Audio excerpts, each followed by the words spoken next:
The War of the Worlds. Written by H.G. Wells. Book 1. The Arrival of the Martians. 1. The eve of war in the last years of the 19th century, no one would have believed that human affairs were observed acutely and attentively by more developed intelligences than man's, yet as mortal as he is. While men were busy with their own affairs, they were studied perhaps as thoroughly as the wise person studies through the microscope passing creatures that are stirred and multiplied in a drop of water. With infinite complacency, the human race continued its occupations on this globe, harboring the illusion of its superiority over matter. It is quite possible that the infusers under the microscope will do the same. No one assumed that the oldest worlds of space were sources of danger to us, or if he thought of them, it was only to dismiss as impossible or improbable the idea that they might be inhabited. It is curious to recall some of the mental habits of those days. If we were to consider something like this, the most we could suppose was that there might be on Mars beings perhaps inferior to us, and that they would be willing to receive expeditions sent from here, but from another point in space, cold and calculating minds and minds that are relative to ours what they are to beast's eyes, watched the Earth with envious eyes as they slowly formed their plans against our race.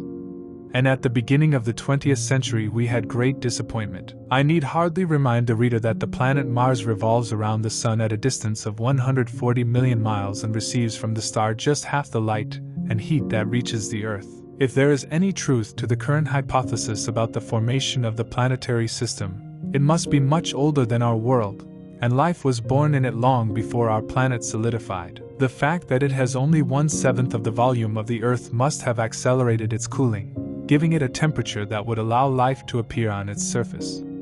It has air and water, as well as everything necessary to sustain the existence of animated beings. But man is so vain and so blinded by his vanity that until the end of the 19th century no writer expressed the idea that there could have developed a race of beings endowed with intelligence that could be compared to ours. Nor was it conceded that, since Mars is older than our Earth and has only a quarter of the surface of our planet, as well as being further away from the Sun, it was logical to admit that not only is it more distant from the beginnings of life, but also much closer to its end. The cooling that our world will one day suffer has already reached a very advanced point in our neighbor.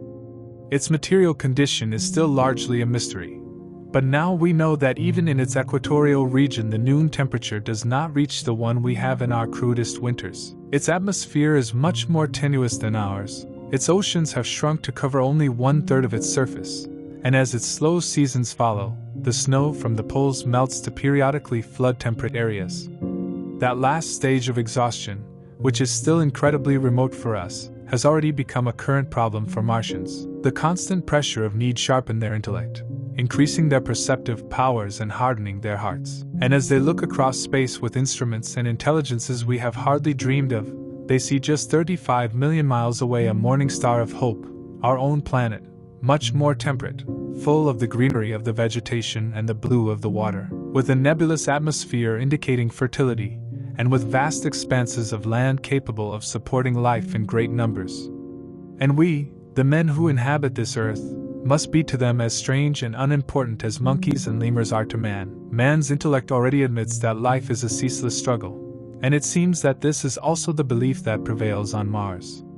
Their world is in the cooling period, and ours is still full of life, but of a life which they regard as belonging to lower animals. So their only hope of surviving the fatal fate that has been threatening them for generations now is to bring war to their nearest neighbor. And before judging them too harshly we must remember the cruel and total destruction that our species has caused not only among animals, such as bison and diddles, but also among the lower races, despite their human appearance. Tasmanians were completely exterminated in a war of extinction waged by European immigrants over a span of barely 50 years. Are we so merciful that we complain if the Martians make war with the same intentions towards us? The Martians must have calculated their arrival with extraordinary accuracy. Their mathematical knowledge far exceeds ours and carried out their preparations in a perfect manner. Had our instruments allowed it, we might have seen the symptoms of evil already in the 18th century. Men like Schiaparelli observed the red planet which for centuries has been the star of war, but they failed to interpret the fluctuations in the marks that so well laid down on their maps. During that time, the Martians must have been preparing. During the opposition of 1894, a large light was seen in the illuminated part of the disk, first from the Lick Observatory. Then it was noticed by Perrotin, in Nice, and later by other astronomers. English readers learned of the news in the Nature issue that appeared on August 2nd. I am inclined to believe that the light must have been the firing of the gigantic cannon, a vast tunnel dug on your planet, and from which they made fire upon us. During the 2 subsequent competitions, very rare markings were seen near the place where the first light burst occurred. It's been 6 years since the storm hit our planet. As Mars approached the opposition, Lavelle of Java spread the news among his colleagues around the world that there was a huge cloud of glowing gas over the neighboring planet. This cloud became visible at midnight on the 12th day, and the spectroscope, to which he immediately appealed, indicated a mass of burning gas, almost all hydrogen, moving at enormous speed towards the Earth. This jet of fire became invisible around 12:15. Lavelle likened it to a colossal flare launched from the planet to the sudden violence with which gunpowder gas escapes from the muzzle of a cannon. This phrase was particularly appropriate. Yet the next day nothing of this appeared in the newspapers, except for a brief note published in the Daily Telegraph, and the world continued to ignore one of the gravest dangers threatening the human race. It is possible that I would not have heard of the foregoing if I had not met in Ottershaw with the famous astronomer Ogilvy. He was very excited by the news, and because of the exuberance of his reaction, he invited me to join him that night to observe the red planet. Despite all that happened since then, I still remember the vigil of that night very clearly: the dark and silent observatory, the covered lamp which threw its weak rays of light on a corner of the floor, the thin opening in the ceiling through which a black rectangle studded with stars was seen. Ogilvy was walking from side to side. I heard him without seeing him. The telescope showed a dark blue circle and a small planet entering the field of view. It seemed to be something very small, bright and motionless, marked with transverse stripes and somewhat flattened at the poles. But how small it was! It just looked like a little bit of light. It seemed to be shaking a little. But this was because the telescope vibrated from the clockwork machinery that followed the movement of the star. As I watched it, Mars seemed to grow larger and smaller, moving forward and backward, but I understood that the impression was motivated by the fatigue of my sight. It was 40 million miles across the space. Few people understand the immensity of the void in which the dust of the material universe moves. In the same field of vision, I remember seeing 3 points of light, infinitely remote little stars, around which the unfathomable blackness of space predominated. The reader knows what that blackness looks like on starry nights. Seen through the telescope, it seems even deeper and invisible to me, because it was so small and so far away, flying at a constant speed through that incredible distance, coming closer by the minute. The object they sent us, that object that would cause so many struggles, calamity, and death in our world. I did not even dream of it while watching. No one on Earth could imagine the presence of the accurate projectile. There was another gas explosion on the distant planet also that night. I saw it. It was a reddish glow on the edges as it grew slightly larger when the clock turned 12 o'clock. Seeing it, I told Ogilvy, and he took my place. It was hot and thirsty. I groped through the darkness towards the table on which the siphon lay, while Ogilvy exclaimed in enthusiasm as she studied the jet of gas coming toward us. Another invisible projectile left that night on its journey from Mars. It began its trajectory 24 hours after the first. I remember sitting at the table, desirous of having a light to smoke and see the smoke from my pipe, and not suspecting the significance of the glow I had discovered and all the change it would bring to my life. Ogilvy was watching until 1 o'clock, the time he left the telescope. We then lit the lantern and went to the house. Below, in the dark, were Ottershaw and Chertsey, where hundreds of people slept peacefully. Ogilvy made numerous comments about the planet Mars and mocked the idea that it had inhabitants, and that they were signaling to us. His opinion was that a heavy meteor shower was falling on the planet, or that some gigantic volcanic explosion had begun on its surface. He told me how difficult it was for organic evolution to follow the same path on the 2 neighboring planets. The possibility of human-like beings on Mars is very remote, he said. Hundreds of observers saw the flare that night, and the next 10. Why the shooting stopped after the 10th, nobody has tried to explain it. Perhaps the gases produced by the explosions caused inconvenience to the Martians. Dense clouds of smoke or dust, visible as small gray spots in the telescope, spread across the planet's atmosphere and darken its most familiar details. At last the journals dealt with these abnormalities, and in both appeared some notes concerning the volcanoes of Mars. I remember that Punch magazine took advantage of the issue to present one of its usual political cartoons. And without anyone's knowledge, those projectiles fired by the Martians approached the Earth at many miles per second, advancing constantly, hour after hour and day after day, closer and closer. It seems to me now almost incredibly wonderful that with this danger hanging over our heads we could take care of our petty things as we did. I remember Markham's rejoicing when he got a new photograph of the planet for his illustrated newspaper that he edited in those days. People today do not realize the abundance and thrust of our 19th century diaries. For my part, I was very much entertained in learning to ride a bicycle and engaged in a series of writings on the probable development of moral ideas as civilization progressed. One night, when the first projectile was to be found barely 10 million miles away, I went for a walk with my wife. The stars in the sky were shining and I described the signs of the zodiac, indicating to Mars that it was a bright point of light in the zenith and towards which so many telescopes pointed. It was a warm night, and when we returned home we were met by several hikers from Chertsey and Isleworth, singing and playing their musical instruments. There were lights in the windows of houses. From the station we got the sound of trains and the roar of their locomotives became melody due to the magic of distance. My wife pointed out to me the glow of red, green and yellow signs that stood out in the sky like a velvet background. Calm and security seemed to reign everywhere. 2. The shooting star. Then came the night when the first star fell. Seen early in the morning flying over Winchester to the east, past at high altitude, leaving a flaming trail behind. Hundreds of people must have spotted it, taking it for a shooting star. Albin commented that he left behind a greenish trail that shone for a few seconds. Denning, who was our highest authority on the matter, claimed that he was at an altitude of 90 or 100 miles, and added that he fell to Earth about 100 miles east of where he was.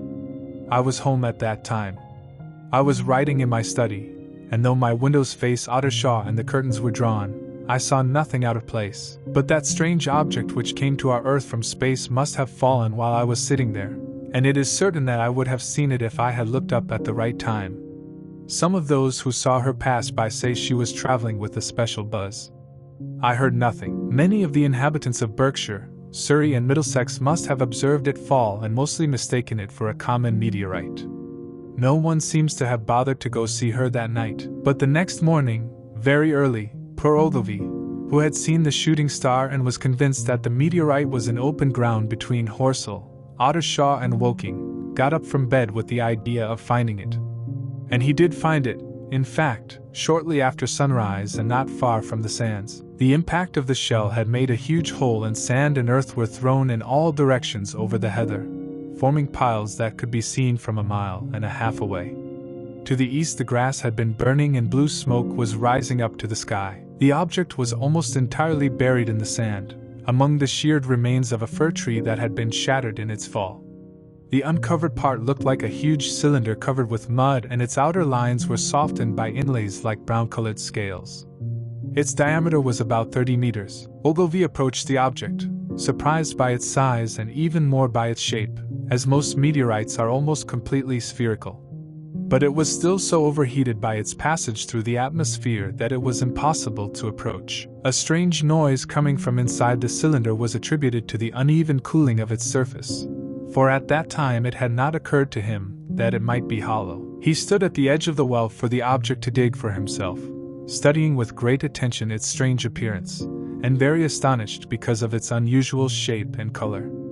At the same time he suspected that there was some evidence that his arrival was not accidental. Silence reigned at that time, and the sun, rising over the pines of Weybridge, began to heat the earth. He did not remember hearing birds that morning, and it is certain that there was not the slightest breeze, so the only sounds he heard were the very faint ones coming from inside the cylinder. He was alone in the field. Suddenly he noticed with surprise that part of the solidified ash covering the meteorite was coming off the circular end.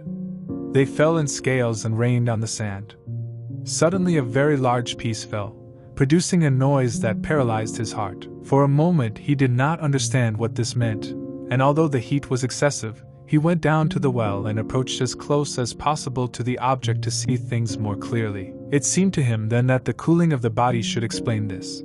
But what gave the lie to this idea was the fact that the ash fell only from one end of the cylinder. Then he noticed that the circular end of the cylinder was rotating very slowly. This movement was so gradual that he discovered it only by noticing that a black mark, which had been near him some 5 minutes before, was now on the other side of the circumference. Even then he did not understand what this meant until he heard a strange creak and saw the black mark give another push.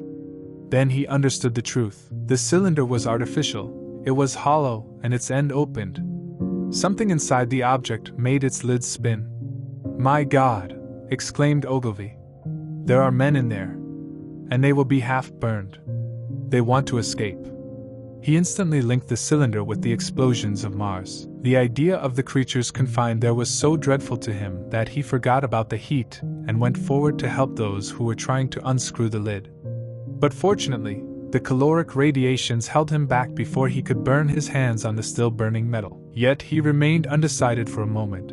Then he turned on his heels, climbed out of the pit, and set off at full speed towards Woking.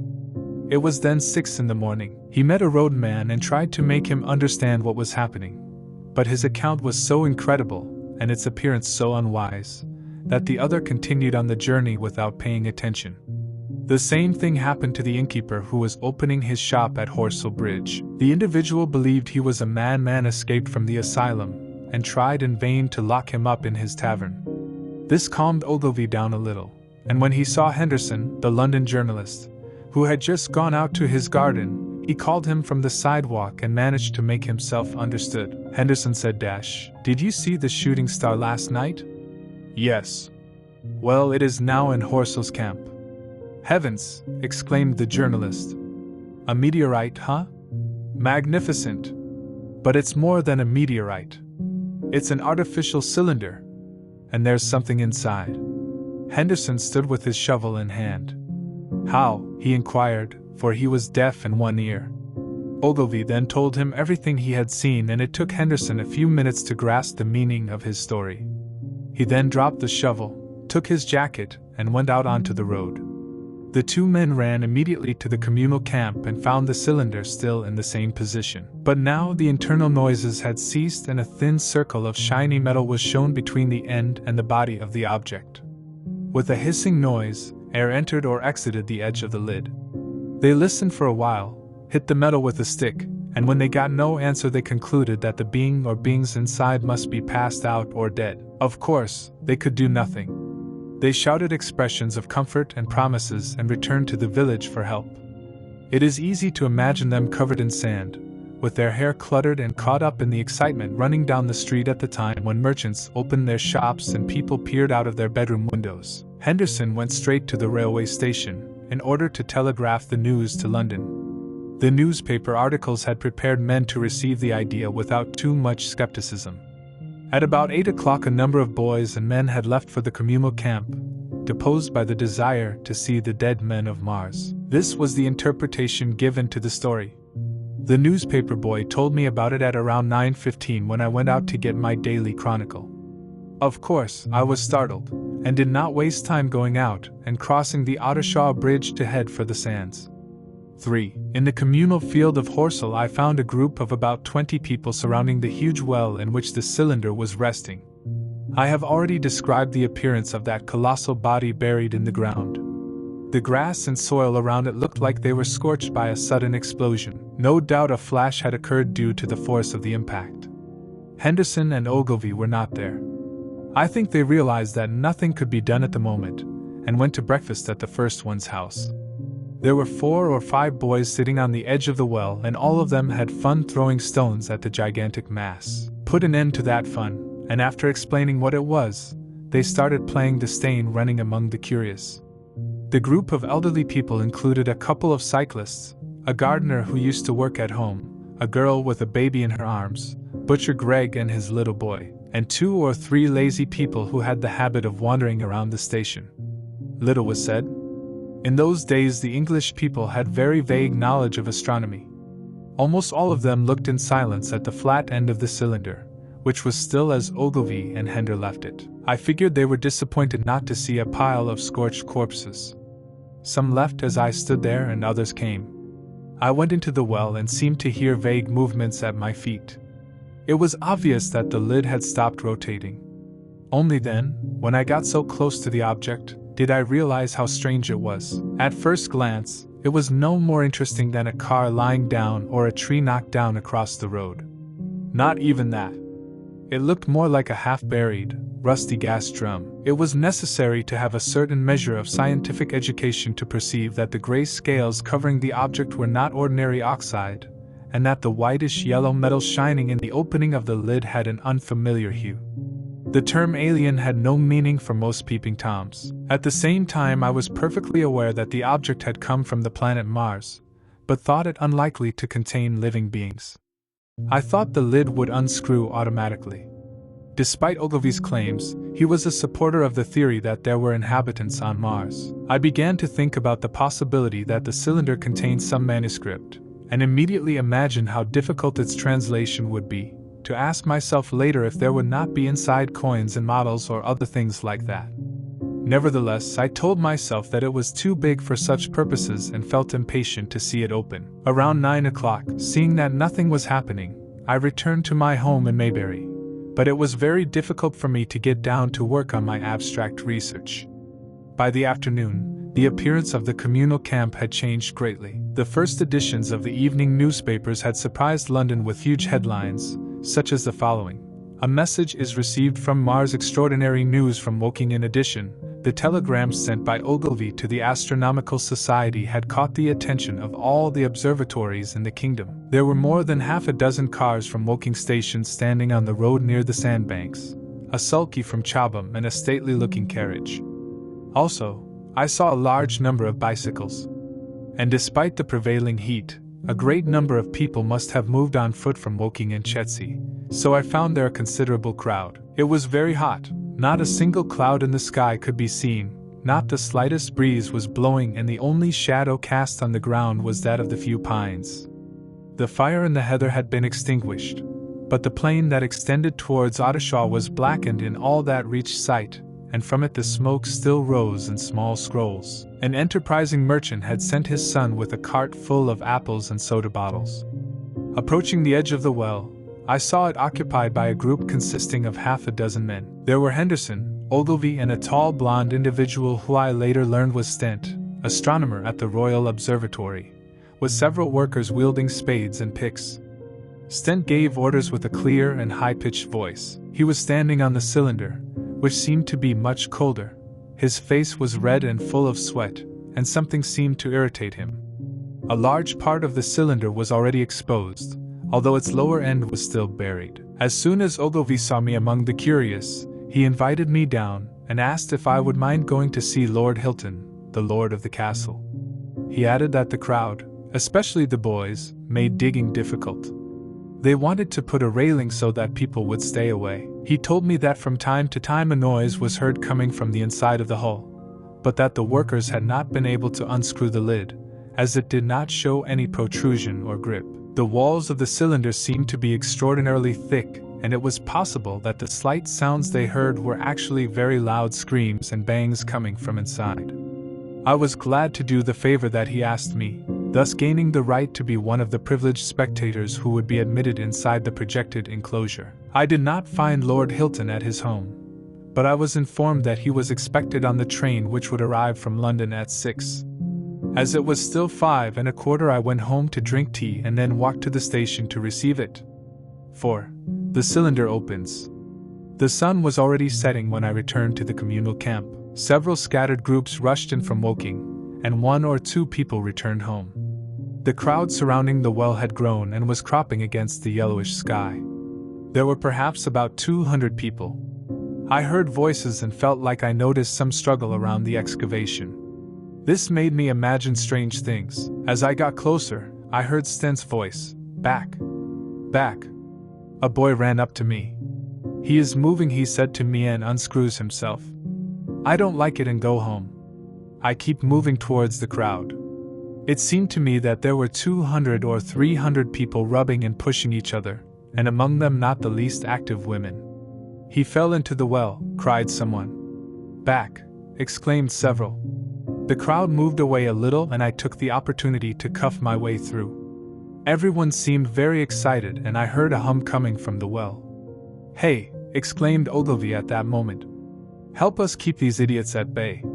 We still don't know what's inside this damned helmet." I saw a young man from a shop in Woking standing on the cylinder trying to get out of the well. The crowd had made him fall with their shoves. From the inside of the hull they were unscrewing the lid and already saw about 50 centimeters of the shiny thread. Someone tripped over me and I was about to fall on the lid. I turned, and in doing so the opening must have been finished and the lid fell to the ground with a resounding blow. I nudged the person behind me and turned my head back to the object. For a moment I thought the circular cavity was completely black. The sun was in front of my eyes. I think everyone expected to see a man come out, maybe something different from the earthly ones, but essentially a being like humans. I'm sure that was my idea, but as I looked I saw something moving in the shadows. It was gray and moved sinuously, and then I perceived two luminous discs resembling eyes. A moment later something that resembled a gray snake no thicker than a cane projected into the air and towards me. The first tentacle was immediately followed by another. I suddenly shuddered. One of the women who were further back gave a high-pitched scream. I turned halfway, without taking my eyes from the cylinder, from which more tentacles were projected, and began to push people away from the edge of the well. I saw terror replace the astonishment in the faces of those around me. I heard inarticulate exclamations from all the throats, and there was a general movement backwards. The clerk was still struggling to get out of the hole. I found myself alone and noticed that people on the opposite side of the well were running. Among them was Stent. I looked back towards the cylinder and was overcome by an uncontrollable fear, which forced me to remain motionless and with my eyes fixed on the projectile coming from Mars. A round, grayish lump about the size of a bear was rising slowly and with great difficulty from the cylinder. As I went out and was illuminated by the light, it shone like wet leather. Two big dark eyes looked at me with tremendous fixity. It was round and could be said to have a face. There was a mouth under the eyes. The opening trembled, convulsively opening and closing as it drooled. The body pulsated violently. A thin tentacular appendage clung to the edge of the cylinder. Another was shaken in the air. Those who have never seen a living Martian cannot imagine how horrifying his appearance is. The strange mouth in the form of a V, with its upper lip pointed, the absence of a forehead, the lack of a chin under the lower lip, like a wedge, the incessant palpitation of that mouth, the tentacles, which give it the appearance of a gorgon, the laborious functioning of its lungs in our atmosphere, the evident heaviness of its movements, due to the greatest force of gravity on our planet, and especially the extraordinary intensity with which they look at their immense eyes. All this produces a very similar effect to nausea.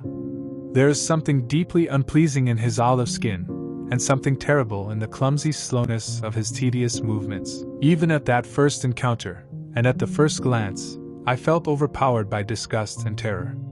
Suddenly the monster disappeared. He had passed the edge of the cylinder, falling to the ground with a dull blow, like that which could produce a large mass of leather when struck by force on the ground. I heard him give a hoarse cry, and another of the creatures immediately appeared in the deep shadow of the cylinder's mouth. Before that I felt liberated from my immobility, turned on my heels and ran desperately towards the first group of trees, which was about 100 meters away. But I ran stumbling and half sideways, for it was impossible to stop looking at the monsters. Once between the pines and scrub I stopped panting and waited for the events to unfold. The communal field around the sands was dotted with people like me who looked at those creatures with terror and fascination, or rather, the heap of earth raised to the edge of the well in which they stood, and then, with renewed terror, I saw a round black object protruding from the well. It was the head of the clerk, to fall on him. He suddenly managed to get up and put one knee on the edge, but then slid back down until only his head was visible. Suddenly disappeared, and I thought I heard a distant cry. I had the momentary impulse to run to help him, but my panic was stronger than my will.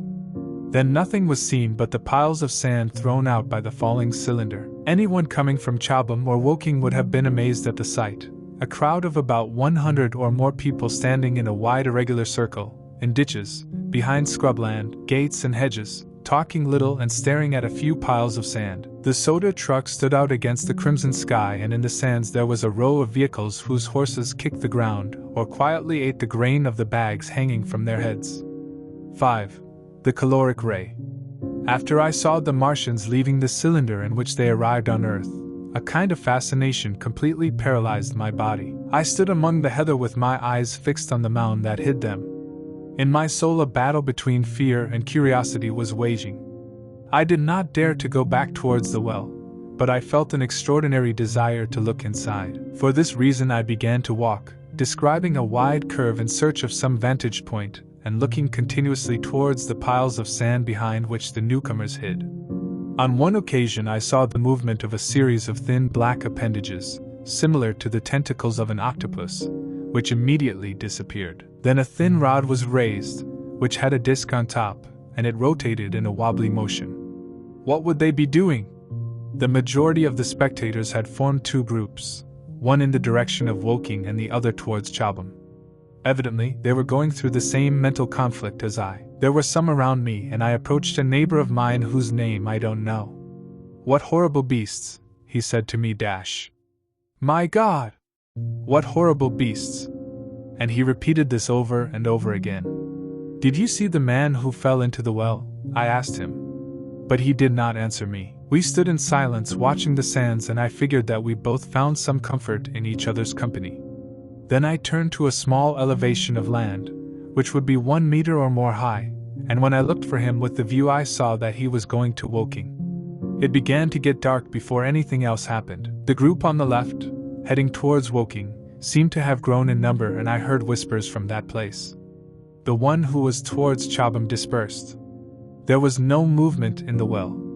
This was what gave courage to the people. I also suppose that those who had just arrived from Woking helped everyone regain their confidence. However, as the sun began to darken, a slow and intermittent movement started in the sands. This movement seemed to gain strength as the silence and calm continued around the cylinder. They advanced in small groups of 2 or 3, stopped, observed, and then moved forward again, at the same time dispersing in an irregular semicircle that promised to enclose the well between its two ends. For my part, I also began to march towards the cylinder. Then I saw some coachmen and other people who had entered the sands without fear and heard noise of helmets and wheels. I suddenly saw a boy who was leaving with the cart of apples and soda. And then I discovered a small group of men advancing from the direction in which Horsell was. They were already about 30 meters from the well, and the first of them waved a white flag. It was the delegation. There had been a hasty consultation, and as the Martians were undoubtedly intelligent, despite their repulsive appearance, it was decided to try to communicate with them, and thus prove to them that we too possessed reasoning faculties. The flag was waving from right to left. I was too far away to recognize any of the group, but later I learned that Ogilvy, Stent, and Henderson were among them. The delegation had dragged behind it in its advance around what was now a nearly complete circle of curious people, and a number of black figures followed at a prudent distance. Suddenly a glow of light was seen, and a quantity of green and luminous smoke came out of the well in 3 clearly visible breaths. These puffs rose one after another to the top of the atmosphere. The smoke, flame would be perhaps the correct word, was so bright that the sky and surroundings seemed to darken momentarily, and then become darker as the light faded. At the same time a hissing sound was heard. Beyond the well was the group of people with the white flag on their heads. Before the strange phenomenon all stopped. As the green smoke rose, their faces appeared to my sight with a pale greenish hue and disappeared again when the glow was extinguished. The hissing sound turned into a high-pitched hum, and then into a prolonged, whiny noise. Slowly a strange shape rose from the well, and a ray of light seemed to emerge. They immediately jumped out of the group of big men flaming, which went from one to another. It was as if an invisible stream of fire touched them and burst into a white flame. It was as if every man had suddenly become a tea. Then, in the very light that destroyed them, I saw them stumble and fall, while those who were near turned to flee. I stood watching the scene without even realizing that it was death jumping from one man to another in that faraway crowd. All I felt then was that it was something strange. A silent beam of blinding light, and the men fell to remain still. And as the invisible heat wave passed over the pines, they burst into flames and each hedge and scrub became a bonfire. And toward the direction of Knapp Hill I saw the glow of the trees and wooden buildings that burned violently. That burning death, that inevitable heat wave, was spreading rapidly around. I noticed it coming towards me by the bushes that it touched and lit, and I was too stunned to move. I heard the crackling of fire in the sands and the sudden squeal of a horse, which died instantly. Then it was as if an invisible and burning finger passed through the heather between the place where I stood and the site occupied by the Martians, and along the curve traced beyond the sands began to smoke and crack the ground. Something fell with a loud noise at the point where the road from Woking Station reaches the communal camp. Then the hum ceased, and the black dome-like object sank into the well and was lost from view. All this had happened so quickly that I was there motionless and stunned by the flashes of light without knowing what to do. Had I described the ray as a complete circle, it would have caught me by surprise, but it passed without touching me and left the grounds of my surroundings blackened and almost unrecognizable. The field now looked completely black, except where its paths stood out as gray stripes under the faint light reflected from the sky by the last rays of the sun. On high the stars began to shine, and towards the west still saw the flashes of the dying day. The pine cones and roofs of Horsell stood out clearly against those last glare in the west. The Martians and their apparatuses were already completely invisible, except for the thin mast, at whose end the mirror continued to rotate. Here and there were hedges and trees still smoking, and from the houses of Woking great flames rose up into the sky. Except for this and the tremendous wonder that I felt, nothing had changed. The little group of black dots with their white flag had been exterminated without much disturbance to the peace of dusk. Until then I did not understand that I was there helpless and alone. Suddenly, as if something fell from my head, I was seized by fear. With great effort I turned and began to run stumbling through the heather. The fear that dominated me was not a rational fear, but a panic terror, not only because of the Martians, but also because of the tranquility and silence that surrounded me. Such was its effect, that I ran crying like a child.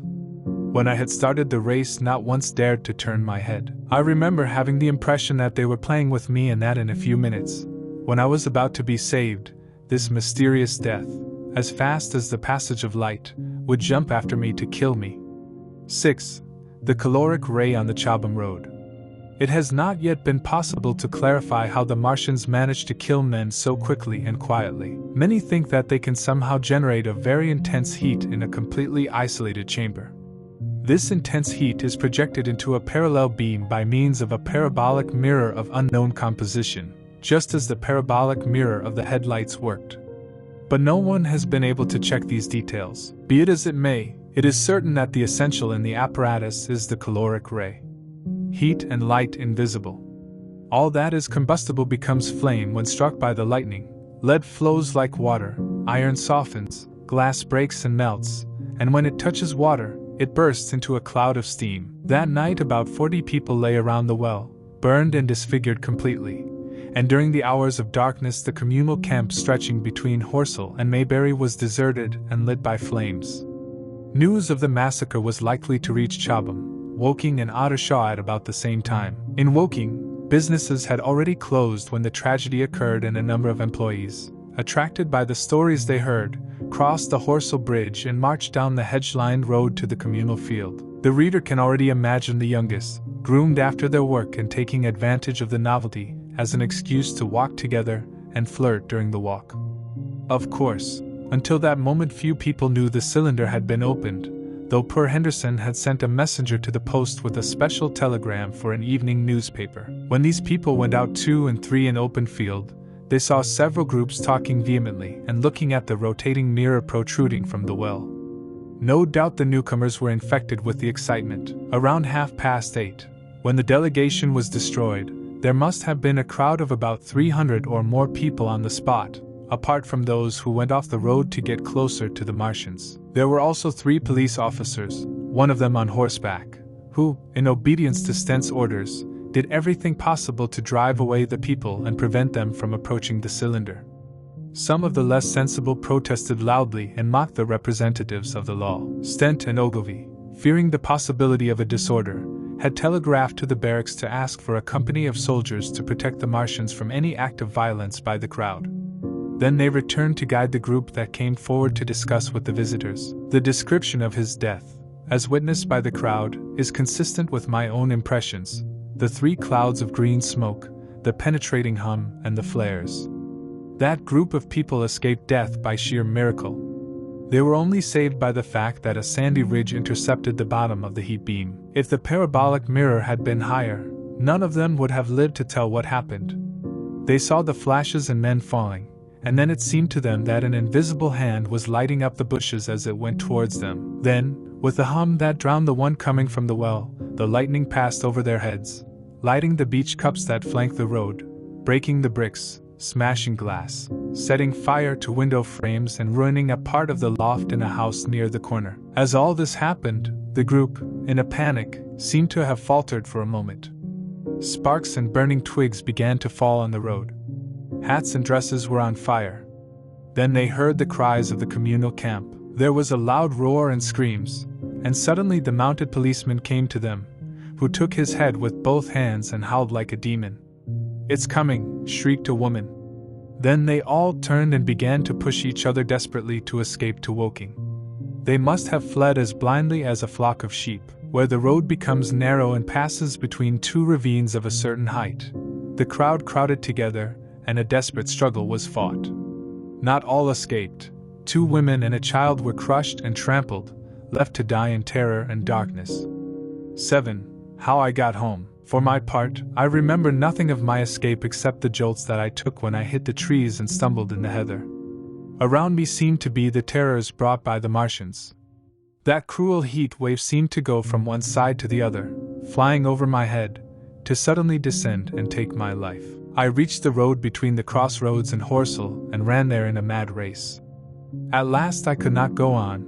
I was exhausted by the violence of my emotions and by my escape, and I went to fall to a side of the road, very close where the bridge crosses the channel a short distance from the gas meters.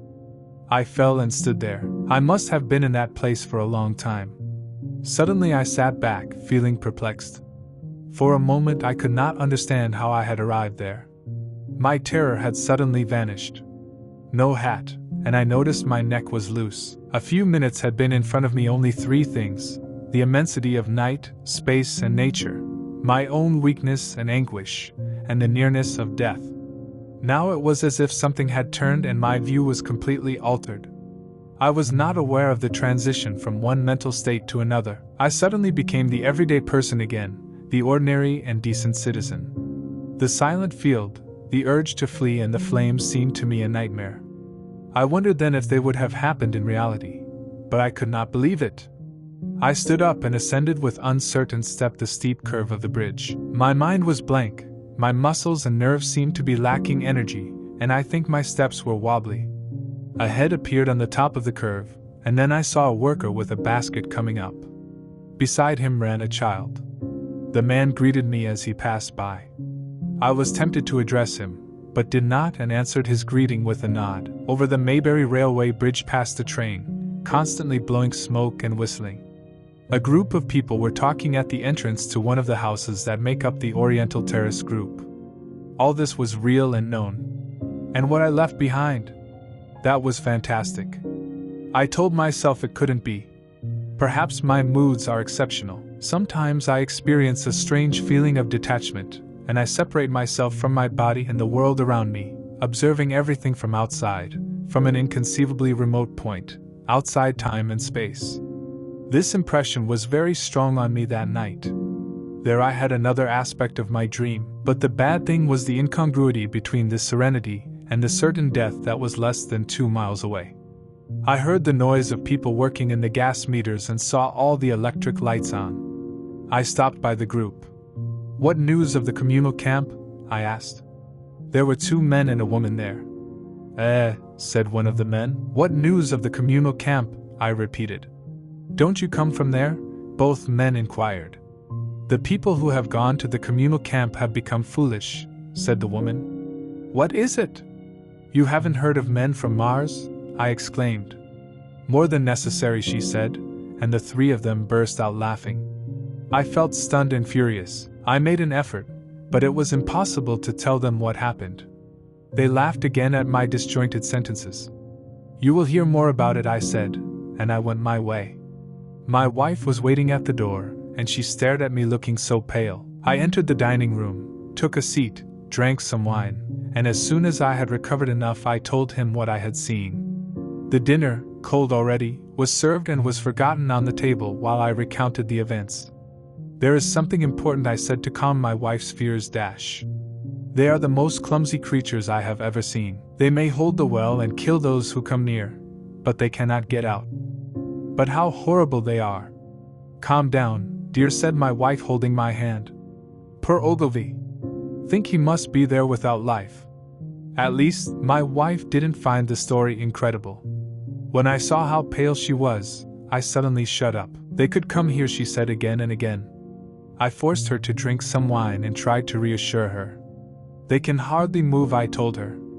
I began to calm her down by repeating everything Ogilvy told me about the impossibility of Martians settling on Earth. The difficulty presented by our gravity is particularly mentioned. On the surface of the Earth, attraction is 3 times greater than on Mars. Therefore, the Martians must have weighed 3 times more here than on their planet, even if their muscle strength was the same. Indeed, this was the general opinion. Both the Times and the Daily Telegraph, for example, insisted on the point the next morning, and both newspapers overlooked, as I did, 2 influences that would obviously change this situation for visitors. We now know that the Earth's atmosphere contains much more oxygen, or much less argon, than Mars. The invigorating influence of this excess oxygen must, no doubt, have counteracted the effect of weight gain on their bodies. Also, we all forget the fact that Martians had enough mechanical skill not to be forced to do more muscular efforts than necessary. But I did not take these points into account at the time, and therefore my reasoning was unsuccessful. Once I had fed and faced the need to reassure my wife, I was gaining more courage. "They made a mistake," commented Dash. "They are dangerous because they are surely terrified. Perhaps they did not expect to find living beings here, let alone endowed with intelligence. A grenade in the well will end up with them all if necessary." The intense excitement produced by the events witnessed put my perceptive powers in a state of erotism. Even now I remember all the details of the table I was sitting at with clarity. The anxious face of my wife, who looked at me in the lamplight, the white tablecloth and the service of silverware and glass, for at that time even writers of philosophical subjects had certain luxuries. The wine in my cup. All of this is clearly etched into my brain. At the end of dinner I started to smoke a cigarette, while lamenting Ogilvy's boldness and making comments about the extermination of the Martians. The same thing must have done some respectable elitist of the island of France when he commented in his Nest the arrival of that ship full of sailors who needed food. "Tomorrow we will kill them with pecks, dear." I was unaware, but that was my last civilized supper in a period of many strange and terrible days. 8. Friday night. In my opinion, the most extraordinary of all the strange and wonderful things that happened on that Friday was the chaining of the common habits of our social order with the first beginnings of a series of events which would destroy that order. If on Friday night you had taken a couple of steps and circled within 5 miles around the Woking Sands, I doubt that any human being would have been found outside of this circle unless it was some relative of Stent, or the 3 or 4 cyclists and Londoners who lay dead in the communal camp whose emotions or customs were affected to a minimum by visitors to the space. Many people had heard of the cylinder and commented on it in their leisure time. But it is certain that the strange object did not produce the sensation that would have caused an ultimatum given to Germany. The telegram that Henderson sent to London describing the opening of the projectile was considered an invention, and after telegraphing for confirmation without getting a response, his diary decided not to print a special edition. Within the 5-mile circle most people did nothing. I have described the behavior of the men and women I spoke to. People in the whole district ate quietly. Workers tended their gardens after work. Children were taken to bed. Young men walked on the paths making love to each other. Students read their texts. There may have been some murmurs in the streets of the village, and a dominant cliché in the taverns. Here and there appeared a messenger or some eyewitness, causing great enthusiasm and many runs. But for the most part, the routine of working, eating, drinking and sleeping continued as usual. It seemed that planet Mars did not exist in the universe. Even at Woking Station and at Horsell and Chobham this was happening. At the Woking Junction, until very late hours, trains stopped and continued their journey. Passengers got off and on the wagons and everything went as usual. A boy from the city sold newspapers with evening news. The dry noise of bumpers when they hit and the high whistles of locomotives mixed with their Men of Mars screams. Very nervous men came to the station at 9 with incredible news and caused no more disturbance than some drunks could have caused. The people traveling to London peered out of the windows and saw only a few sparks dancing in the air towards Horsell, a reddish glow and a cloud of smoke on top, and they thought that nothing more serious was happening than a fire among the heather. Only around the communal camp was there something out of place. There were half a dozen villages burning on the edge of Woking. Lights were seen in all the houses that looked out onto the field, and people stayed awake until dawn. A crowd of curious people was on the Chobham and Horsell bridges. Later it was known that 2 or 3 hurried individuals left in the darkness and came crawling up to the well. But they did not return, for from time to time a ray of light like that of a lighthouse ran through the communal field, and behind him followed the heat ray. Except these 2 or 3 unfortunate people, the field was silent and deserted, and the burnt corpses lay there all night and all day. Many heard the sound of hammers coming from the well. That was how it was on Friday night. In the center, and nailed to our old planet like a poisoned dart, was the cylinder, but the poison had not yet begun to take effect.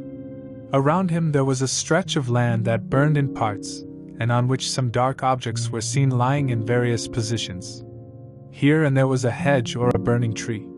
Beyond that was a line of terror-dominated people, and on the other side of that line there had not yet been panic. In the rest of the world life continued to flow as it did for years without a story. The fever of war, which would soon harden veins and arteries, kill nerves and destroy brains, had not yet developed. All night long, the Martians were hammering and moving, tireless in their work, with machines preparing. Sometimes a cloud of greenish smoke would rise up into the starry sky. Around 11 o'clock a company of soldiers passed by Horsell, and they deployed to the edges of the communal camp to form a cordon. Some time later another company passed through Chobham to occupy the northern edge of the field. Earlier, several officers from the Inkerman barracks had arrived there, and the disappearance of Major Eden was lamented. The colonel of the regiment arrived at Chobham Bridge and was interrogating the crowd until midnight. The military authorities understood the seriousness of the situation, as the following morning's newspapers announced. At about 11 o'clock in the evening a squadron of hussars, 2 Maxim machine guns and some 400 men from the Cardigan regiment left Aldershot. Seconds after midnight, the crowd on Chertsey's road saw another star fall, which was to reach the pine trees in the small grove to the northwest. It fell in a greenish light and produced a flash similar to summer lightning. It was the second cylinder. 9. The fight begins Saturday has been etched in my memory as a day of uncertainty. It was also a hot and heavy day and the thermometer fluctuated constantly. I had slept little, although my wife managed to rest well. In the morning I got up very early. I went out to the garden before breakfast and listened, but from the communal campsite nothing was heard but the song of a lark. The milkman arrived as usual. I heard the noise of his cart, and went to the side door to ask for the latest news. He informed me that during the night the Martians had been surrounded by troops, and that cannons were expected. At that moment I heard something that reassured me. It was the train going to Woking. They won't kill them if they can avoid it, said the milkman. I saw my neighbor working in his garden and chatted with him for a while. Then I went to breakfast. Nothing exceptional happened that morning. My neighbor thought the troops could capture or destroy the Martians during the course of the day. It's a shame they don't want to deal with us, he said. It would be interesting to know how they live on another planet. Maybe we could learn some things. He came up to the fence and gave me a handful of strawberries. At the same time he told me that the pine forest near the Byfleet golf course had been set on fire. They say that another of the damned projectiles has fallen there. It is number 2. But 1 is enough and plenty. This will cost the insurance companies a lot of money. He laughed jovially as he said this and added that the forest was still on fire. The ground will be very hot for several days because of pine needles, he added. He got serious, and then he said, poor Ogilvy. After breakfast, I decided to go to the communal camp. Under the railway bridge, I found a group of Sapper Corps soldiers, wearing tiny caps, dirty red jackets, blue shirts, dark pants, and half boots. They told me that it was not allowed to go across the canal, and looking over the bridge, I saw one of the soldiers from the Cardigan Regiment standing guard there. I talked to these men for a while and told them that the night before I had seen the Martians. They had very vague ideas about the visitors, so they questioned me with keen interest. They said that they did not know who had authorized the mobilization of troops. They thought there was a dispute about it in the mounted guards. The ordinary sapper is much more cultured than the common soldier, and commented on the possibilities of fighting in perspective quite justly. I described the caloric rate to them, and they started arguing among themselves. The best thing would be to crawl out to find shelter and shoot them, one said. Bah, said another, how can you find shelter from that heat? If you get cooked, what you have to do is get as close as possible and dig a trench. You and your trenches. You always want them. You're not a rabbit. Is it true that they don't have a neck? Said suddenly a third. I repeated the description I gave a moment ago. Octopus, said he. So this time we will have to fight with fish. It is not a crime to kill beasts like this, said the first one who spoke. Why don't they just shoot them and finish with them? Asked another. We don't know what they're capable of. And where are the bullets? There's no time.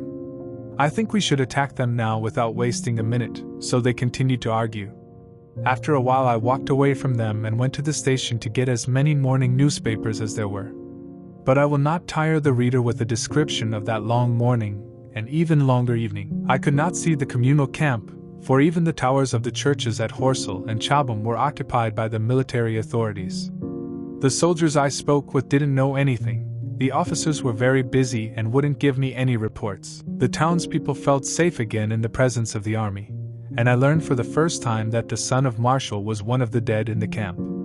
The soldiers had forced those living outside of Horsell to close their houses and leave.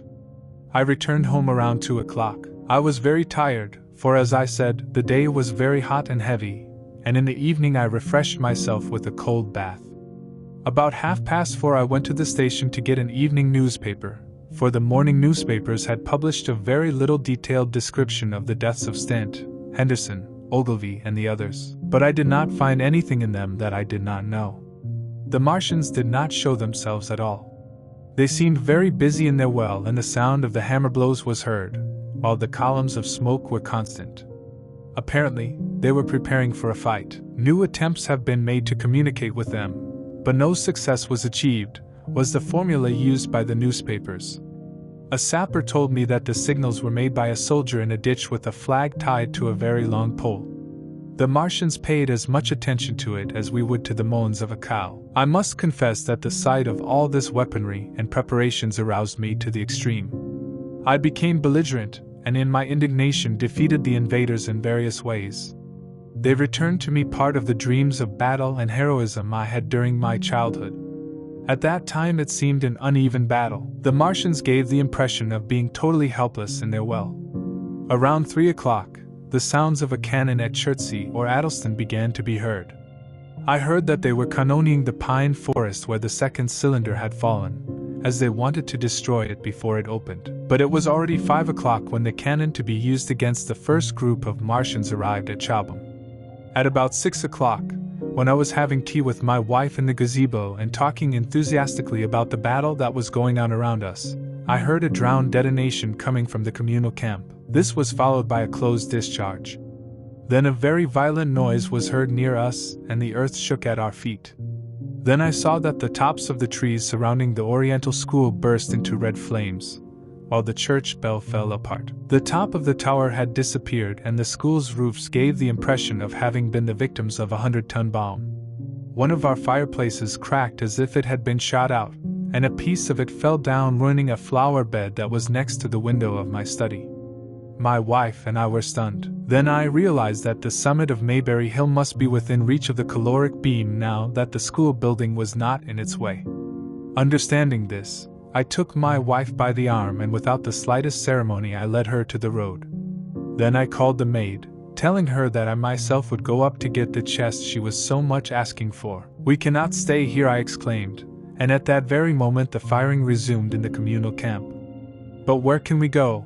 my wife asked in terror. I was perplexed for a moment. Then I remembered our cousins from Leatherhead. "Leatherhead!" I shouted over the faraway thunder of the canyon. She looked down at the bottom of the slope. People were coming out of their houses to see what was going on. "And how are we going to get to Leatherhead?" he asked. I saw a group of hussars passing under the railway bridge down the hill. 3 galloped through the open doors of Orient School. 2 others dismounted to run from house to house. The sun shining through the columns of smoke that rose above the trees looked blood red and lit everything with a strange light. "Stay here," I said to my wife. "You will be safe for now." I went at once to the Spotted Dog, for I knew that the innkeeper had a car and a horse. I ran as I realized that at one moment all those on that side of the hill would begin to move. I found the man in his barn and saw that he had not taken care of what was going on behind his house. With him was another man, who turned his back on me. "He will have to give me £1," said the innkeeper. "And I have no one to take it." "I'll give him 2," said over the stranger's shoulder. "In exchange for what?" "And bring him back by midnight," added. "Wow!" exclaimed the innkeeper. "What's the hurry? I'm selling my pig."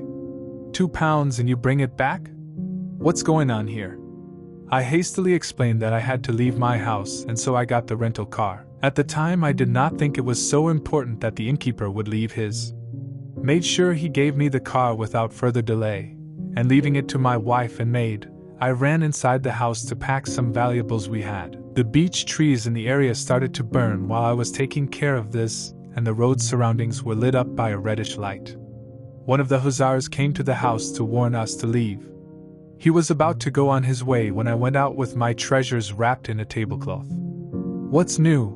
I yelled at him. He turned back to answer me something about they come out of a thing that looks like the top of a fountain, and continued his way towards the door of the house situated on the top.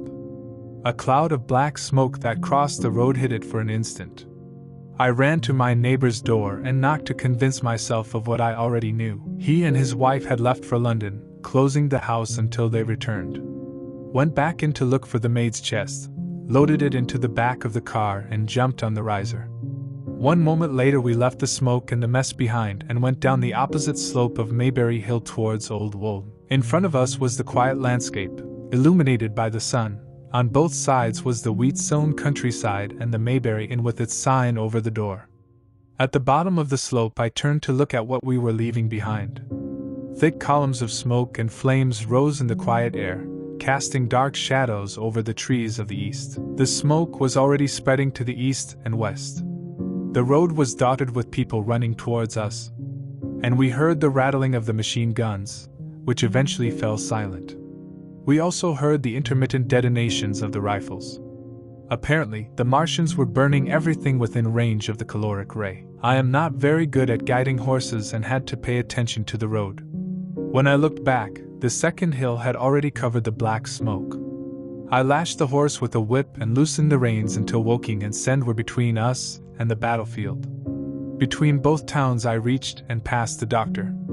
10. During the storm, Leatherhead is about 12 miles from Maybury Hill. The scent of hay was predominant in the air when we reached the meadows beyond Pyrford, and in the hedges on either side of the road there were crowds of wild roses. The shooting, which began as we left Maybury Hill, stopped as abruptly as it started, and the night was now quiet and silent. We arrived at Leatherhead around 9, and the horse rested for an hour while I was having dinner with my cousins and recommending that they take care of my wife. She kept silent during the trip and I saw her worried and full of apprehension. I tried to reassure her by telling her that the Martians were condemned to stay in the pit because of their heaviness, and that the most they could do was crawl just a few meters out of the hole. But she answered me with monosyllables. If it had not been for the promise she made to the innkeeper, I think I would have been forced to stay with her that night. Wish I had. Remember that I was very pale when we parted. For my part, all day had been under the effects of great excitement. I was seized by something very similar to the fever of war, which occasionally takes hold of some civilized communities, and in my inner court I did not much regret having to return to Maybury that night. I even feared that the last shots would mean the extermination of the invaders. All I can say is that I wanted to be part of the triumph. It was almost 11 o'clock when I started my return. The night became very dark for me, coming out of a lighted house, and the prevailing heat was oppressive. The clouds were rushing overhead, though not a breath of breeze stirred the hedges around us. My cousin's servant lit the car lamps. Luckily, I knew the way very well. My wife stood in the light of the door and watched me until I got into the carriage. Then he turned on his heels and entered, leaving my cousins there, who wished me a good journey. At first I felt a little depressed thinking of my wife's fears, but very soon I started thinking about the Martians. At that time I was unaware of the course of the night's struggle. I did not even know the circumstances which had precipitated the conflict. As I crossed Occam, I saw on the western horizon a blood-red glow, which as I approached it spread across the sky. The clouds of the coming storm mixed with the black and red smoke masses. Ripley Street was deserted, and except for one or two windows lit up, the village was silent. Yet I'd barely avoided an accident at the corner of the road to Pyrford, where a group of people were gathered, looking back. They didn't tell me anything when I passed. I do not know what they knew about the events of the moment, and I do not know whether in those silent houses in front of which I passed, the occupants were sleeping peacefully or had all gone to witness the terrors of the night. From Ripley to Pyrford I was in the valley of the Wey, and from there I could not see the reddish glow. As I ascended the hill beyond the church at Pyrford, the glow was again in my sight, and the trees around me were shaking with the first wind blows brought by the storm. Then I heard the bell tower of the temple, which I was leaving behind, and then I saw the contours of Maybury HU, with its trees and roofs clearly outlined against the red background of the sky. At the very moment I saw this, a greenish glow lit up the path, highlighting the forest that stretched out towards Addleston. I felt a pull of the reins and saw then that the clouds had moved away to give way to a green fire flash, which brightly lit up the sky and the fields on my left. It was the third star that fell. Immediately after the first lightning of the storm began, and thunder began to be heard from above. The horse bit the brake and ran like mad. A gentle slope runs to the foot of Maybury HU, and there we went down. Once the lightning strikes began, they followed one after another with their corresponding accompaniment of thunder. The flashes were blinding and made my situation even more difficult because a hailstorm started falling that hit me in the face hard. At the moment I saw only the road in front of me, but suddenly something came to my attention that moved quickly along the other slope of Maybury HU. At first I took it by the wet roof of a house, but one of the lightning flashes illuminated it, and I could see it moving wobbly. It was a fleeting vision, a confused movement in the dark, and then another lightning bolt shone again and I could see the object with perfect clarity. How could I describe it? It was a monstrous tripod, taller than many houses, and passing over the pines and crushing them in its race. A glittering metal walking machine, which now advanced through the heather. Of the same hung hinged steel ropes, and the tumultuous noise of their walk mixed with the roar of thunder. A lightning, and stood vividly out, with 2 feet in the air, to fade away and reappear almost instantly 100 meters ahead when the next lightning shone. Can the reader imagine a gigantic milking bench walking rapidly through the field? Such was my impression at that time. Suddenly the trees were removed from the forest in front of him. They were torn off and thrown at a distance, and then another huge tripod appeared, running straight towards me. Seeing the second monster, I lost my courage completely. Without casting another glance, I turned the horse to the right, and a moment later the car was overturning. The rods broke loudly and I was thrown into a puddle full of water. I came out of the puddle almost immediately and was crouched behind a scrub. The horse lay dead, and in the light of lightning I saw the car overturned and the silhouette of a wheel turning slowly. The colossal mechanism passed by me a moment later and continued uphill towards Pyrford. When viewed more closely, the artifact was incredibly strange, for I noticed at that time that it was not a simple device that would walk blindly. It was, yes, a machine, and resonated metallically as it moved forward, while its long flexible tentacles, one of which was the trunk of a pine tree, swung to its sides. She was choosing her way as she advanced, and the bronze cap that topped it moved from side to side as if it were a head that turned around to look around. Behind the main body was a huge white metal object, like a gigantic fisherman's basket, and green smoke came out of the joints of the limbs as the monster walked. One moment later it disappeared from my sight. This is what I saw then, and it was all very vague and imprecise. As he passed, he uttered a deafening howl, which drowned out the rumbling of thunder. It sounded like, "Alloo! Alloo!" One moment later he was with his partner, half a mile away, and crouching over something in the field. I am sure that object to which they paid attention was the third of 10 cylinders fired at us from Mars. For several minutes I was there crouching, watching the flashing light of lightning, those monstrous beings moving at a distance. A fine drizzle began to fall, and because of this I noticed that their figures disappeared for moments to reappear later.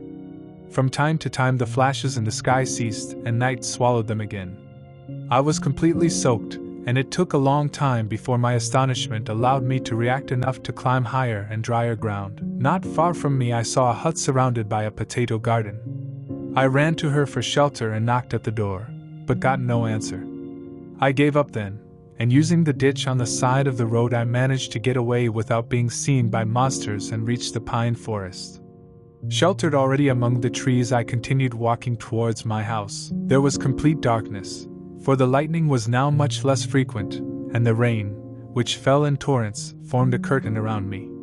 If I had understood the significance of all that I had just seen, I would have immediately turned back down Byfleet to Cobham Street, and from there to Leatherhead to join my wife. I had a vague idea of going to my house, and that was all I cared about. I stumbled through the trees, fell into a ditch, and hit the planks to finally get to the College Arms treadmill. In the midst of darkness a man stumbled upon me and drove me back.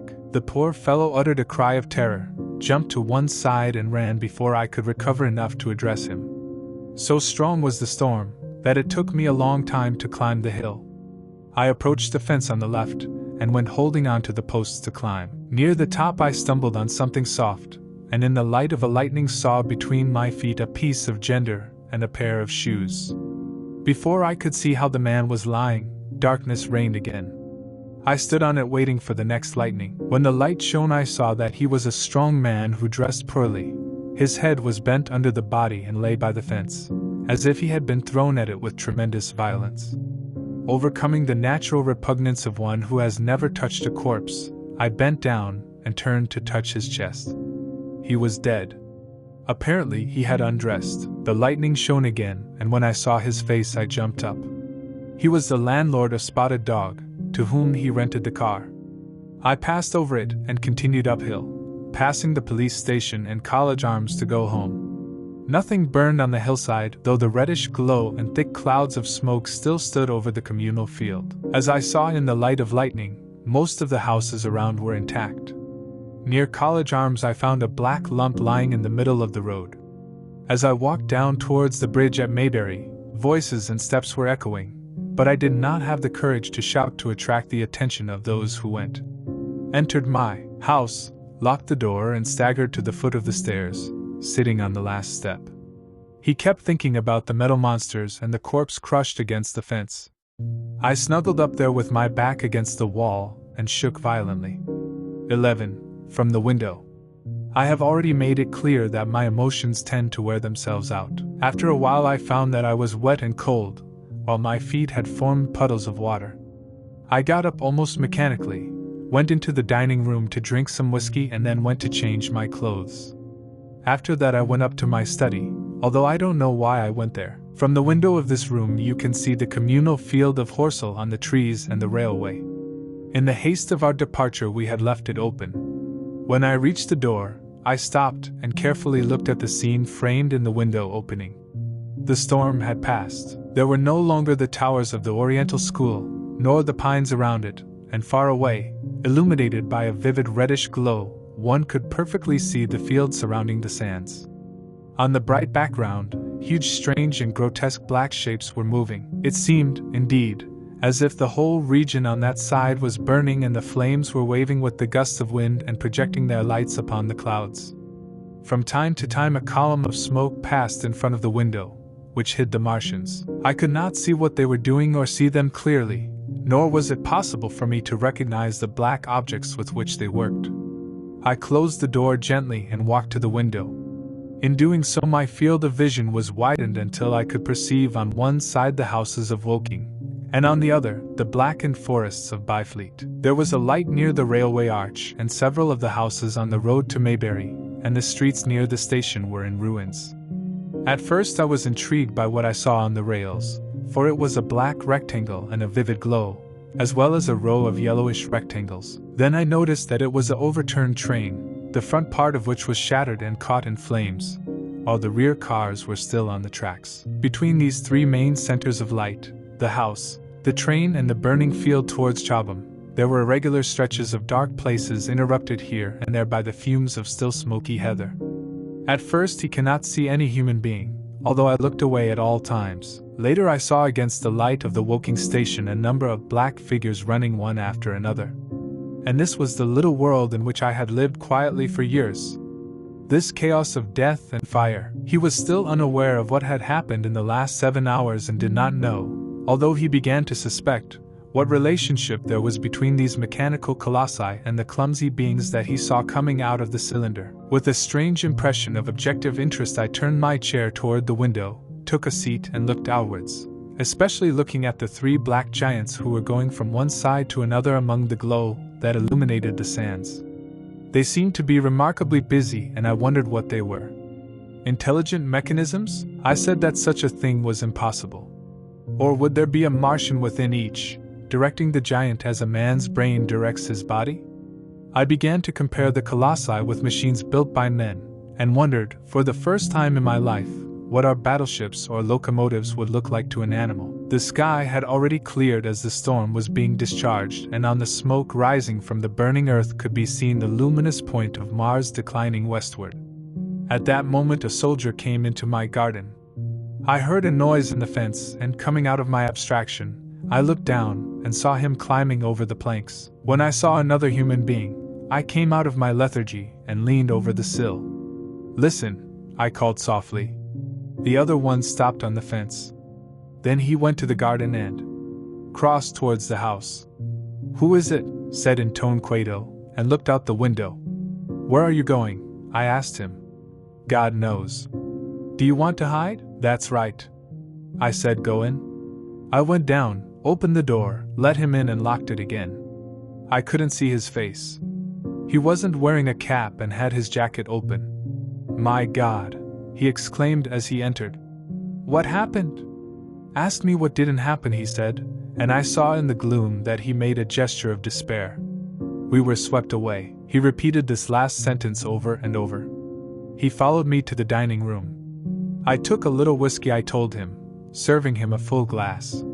He drank it in a sip and sat down at the table. Putting his head on his arms, broke out crying like a child, while I, forgetting my recent despair, looked at him in shock. It took a long time for him to calm his nerves and answer my questions, and then he answered me in a dazed and perplexed tone. He was a gunner, and had been in action by 7 o'clock. By that time shots were already being fired in the communal camp, and it was revealed that the first group of Martians was slowly crawling towards the second cylinder, sheltering under a metal shell. Later, the shell stood on its legs like a tripod and became the first machine I saw. The cannon that the soldier was serving was placed near Horsell, in order to dominate with him the sands, and his arrival had precipitated events. As the gunners were about to take up their duties, his horse put a leg in a rabbit hole and threw him into a depression of the ground. At the same time the cannon exploded. His backs blew up the ammunition and surrounded him by fire, while he found himself lying under a pile of dead men and horses. I stood still, he said. The fear had stunned me and I was on top of a horse's front room. We had been completely swept away. The smell. My God! It was like roast meat. The fall hurt my back and I had to lie down until the pain passed. Just a moment before we'd been like in a parade and suddenly everything went to hell. He had been hiding under the dead horse for a long time, spying on him from time to time. The soldiers of Cardigan's corps had tried to advance in skirmish formation, but they were all exterminated from the well. Then the monster stood up and began to walk slowly from one side of the communal camp to the other, among the few survivors, turning the hood as if it were a human's head. In one of his metallic tentacles he carried a complicated apparatus from which green flashes emanated and through whose tube the caloric ray was projected. As the soldier told me, in a few minutes there was not a living soul left in the field, and all the bushes and trees that were not already burned turned into a burning pyre. The hussars were at a bend in the road and he did not see them. He heard the gunfire for a while, but then the shooting stopped. The giant left for the end of the station Woking and the houses that surrounded it. Then he projected his caloric beam and the village became a pile of flaming ruins. Then he turned his back on the gunner and went to the pine forest, where the second cylinder was. A second giant then came out of the well and followed the first. The gunner crawled through the hot heather towards Horsell, managed to reach the ditch along the road and escaped from Woking. He explained that there were some men left alive, many of them burned and all terrified. The fire forced him to make a detour and had to hide among the heated remains of a wall when one of the Martians returned. He saw the monster chasing a man, taking him with one of his metal tentacles and smashing his head into a tree. At last, after the night fell, the gunner ran and was able to cross the railway embankment. He has been walking towards Maybury ever since, hoping to escape the danger and head for London. People were hiding in ditches and basements, and many of the survivors had gone to Woking and Send. The thirst made him suffer much until he found a pipe of running water that was broken and from which the liquid came out like a spring. This was what he told me in a fragmentary manner. The gunner gradually calmed down as he recounted his adventures. I had not eaten since noon, so I went to get some meat and bread from the cupboard and put everything on the table. We did not turn on the light for fear of attracting the Martians, so we had to eat in the dark. While he was talking, the shadows began to dissipate, and gradually we could see the trampled hedges and the ruined rose bushes of the garden. It seemed that a number of men or animals had crossed the place to run. I was able to see my partner's blackened and tender face. When we finished eating, we went up to my study and again I looked out the window. In one night the valley had become a field of ashes.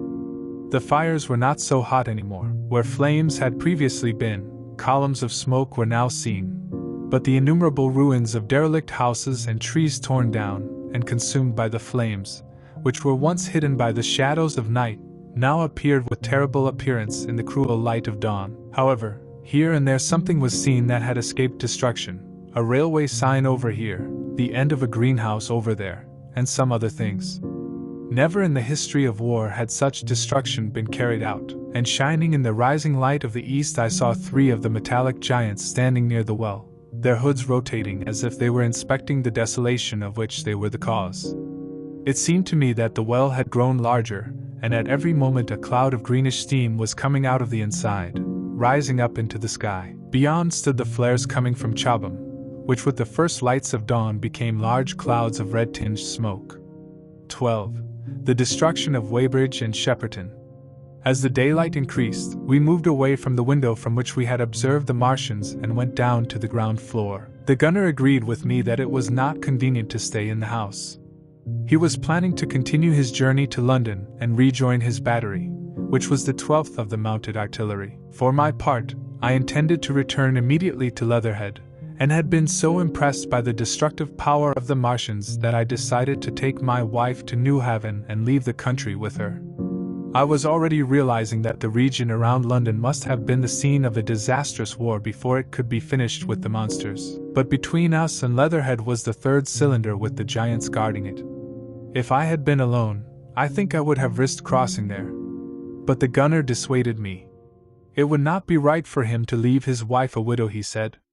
I finally agreed to go with him through the woods to Chobham Street, where we would separate. From there I would try to make a detour through Epsom until reaching Leatherhead. I should have left at once, but my companion was a man of those things and he made me look for a jar, which he filled with whiskey. Then we fill our pockets with biscuits and pieces of meat. We left the house at the end and ran as quickly as possible down the road I came by night.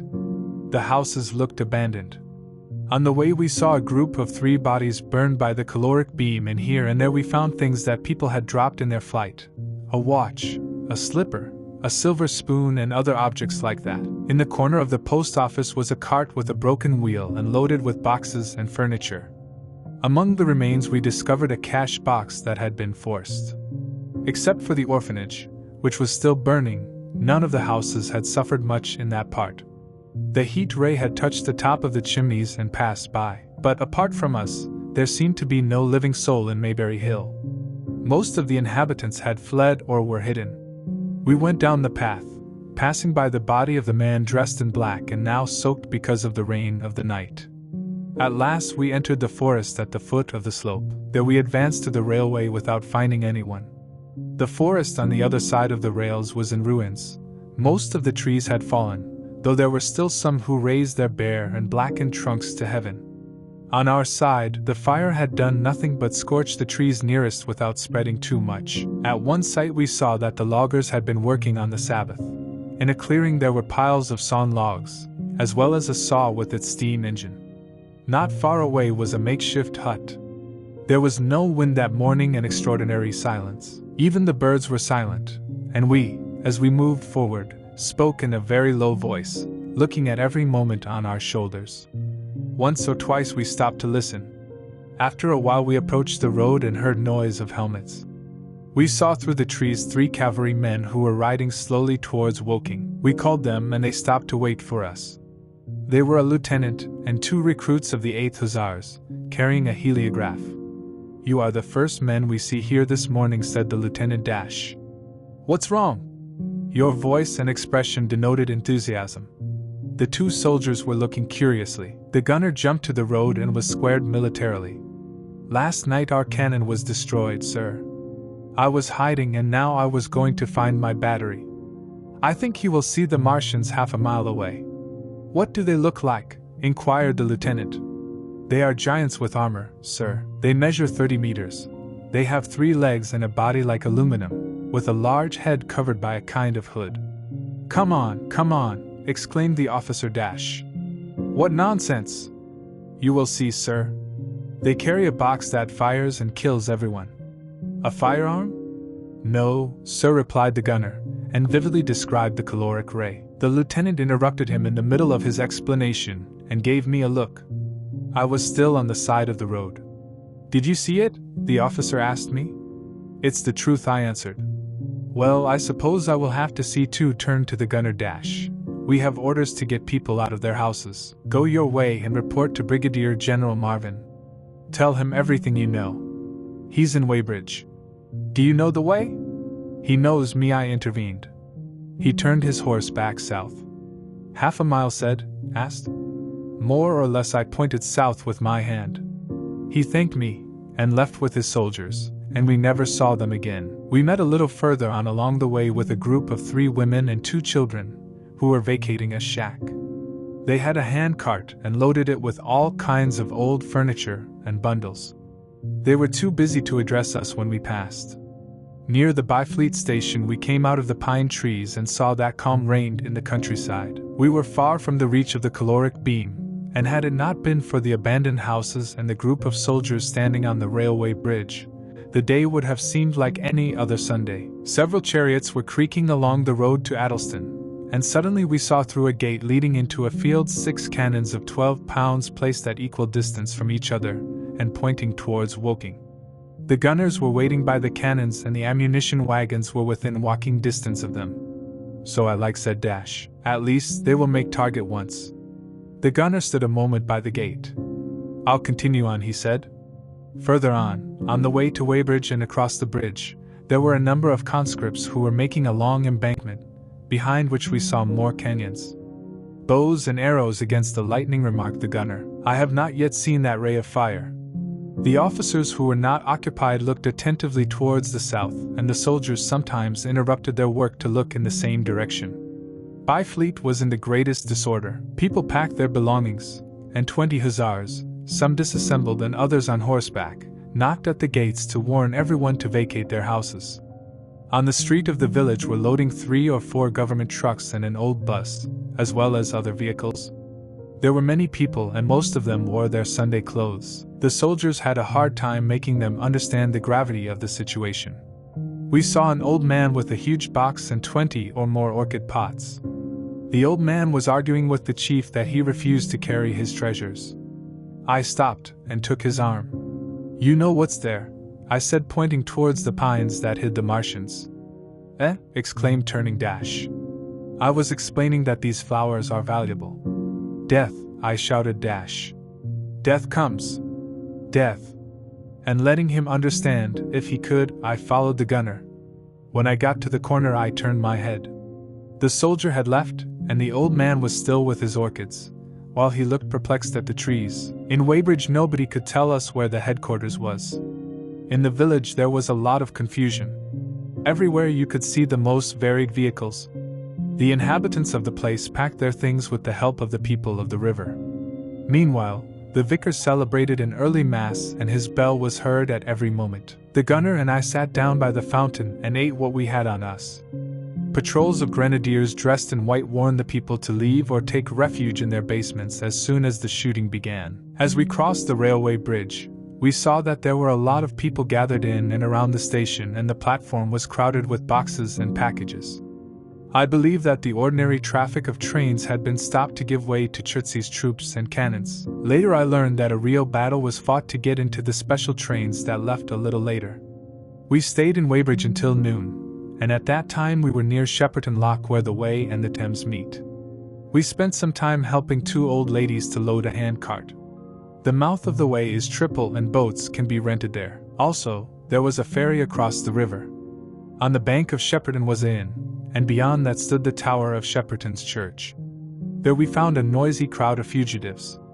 The flight had not yet become panic, but we saw already many more people than could cross in the boats. Many came with heavy burdens. We even saw a couple carrying the door of a toilet in which they had piled their possessions. A man told us he was planning to leave from Shepperton Station. There were many screams and some even joked. Everyone seemed to have the idea that Martians were simply formidable human beings who could attack and plunder the population, but would eventually be exterminated. At every moment some looked towards the countryside of Chertsey, but on that side there was calm. Across the Thames, except where the boats came, it was quiet, which contrasted with the Surrey bank. Those who landed there were walking along the road. The ferry had just made one of its trips. 3 soldiers were in the meadow joking with the fugitives without offering them any help. The inn was closed due to the time. "What is that?" a boater suddenly shouted. At that moment the sound from Chertsey was repeated. It was the distant clattering of a cannon. The fight began. Almost immediately, the batteries behind the trees started firing. A woman shouted and all were immobilized at the outbreak of hostilities. Nothing was visible, except the countryside and the cows grazing nearby. "The soldiers will stop them," said a woman who was close to me. A kind of mist rose above the trees. Suddenly we saw a great column of smoke towards the top of the river, and immediately the ground shook at our feet and there was heard a terrible explosion, whose vibrations shattered 2 or 3 windows of the neighboring houses. "There they are," cried a man in blue dash. "There. Can't you see them?" 4 Martians in their armor appeared one after another, on the other side of the trees that bordered the Chertsey meadow. They were walking quickly towards the river. At first they seemed small figures that advanced with a wobbly step and as fast as the flight of a bird. Then the 5th appeared, advancing in an oblique line towards us. Their gigantic bodies gleamed in the sunlight as they advanced toward the canyons, growing larger and larger as they approached. The farthest one was holding a huge box, and the dreadful caloric ray, which I had already seen in action on Friday night, set out for Chertsey and hit the village in full. Seeing those strange and terrible creatures, the crowd on the water's edge was stunned with horror. For a moment silence reigned. Then there was a snoring murmur and a movement of feet, as well as a splash in the water. A man, too scared to let go of the lump he was carrying, turned around and made me tremble as he hit me with his load. A woman gave me a push and ran past me. I also turned with all, but my terror was not so great as to prevent me from thinking. He was aware of the deadly caloric ray. The solution was to go underwater. "Into the water," I shouted without being noticed. I turned again and ran towards the approaching Martian and threw myself into the water. Others did the same. The entire passage of a boat that was coming back jumped to us when I ran past. The stones at my feet were very slippery, and the river was so low that I ran for 6 meters without sinking more than to the waist. Then, when the Martian was only 200 meters away, I went under the surface. In my ears resounded like thunder the splashes of the others who threw themselves into the river from both banks. But the Martian monster paid us then as much attention as a man would have given to the ants of the anthill whose foot he has broken. When I pulled the head out of the water, the cap of the mechanical giant pointed at the batteries, which continued to fire from across the river, and as they advanced they set into motion what must have been the generator of the caloric ray. 1 moment later he was on the shore and by a step saved half of the width of the river. The knees of his 2 front legs bent at the other side, and then he stood up again in all his stature, near the village of Shepperton. Then the 6 guns hidden behind the last buildings of the village were fired simultaneously. The sudden detonations almost paralyzed my heart. The monster was already lifting up the caloric box when the first grenade exploded 6 meters above the cap. I shouted in amazement. I saw the other Martians, but did not pay attention to them. What interested me was the nearest incident. 2 other grenades simultaneously exploded near the body as the cap turned to see the 4th grenade, which he could not dodge. The projectile exploded in the face of the monster. The hood seemed to swell and flew in numerous shards of red flesh and gleaming metal. It turned white. I cried out with enthusiasm. I heard the cries of joy from those around me, and at that moment I would have jumped out of the water because of joy. The beheaded colossus stumbled like a drunken giant, but did not fall. He miraculously regained his balance, and, not knowing where he was going, moved quickly towards Shepperton with the caloric ray box held high. The living intelligence, the Martian who occupied the hood, was dead and torn to shreds, and the monster was now but a complicated metal apparatus headed for destruction. He went forward in a straight line, unable to guide himself. He tripped over the tower of the church, knocking it down with the force of his impulse. He turned aside, continued walking and fell, at last, with tremendous din, into the waters of the river. A violent explosion shook the earth, and a spring of water, steam, mud and broken metal flew into the sky. When the caloric ray box fell into the river, the water had immediately become steam. 1 moment later a tremendous wave of almost boiling water advanced up the river. I saw the people trying to reach the shore and heard their screams from the tremendous noise caused by the Martian's fall. For a moment I did not pay attention to the hot water and forgot that I had to try to save myself. I jumped down the river, pushing a man away from my path, and reached the bend. From there I saw a dozen abandoned boats, swaying violently on the waves. The Martian lay across the river and was submerged almost entirely. Thick clouds of steam rose from the wreckage, and through them I could vaguely see the gigantic legs that hit the water and made the mud fly through the air. The tentacles moved and struck like the arms of a living being, and except for the uncertainty of these movements, it was as if a wounded being were tossing among the waves trying to save his life. Huge quantities of a brown fluid were coming out of the machine.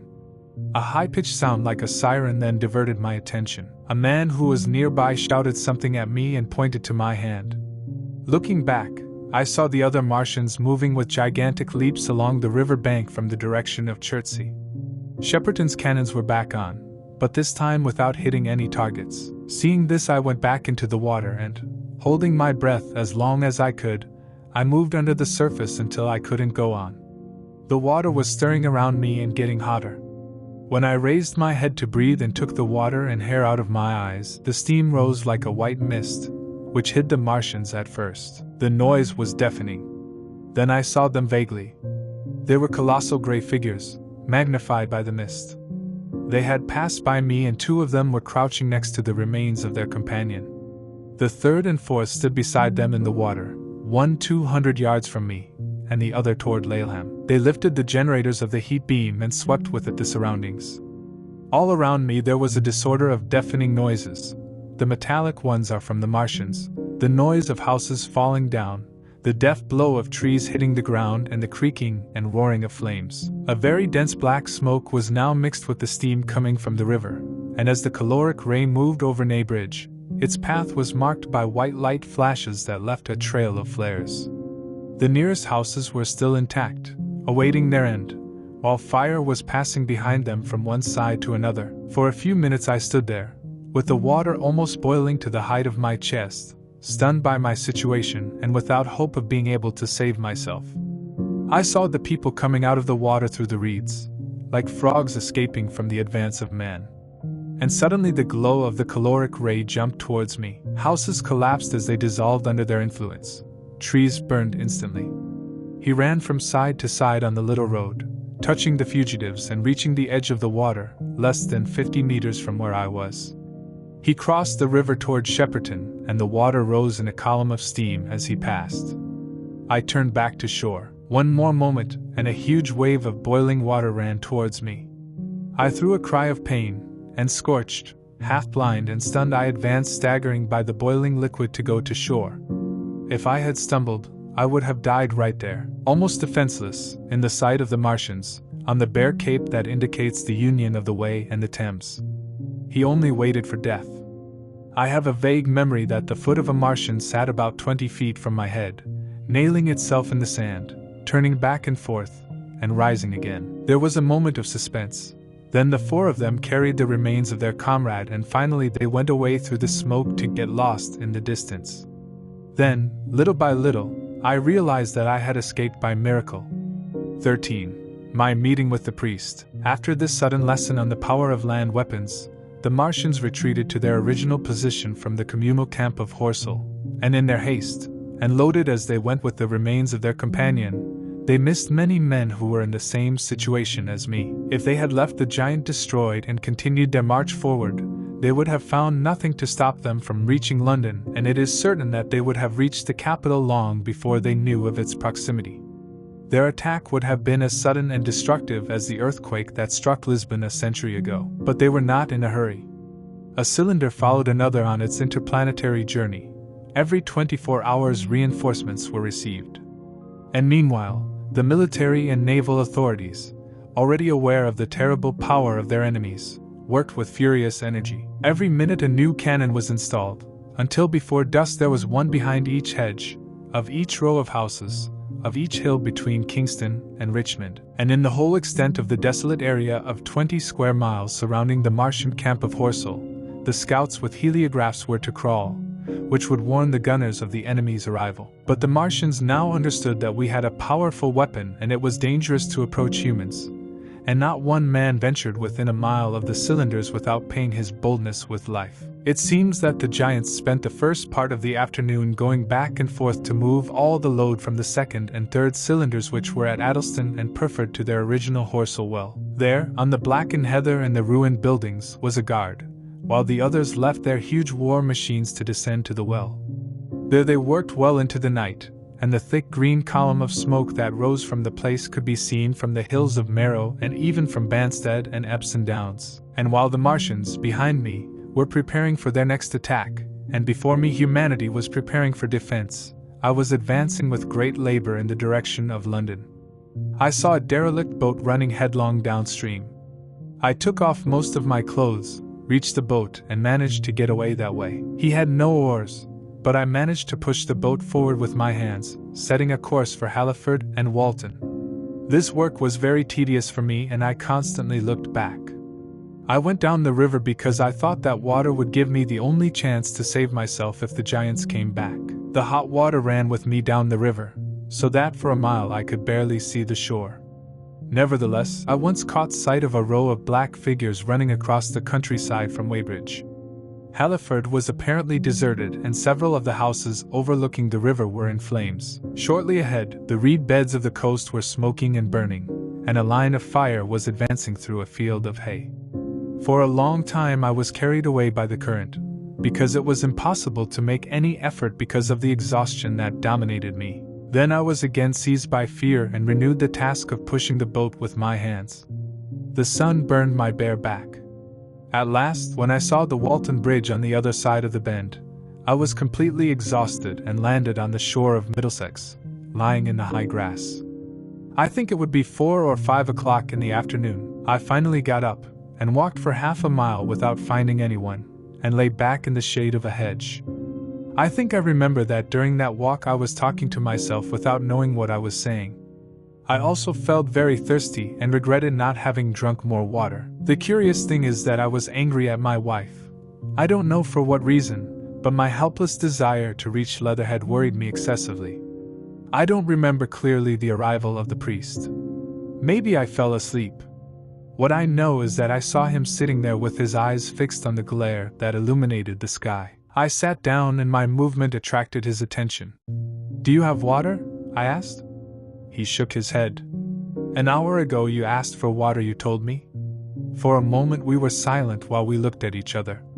"I suppose you saw in me a very strange being. My clothes were nothing but trousers and socks, My back was reddened by the sun, and my face blackened by the smoke.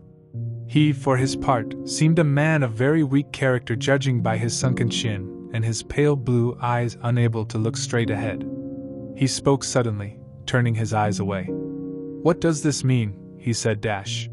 "What does it mean?" I looked at him without answering.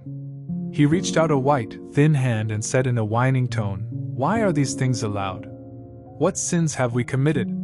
The morning service was over. I was walking down the road to clear my head when all this happened. Fire, earthquake, death. As if we were in Sodom and Gomorrah. All our works are undone. What are these Martians? What are we? I replied, clearing my throat. He took his knees with his hands and turned to look at me again.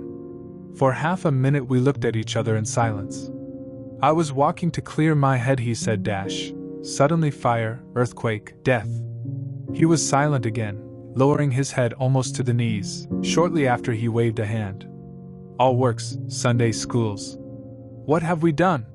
What has Weybridge done? All destroyed. The church. We rebuilt it just 3 years ago. Gone. Crushed. Why?" Another pause, and he spoke again as if he had gone mad.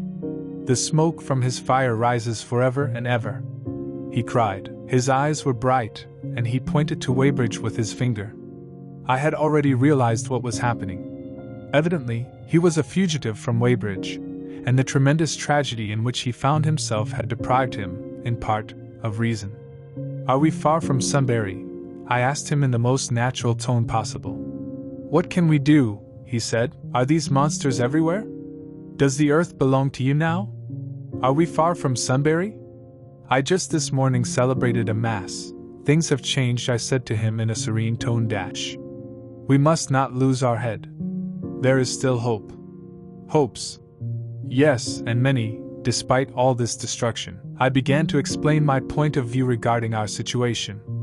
At first he heard me, but as I continued, his eyes became again opaque and turned away his sight.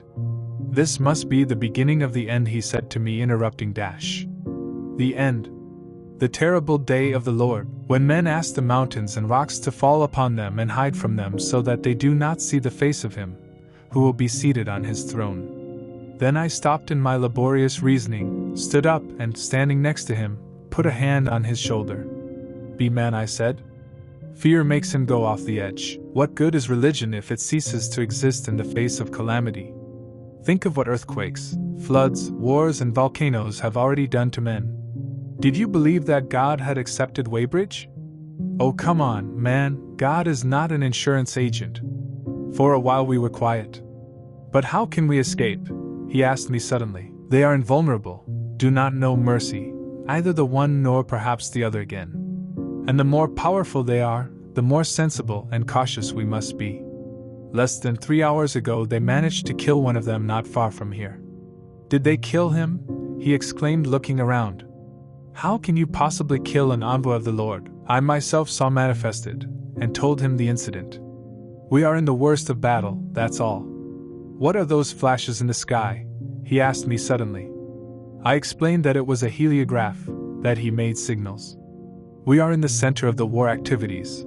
Although everything is so calm, I have manifested. That flash in the sky indicates a battle is coming. From that side are the Martians, and to the side of London, where the hills around Richmond and Kingston rise, they are digging trenches and forming embankments that will serve as parapets for cannons and troops. Soon the Martians will be back here." As I was talking like this, the priest jumped up and interrupted me with a wave. "Listen," said. From the other side of the hills, beyond the water, came the throbbing of distant canyons and barely audible screams. Then silence reigned. A beetle passed hovering over the hedge and continued its flight. In the west was the moon, which shone faintly upon the smoke coming from Weybridge and Shepperton. "We'd better follow this path north," I said. 14. In London. My younger brother was in London when the Martians attacked Woking. He was a medical student preparing for an exam, so he didn't hear about the space visitors until Saturday morning. The newspapers of that day published, in addition to several special articles on the planet Mars, a concise and vague telegram, which proved even more intriguing by its brevity. Alarmed by the proximity of a crowd, The Martians had killed a certain number of people with a very fast gun, as explained in the telegram. The message concluded with these words: "Although formidable, the Martians have not come out of the well into which they fell and seem unable to do so. This is probably due to the greater attraction of the Earth's gravity." This point was the basis for the editorialist's articles. Of course, all the students in my brother's biology class were very interested, but there was no sign of more excitement on the street than usual.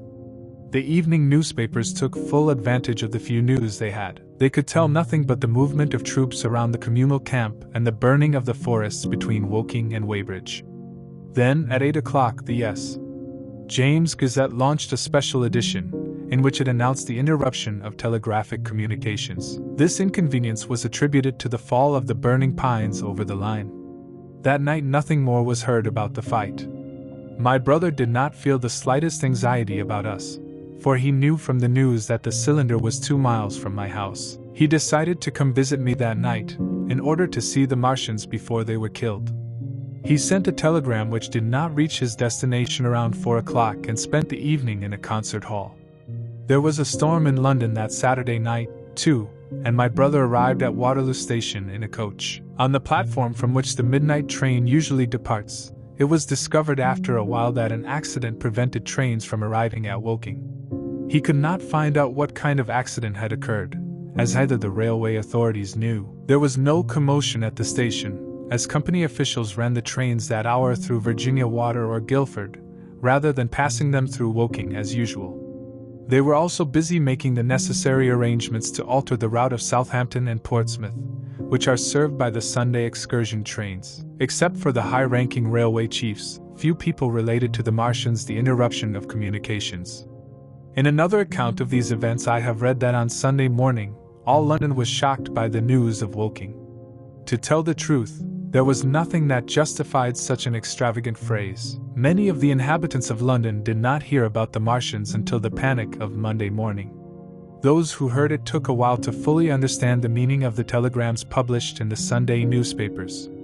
Most people in London don't read the newspapers of that day. Moreover, the conviction of personal safety is so ingrained in the mind of the Londoner, and is so common that newspapers exaggerate things, that they could read without the least fear the following news.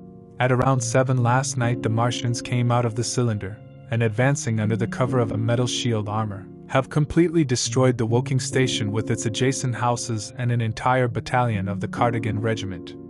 No details are known. Maxim machine guns are completely useless against their armor, and the cannons were disabled by them. The Hussars are heading for Chertsey. The Martians seem to be moving slowly towards Chertsey and Windsor. There is great anxiety in West Surrey, and they are digging trenches and erecting embankments to contain their advance towards London. That's how the Sunday Sun published the news, and a very well-written article in the Referee compared the events to what would happen if all the animals of a zoo were released into a village. In London nobody knew anything about the nature of the Martians and still persisted the idea that monsters must be very clumsy. They crawl laboriously was the expression used in all the first news about them. None of the telegrams could have been written by an eyewitness. Sunday newspapers launched several editions into the streets as news arrived. Some did so even without having them. But there was nothing new to say to the people until late in the evening, when the authorities gave the news agencies what they had. The inhabitants of Walton and Weybridge, as well as all surrounding districts, were said to be marching along the roads towards the capital. That was it. In the morning, my brother went to the church at the Orphans' Hospital, not yet knowing what had happened the night before. In the temple he heard allusions about the invasion, and the priest said a mass for peace. On leaving he bought the Referee. He was alarmed by the news and went back to Waterloo Station to see if communications had been restored. The people walking down the street did not seem to be affected by the strange news that was being proclaimed by the newspaper vendors. They were interested, yes, and if they were alarmed it was only by the residents of the mentioned populations. At the station, he first learned that the Windsor and Chertsey lines were cut. The employees told him that several strange telegrams had been received from the stations at Byfleet and Chertsey, but no further news was coming. My brother was unable to obtain precise reports on this. All they told him was that a battle was being fought around Weybridge. The train service was very disorganized. At the station there were many people waiting for friends from the southwest.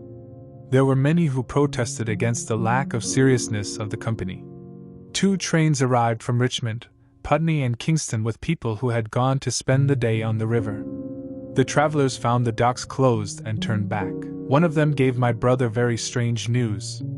There are many people who come to Kington in cars and cars loaded with all their personal belongings, he said. They come from Molesey, Weybridge and Walton, and say that in Chertsey there have been many gunshots heard and that the cavalry has told them to leave at once because the Martians are coming. We heard gunfire at Hampton Court Station, but thought it was thunder. What the hell does all this mean? Martians can't get out of their well, right? My brother couldn't tell you anything. He later discovered that the alarm had set off the underground customers and that Sunday hikers were returning from all the stations in the southwest too early, but no one knew anything concrete. Everyone who arrived at the station seemed to be in a bad mood. Around 5 o'clock there was a big stir in the station when the line between the southeast and southwest stations was enabled to allow the passage of large canyons and a large number of roldados. These were the weapons that they took to Woolwich and Chatham to protect Kingston. The curious made festive comments, which were answered in the same way by the recruits. They will eat them. We are the tamers of beasts. And other phrases like that. Soon after, a squad of police arrived, who had people removed from the platforms. My brother then went out into the street. Church bells rang for the evening service and a group of Salvation Army youth came chanting down the road to Waterloo. On the bridge there were a number of sloths watching a rare brown slag coming down the river. The sun was setting and against the splendid sky the silhouettes of the clock tower and the House of Parliament were cut out. Someone commented on a body floating in the water. One of the peeping Toms, who claimed to be a reservist, told my brother that he had seen the flashes of a heliograph towards the west.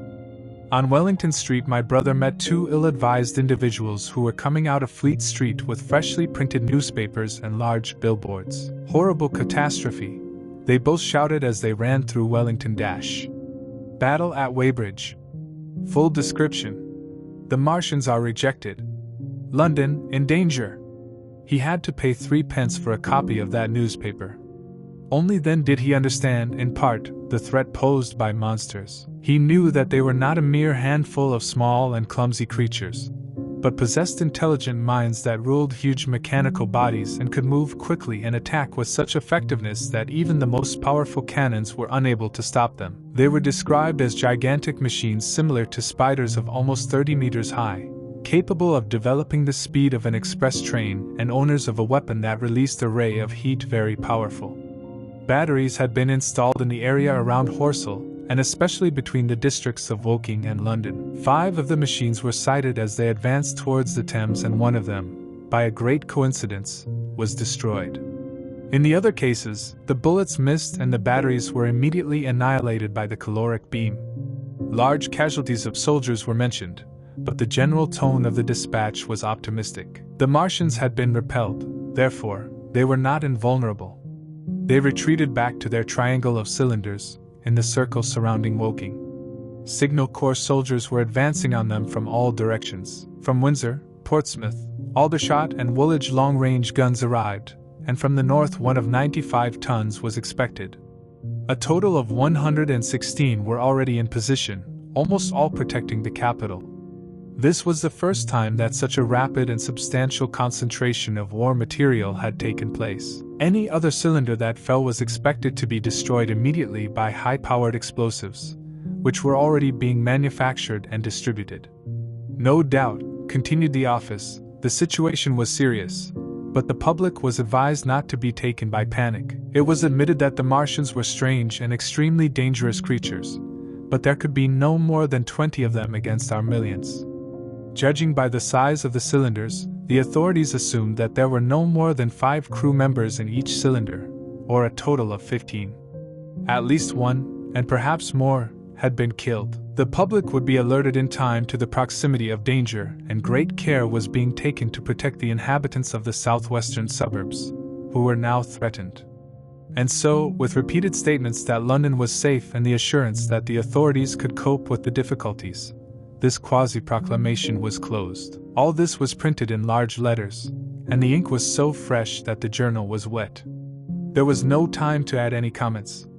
According to my brother, It was curious to see how the rest of the news had been sacrificed to give way to what had just been said. All over Wellington Street people were buying the newspapers to read, and suddenly the voices of the other vendors following the first ones were heard in the Strand. People would come down from the collective vehicles to buy copies. There is no doubt that, whatever their first apathy, people were very excited about these news. The owner of a map house in the Strand removed the shutters from his window and displayed several maps of Surrey on it. As my brother marched down the Strand towards Trafalgar Square with the newspaper under his arm, he saw several of the fugitives arriving in West Surrey. There was a man who drove a cart like the greengrocer's. In the vehicle, his wife and 2 children were traveling with some furniture. He came from the Westminster Bridge, and behind him was a hay cart with 5 or 6 people of very respectable appearance, carrying numerous boxes and packages. They were all very pale, and their appearance contrasted remarkably with that of the well-dressed passengers who looked at them from the buses. They stopped in the square as if they did not know which way to go and, at last, took the east by the Strand. A little further on came a man in work clothes, riding one of those old bikes with one wheel smaller than the other. It was very dirty and had a face as white as chalk. My brother then took to Victoria and crossed with other refugees.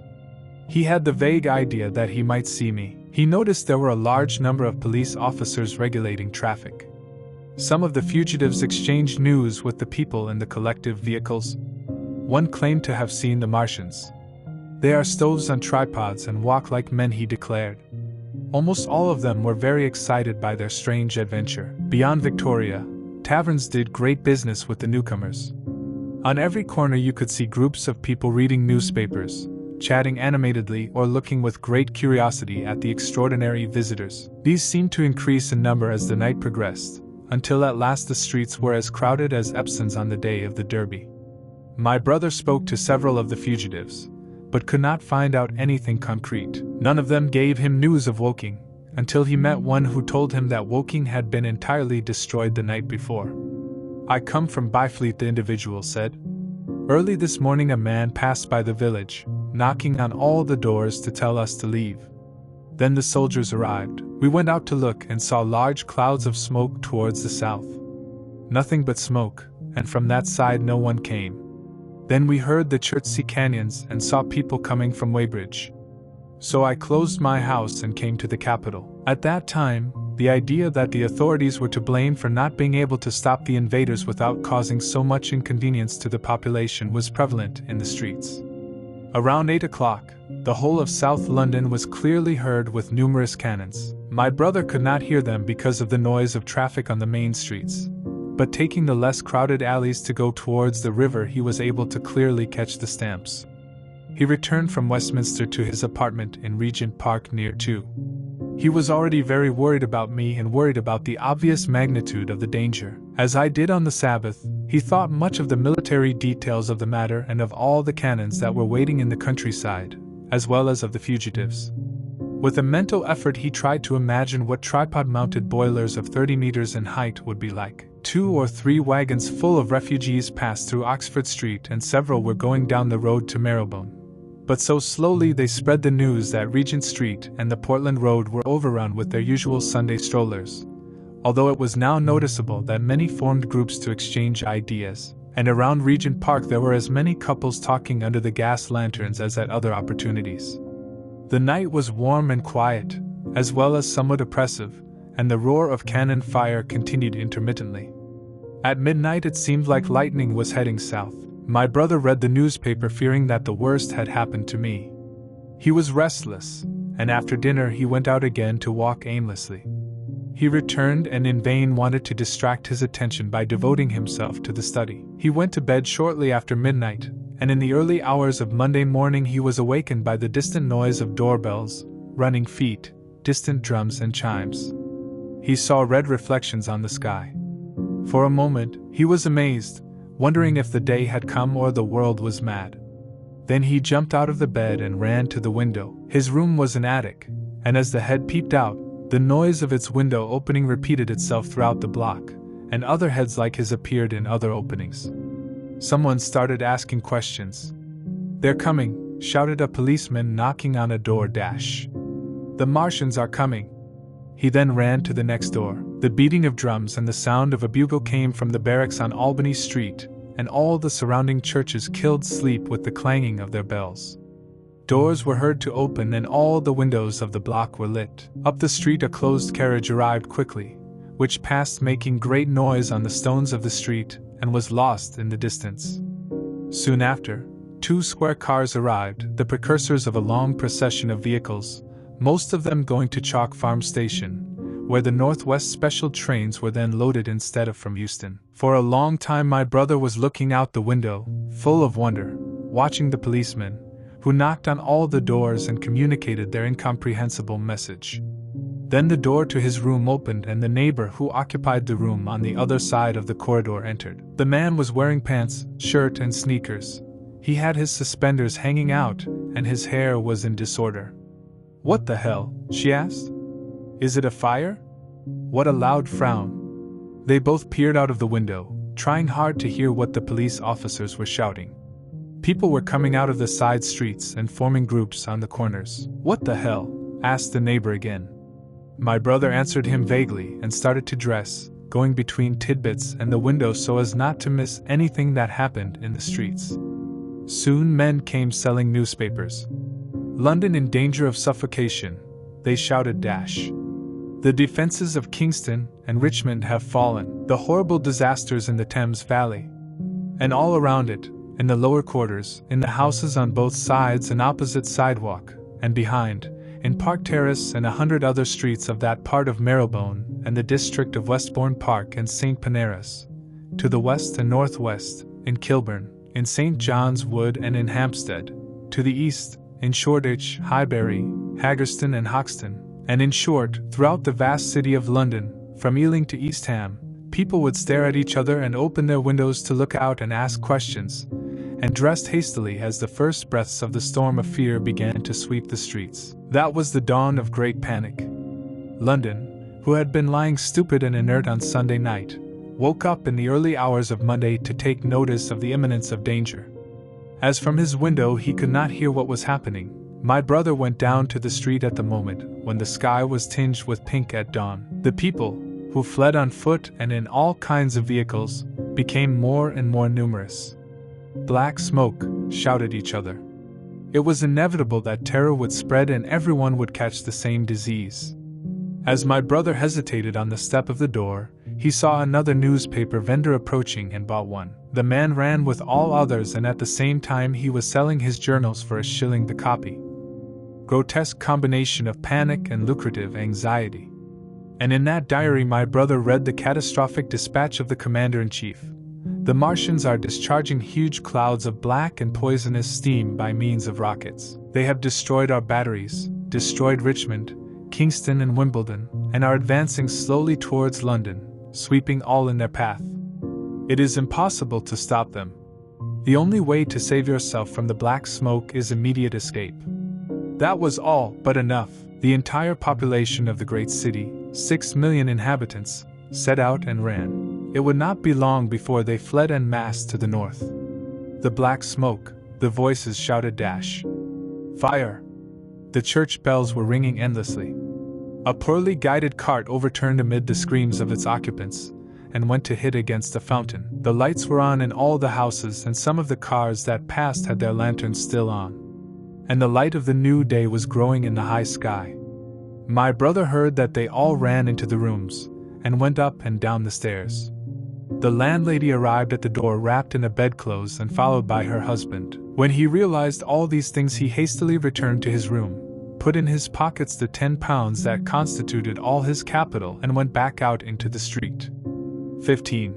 What happened in Surrey? The Martians had renewed their offensive when the priest and I were talking near Halliford, and while my brother watched groups of fugitives coming through the Westminster Bridge. As can be guessed from the various accounts of their activities, most of them were making their preparations at the Horsell Well until 9 o'clock that night, hastening a job that caused large amounts of green smoke. 3 of them left around 8 o'clock, and slowly and cautiously passed through Byfleet and preferred towards Ripley and Weybridge, reaching the site of the batteries, which were waiting for the moment to come into action. These Martians did not advance together, but at a distance of 1.5 miles from each other, and communicated by means of howls, like the howl of a mermaid.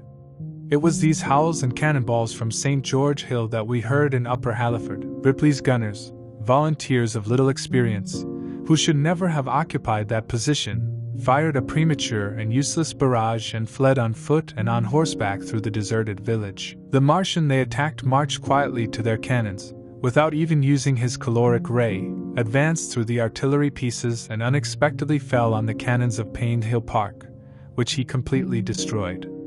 But the soldiers of St. George Hill were better directed or more courageous. Hidden in a grove as they were, they seemed to have taken by surprise the Martian who was closest to them.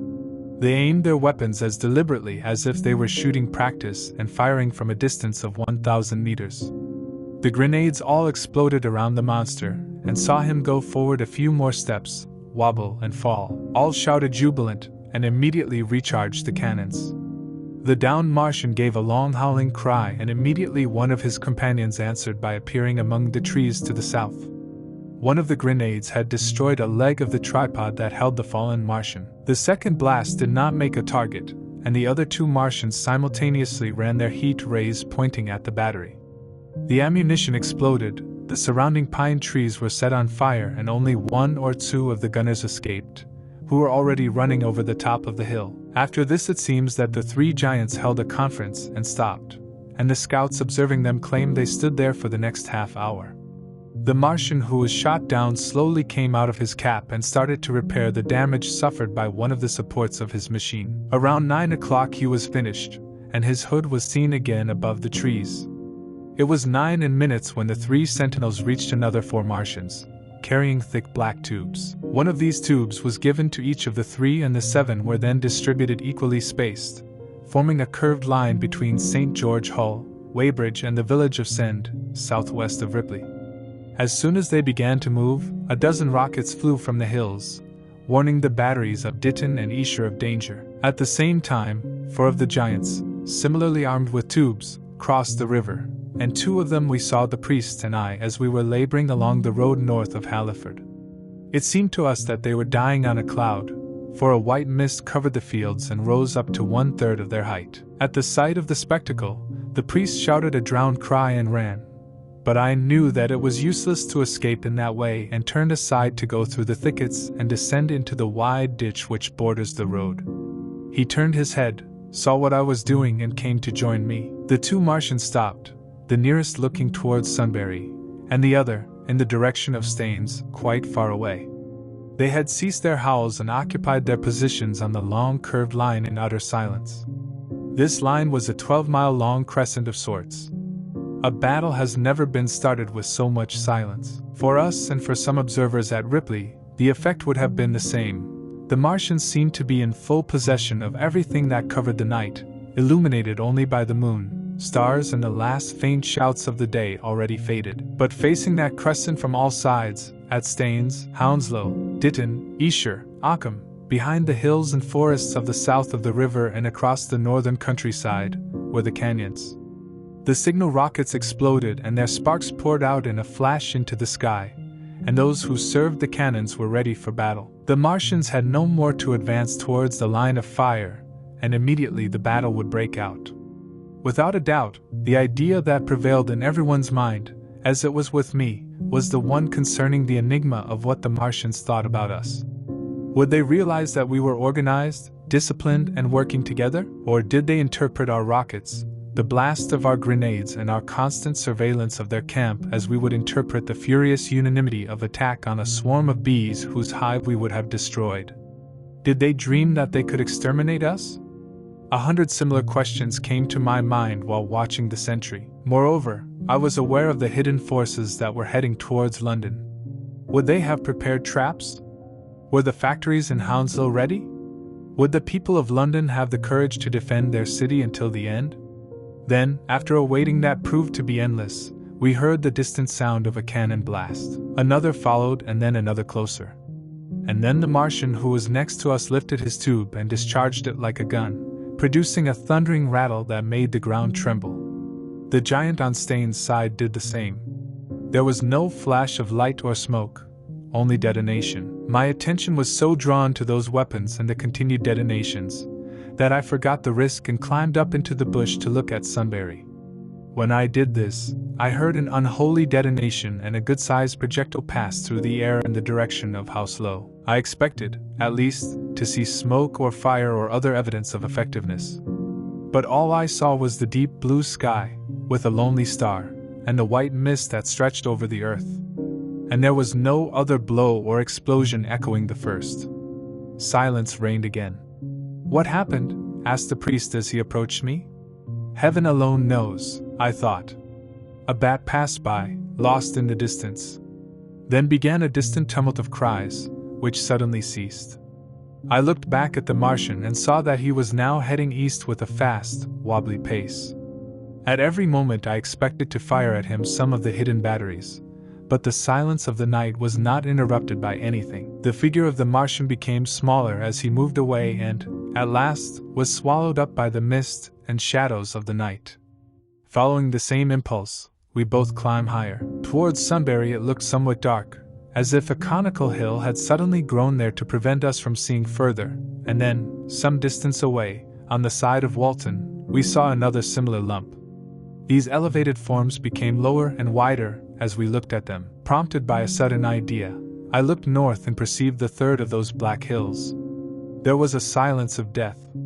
To the southeast we heard then the Martians, howling to communicate with each other, and then the air again shook with the distant detonation of their weapons. But the ground artillery did not respond to the attack. At that time we did not understand what it was, but later I would know the meaning of those hills which formed on Earth.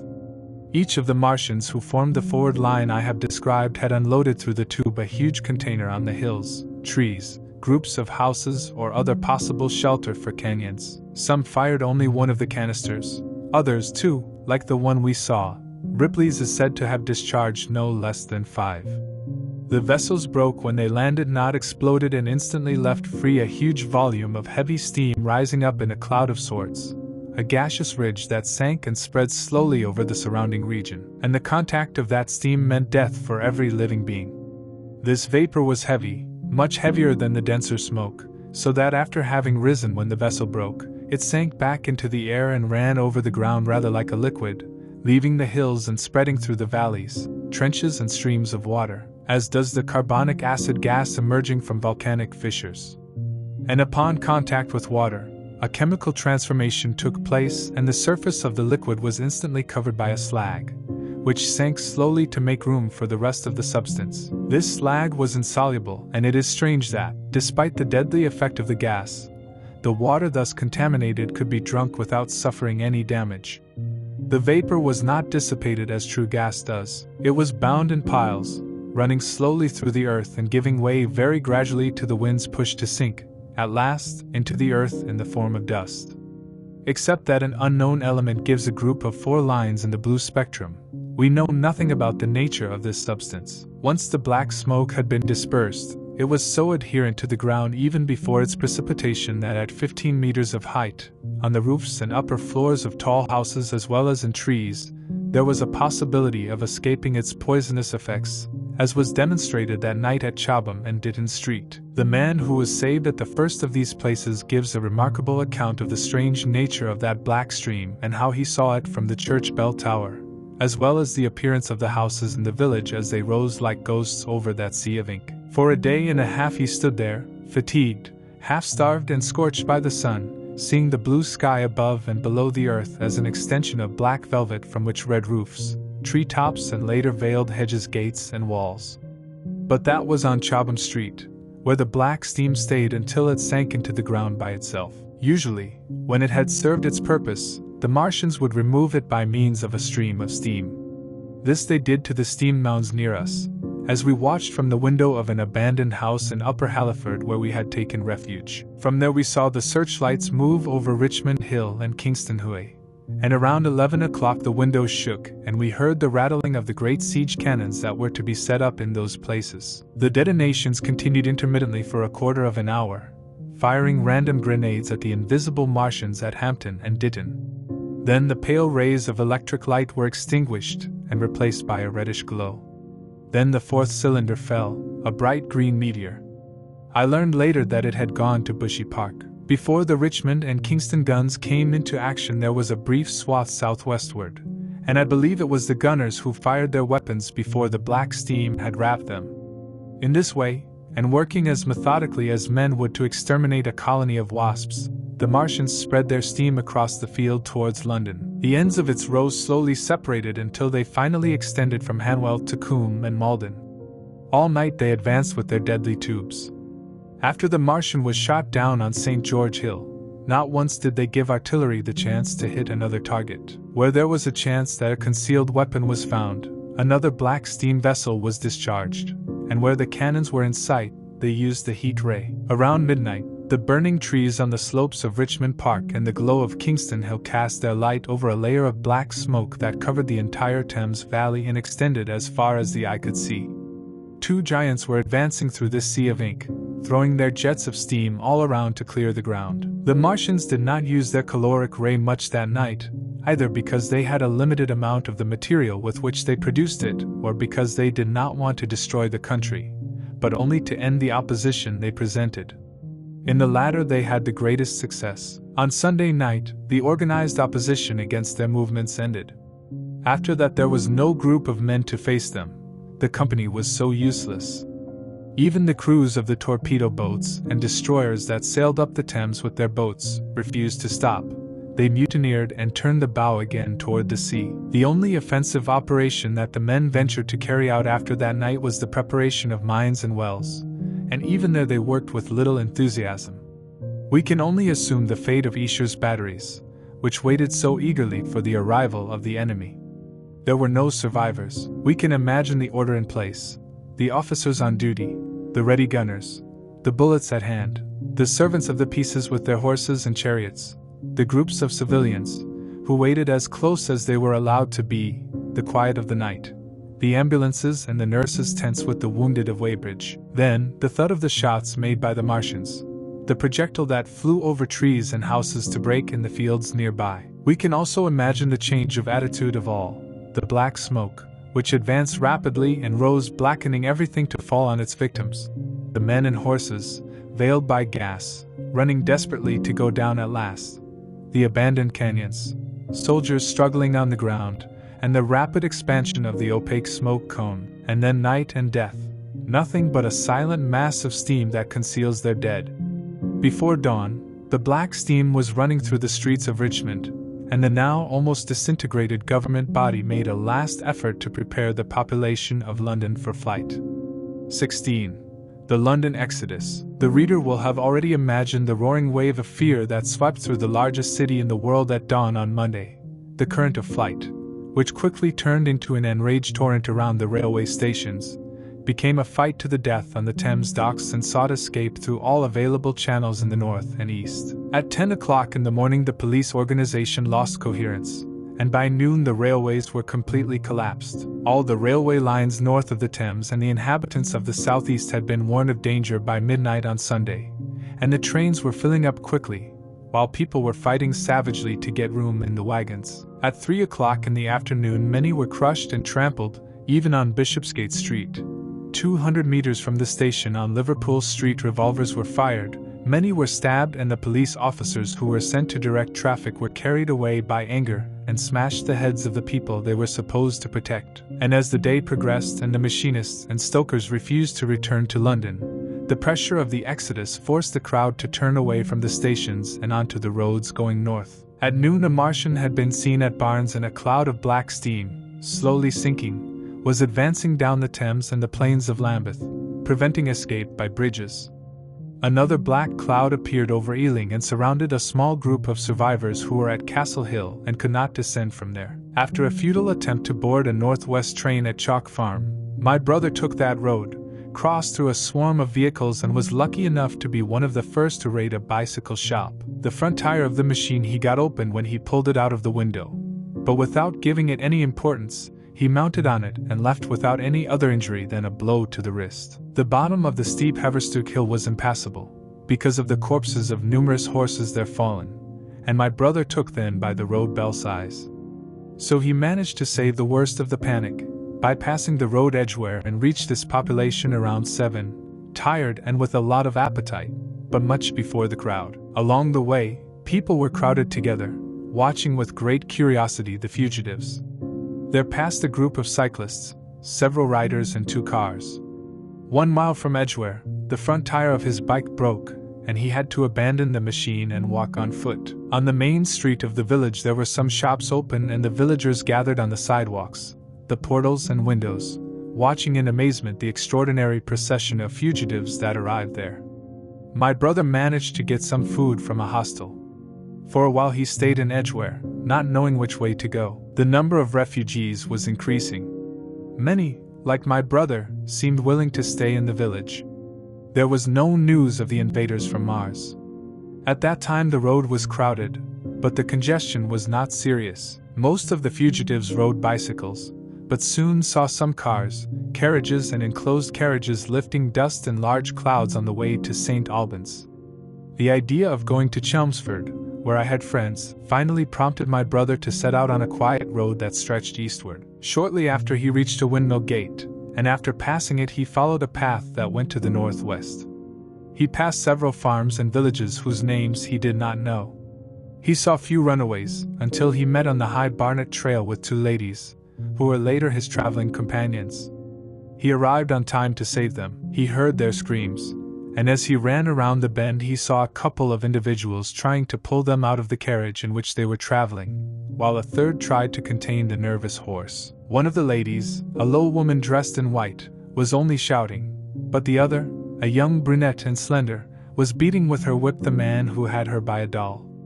My brother took the situation in hand instantly, shouted and ran to the place where the fighting was taking place. One of the men gave up his intentions and turned to him. Seeing the other's expression, my brother understood that a fight was inevitable, and as he was an expert boxer, he attacked him immediately, knocking him against the wheel of the vehicle. It was not the right time to be chivalrous, and then he passed out with a kick. He then took by the neck of the one who held the lady's wrist. He heard the noise of hooves, felt the whip hit him between the eyes, and the man to whom Asia was released and ran along the road. Half dazed, he found himself in front of the one who had held the horse, and then saw that the car was moving away down the road waving from side to side and with both women turning towards him. His antagonist, who was a stocky guy, tried to hug him, and he held him with a blow to the face. The other one realized he was alone, and jumped to dodge him and run after the car. My brother followed him and fell to the ground. Another of the subjects, who had run after him, fell as well. The third of the individuals approached, and was tied between the 2. My brother would have been in a grave trouble had the thin lady not come to his aid with great boldness. It appears that he had a revolver, but the gun was under the seat when they attacked, shot from 6 meters away, and the bullet passed within a few centimeters of my brother's head. The least brave of thieves ran away with his companion, who reproached him for his cowardice. Both stopped beside the one lying on the road. "Take this," said the young woman to my brother, giving him the revolver. "Return to the car," he ordered as he washed away the blood that flowed from his lips. She turned without a word and both marched to where the woman in white was trying to contain the frightened horse. The thieves seemed to have given up and they walked away. "I will sit here, if you will permit me," he said then, and went up to the sling. The lady looked over her shoulder. "Give me the reins," he said, and whipped the horse with the whip.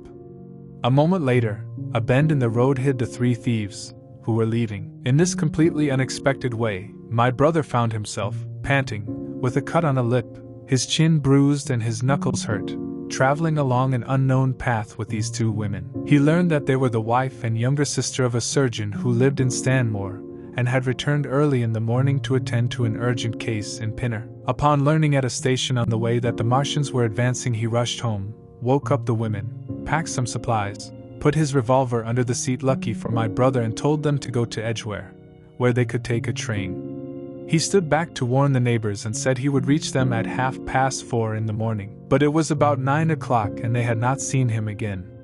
At Edgware they could not stop due to heavy traffic passing through the village, and so they went up that side road. This is what they told my brother little by little, when they stopped again near New Barnet. He promised to keep them company, at least until they decided what they were going to do, or until the doctor arrived. He claimed to be an expert in the handling of a revolver, a weapon unknown to him, in order to instill confidence. They made a kind of camp by the side of the road, and the horse started to nibble on a hedge. He told them about his escape from London and everything he knew about the Martians. The sun was rising in the sky, and after a while they stopped talking and stayed waiting. Several walkers passed by, and through them my brother learned some news. Each response he received increased his impression of the great disasters suffered by humanity, and increased his conviction that it was necessary to continue the flight immediately. For this reason he suggested it to his companions. "We have money," said the thinnest, and hesitated a little. He looked my brother in the eye and his uncertainty disappeared. "I have it too," he said. She explained that they were carrying 30 pounds of gold, plus a $5 bill, and suggested that they could take a train at St. Albans or New Barnet. My brother thought it impossible to do so, having seen what had happened in London with the trains, and expressed his idea of crossing Essex to Harwich and thus escaping from the country. Mrs. Elphinstone, who was the lady in white, refused to listen to reason and continued to call George, but her sister-in-law was very determined and finally agreed to my brother's suggestion. So they went to Barnet with the intention of crossing the Great Northern Road. My brother was walking by the car to tire the horse as little as possible. As the day went on, the heat increased and the white sand they stepped upon became blinding and burning, so that they could travel only very slowly. The hedges were covered with dust, and as they advanced towards Barnet they heard more clearly an extraordinary tumult. They started meeting more people. Most of them looked forward with fixed eyes. They were murmuring in the low, tired, pale and dirty. A man dressed in a dress crossed them. He was walking and his eyes were fixed on the ground. They heard his voice and, turning to look at him, saw him take one hand to the hair and hit with the other something invisible. Past his paroxysm of anger continued on the way without looking back even once. As they headed south to the crossroads of Barnet, they saw a woman approaching the road through a field on the left carrying a child in her arms and followed by 2 others. Then a man dressed in black appeared, with a thick stick in one hand and a suitcase in the other. Then they saw a cart coming through the bend, dragged by a sweaty black horse and guided by a young man with a mushroom hat covered in dust. 3 girls and a couple of children were traveling with him. "Can we go around the Edgware here?" asked the driver, who was very pale. When my brother answered affirmatively, he took to the left, whipped the horse and left without thanking him. My brother noticed a pale gray smoke rising between the houses in front of him, and covering the white facade of a building behind the villas. Mrs. Elphinstone cried out as she saw a mass of red flames leaping from the houses to the sky. The tumultuous noise turned out to be now a cacophony of voices, the grinding of many wheels, the crusting of vehicles and the beating of helmets on the ground. The road described a sharp curve, less than 50 yards from the crossroads. "My God!" cried Mrs. Elphinstone. "Where are you taking us?" My brother stopped. The main road was crowded, a torrent of human beings rushing northward as they pushed each other. A great cloud of dust, white and bright by the sun's glare, made the spectacle indistinct and was constantly renewed by the legs of large numbers of horses, the feet of men and women, and the wheels of vehicles of all kinds. "It's step!" shouted the voices. "Make way!" Trying to get to the crossing of the path by the main road was like wanting to move into the flames and smoke of a fire. The crowd roared like flames, and the dust was as warm and penetrating as smoke. And indeed, a village was burning ahead, whose smoke added to the confusion. 2 men crossed them. Then a very dirty woman passed by, who was wearing a bundle of clothes and crying without ceasing. All they could see of the London road between the houses on the right was a tumultuous stream of dirty people, who were moving between the houses on both sides. The black heads, the indefinable forms, became clear upon reaching the corner, to pass and lose again his individuality in the confused crowd, which disappeared among a cloud of dust. "He forward! Forward!" shouted the voices. "Step! Step!" One's hands pressed on the back of another. My brother stood by the horse. Then, irresistibly attracted, he walked step by step down the path. Edgware had been a scene of confusion, Chalk Farm, an indescribable tumult. But this was a whole population on the move. It is difficult to imagine that crowd. It had no character of its own. The figures would come out of the corner and get lost, turning their backs on the groups standing on the path. On the sides were those who marched on foot, threatened by the wheels, falling at every moment into the ditches and stumbling over each other. The vehicles went one after another, leaving little space for the other faster cars, which from time to time were advanced by presenting a favorable opening, thus forcing the walkers to spread against the fences and gates of the houses. "Go ahead," was the cry. "Go ahead! They are coming!" A blind man in the Salvation Army uniform was riding on a wagon. He was making vague gestures and shouting, "Eternity! Eternality!" His voice was hoarse and very powerful, so that my brother heard him long after the blind man had been lost in the southern dust. Some of those who went in the chariots were punishing their horses and fighting with the other drivers. Others were motionless, with their eyes fixed on the void. Others were biting their nails or lying prostrate at the bottom of their vehicles. The horses had foxes on their snouts and red eyes. There were square cars, closed carriages, wagons and carts in infinite number. The cart of a brewer passed squeaking with its two wheels on that side splashed with fresh blood. "Make way!" all shouted. "Make way!"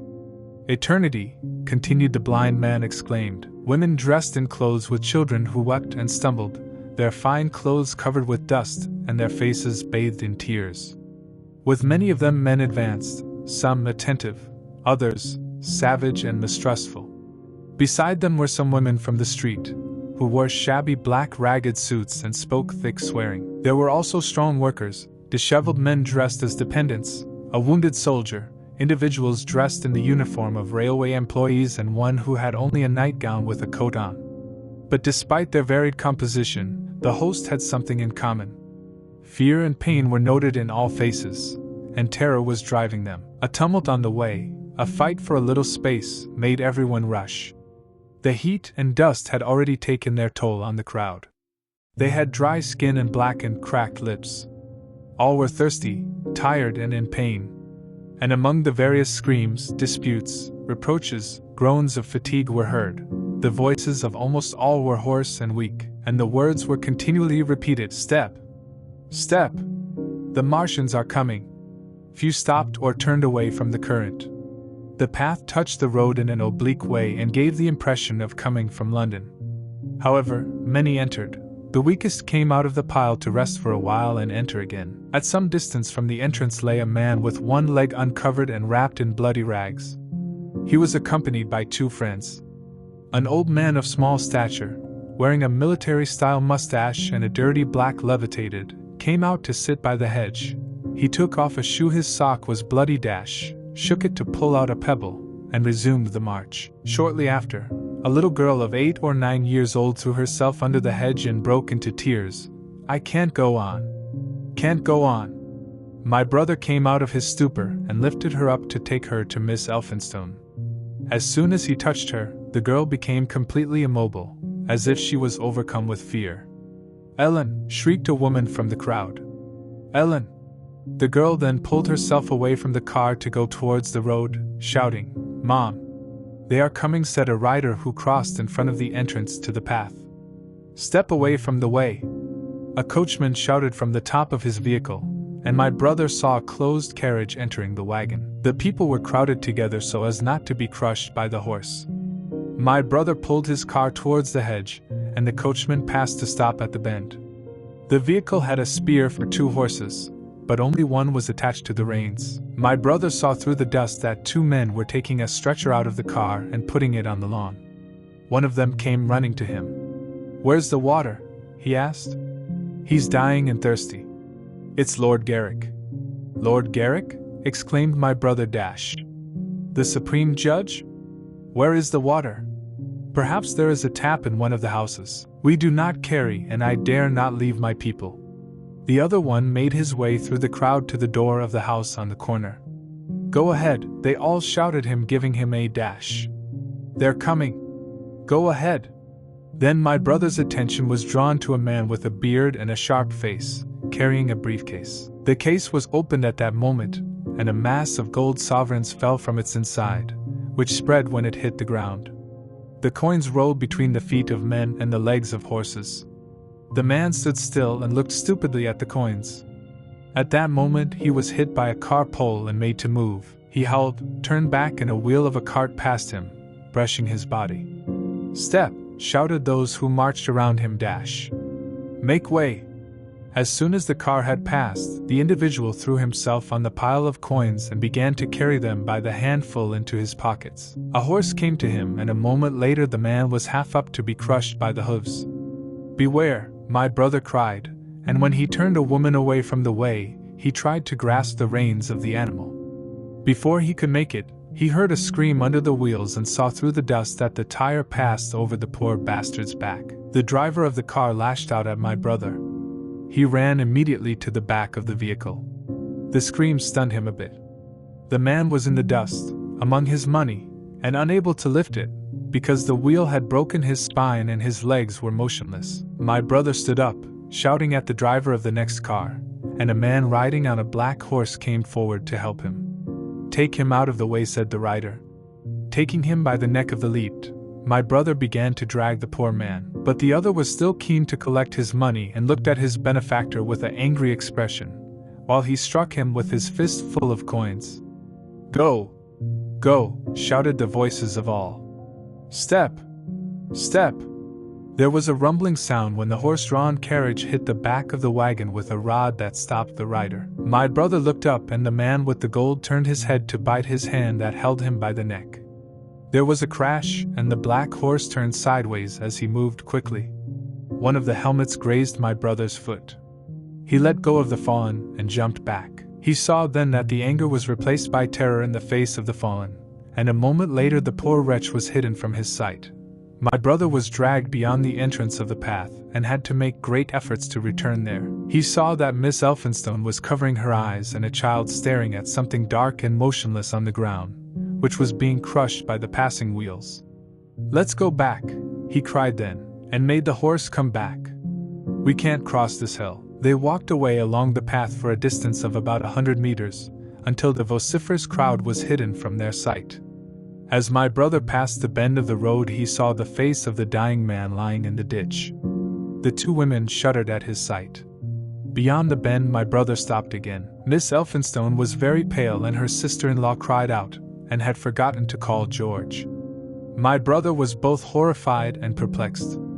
As soon as they had retreated, he understood the inevitable and urgent need to attempt the crossing. He turned to the young woman. We must go there, he declared, and again he returned the horse. For the second time on that day, the young woman demonstrated her strength of character. To make his way through the human stream, my brother entered it and stopped a car as he led his horse to the other side. A cart snapped its wheels into theirs and continued after ripping off a long splinter from the carriage. One moment later they were prisoners of the stream and were dragged forward. With the marks of the whips that the coachman had lashed him, my brother jumped into the carriage and took the reins from the hand of the girl. Aim at the man behind us if you push too much, ordered by giving him the revolver. No, aim at the horse. Then he began to look for an opportunity to turn right off the road. But once in the stream it seemed to lose control and become part of the endless caravan. They crossed Chipping Barnet with the others, and were nearly a mile past town before they could make their way to the other side of the road. The noise and confusion were indescribable, but in the village and beyond there were several secondary roads which, in a way, relieved the pressure of the march. They took east by Hadley, and there and some later they met a great crowd drinking in the stream, and many of whose components struggled to reach the water. Then, from a hill near Sass Barnet, they saw two trains moving slowly, one after the other, without signs or order, full of passengers, many of whom were going up to the coals of the tender. Both convoys were traveling north on the Great Northern tracks. My brother assumed that they must have been filled outside of London, for at the time the uncontrollable terror of the population had made entry into the terminals impossible. Near that place they stopped to rest for the rest of the evening, for the violence of the day had exhausted them completely. They were already suffering the rigors of hunger. The night was cold, and none of them dared to sleep. And as night fell they saw many people pass by on the way, fleeing from unknown dangers and going in the direction of my brother's coming. 17. The Thunder Child. If destruction had been the sole objective of the Martians, on Monday they could have annihilated the entire population of London, which was slowly spreading through the neighboring counties. The desperate escape was made not only through Barnet, but also through Edgware and Waltham Abbey, as well as along the roads east of Southend and Shoeburyness, and south of the Thames to Deal and Broadstairs. If one had been able to soar over London in a balloon on that morning of June, all the roads of the north and east which came out of the maze of streets would have seemed to him sprinkled with black with the fugitives, and every little dot would have been a human being dominated by terror and physical discomfort. In the previous chapter, one have reported in detail the description my brother gave me, so that the reader can realize the reactions experienced by one of the fugitives. Never in the history of the world has such an extraordinarily large human mass been moved and suffered so much. The legendary host of the Goths and Huns, the most numerous armies that Asia has ever seen, would have been but a drop in that torrent. And this was not a disciplined march, but a gigantic and terrible stampede, without order and without direction, 6 million people, unarmed and without provisions, advancing without pause. That was the beginning of the collapse of civilization, of the hecatomb of humanity. Down there the occupant of the globe would have seen the layout of the streets in their full extent, the houses, churches, squares, gardens all abandoned that extended like a huge map, and to the south completely erased the drawing. About Ealing, Richmond, Wimbledon, it would have seemed to him that a monstrous feather had spilled ink on the map.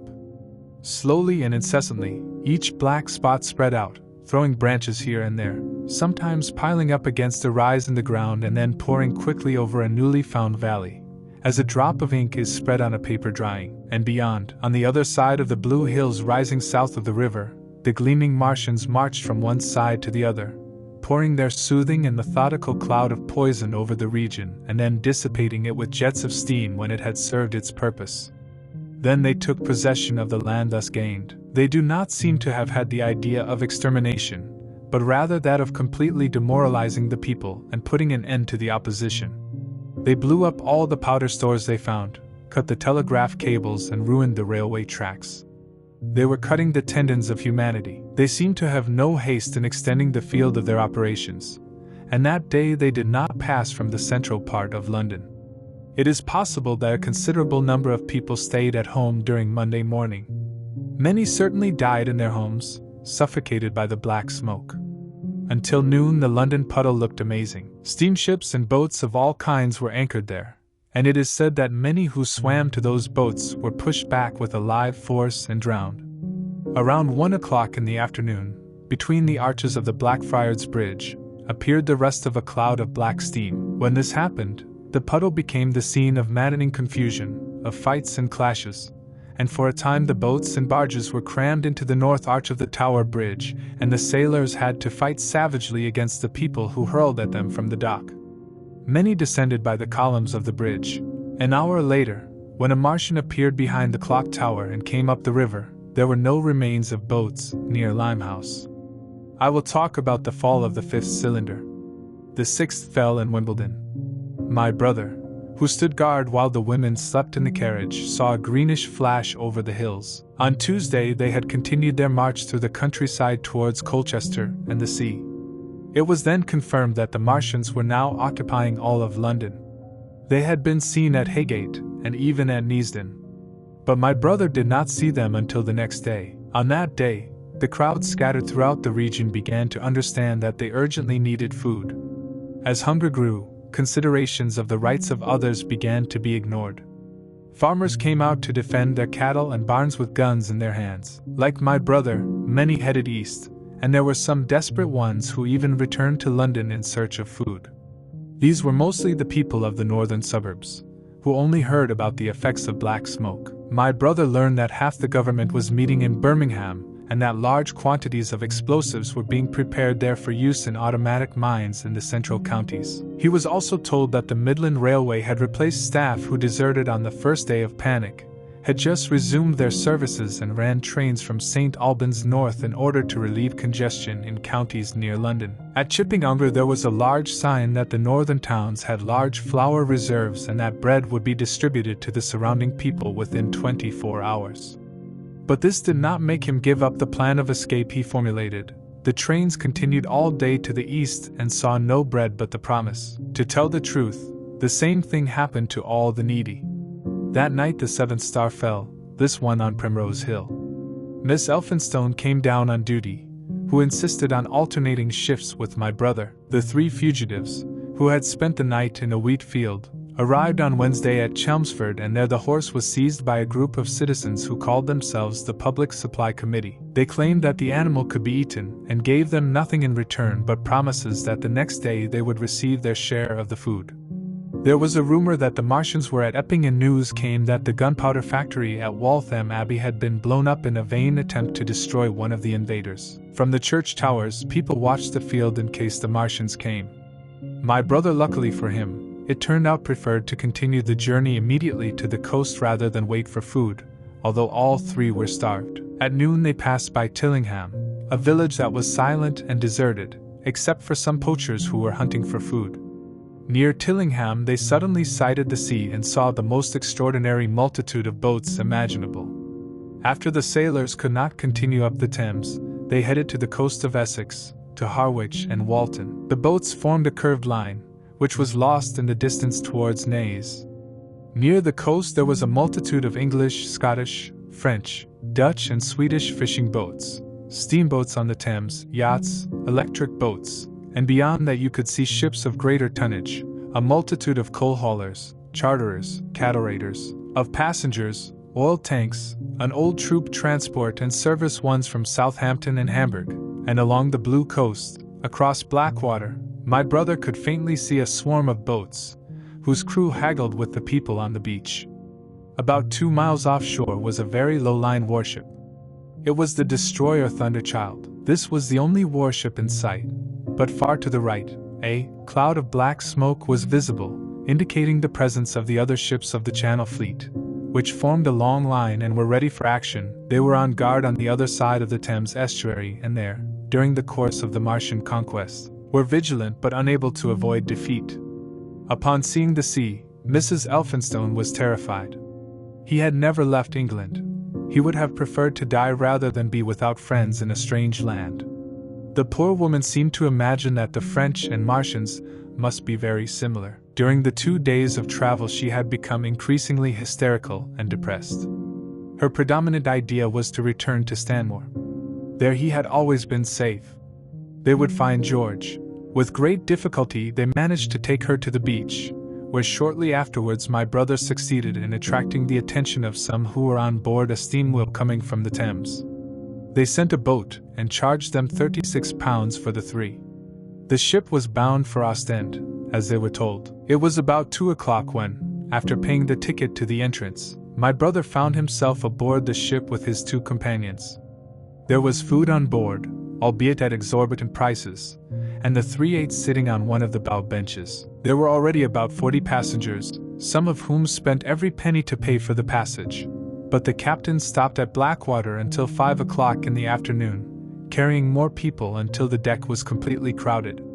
He would probably have stayed longer if it hadn't been for the cannons that began to echo at that time in the south.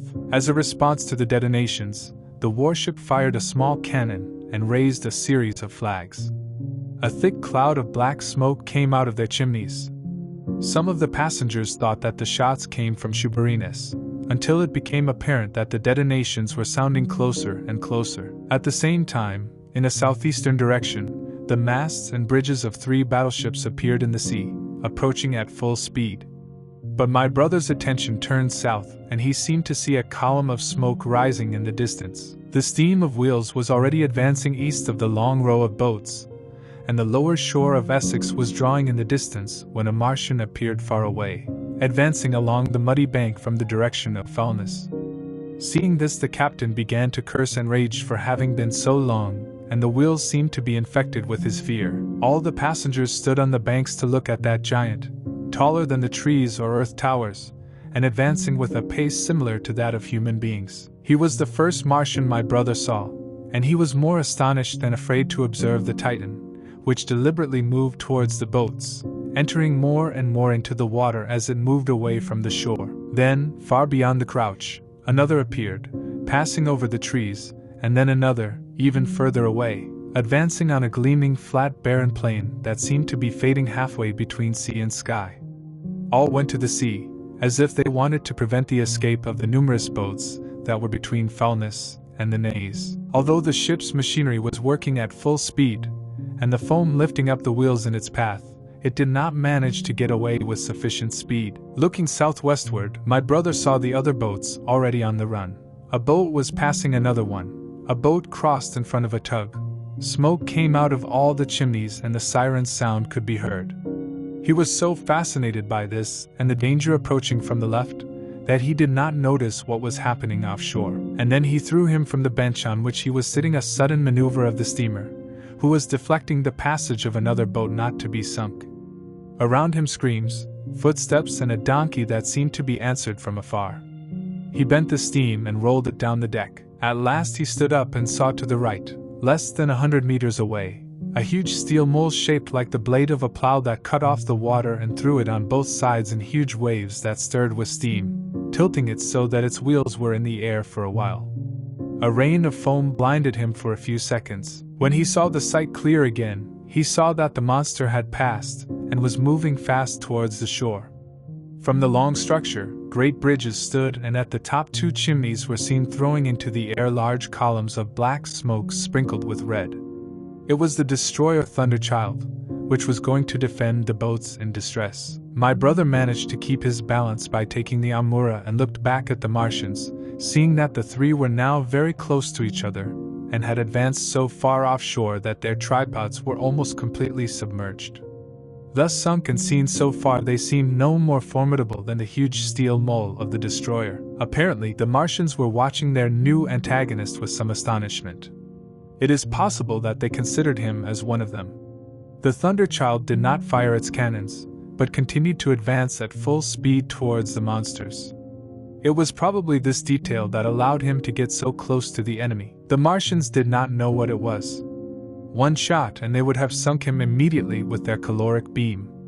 The destroyer was advancing at such a speed that in 1 minute it seemed to be halfway between the steam of wheels and the Martians. Suddenly, the Martian who was ahead lowered his tube and discharged a container of black gas into the warship. The projectile struck the side of the hull and spilled a jet of the black substance, which deflected to the starboard side, rising then in a cloud from which the destroyer escaped. For those who looked from the steam of wheels, so low above the water and with the sun in their eyes, it seemed that they were already among the Martians. He saw the monsters split up and rise above the water as they moved back to Earth, and one of them raised the generator of the caloric ray. He pointed it down, and a cloud of steam rose from the water when the lightning struck. It must have pierced the destroyer's hull like a burning iron pierces through paper.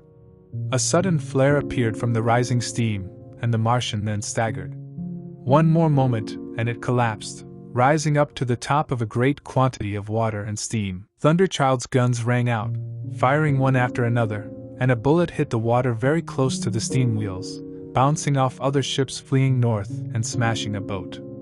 But nobody really noticed that.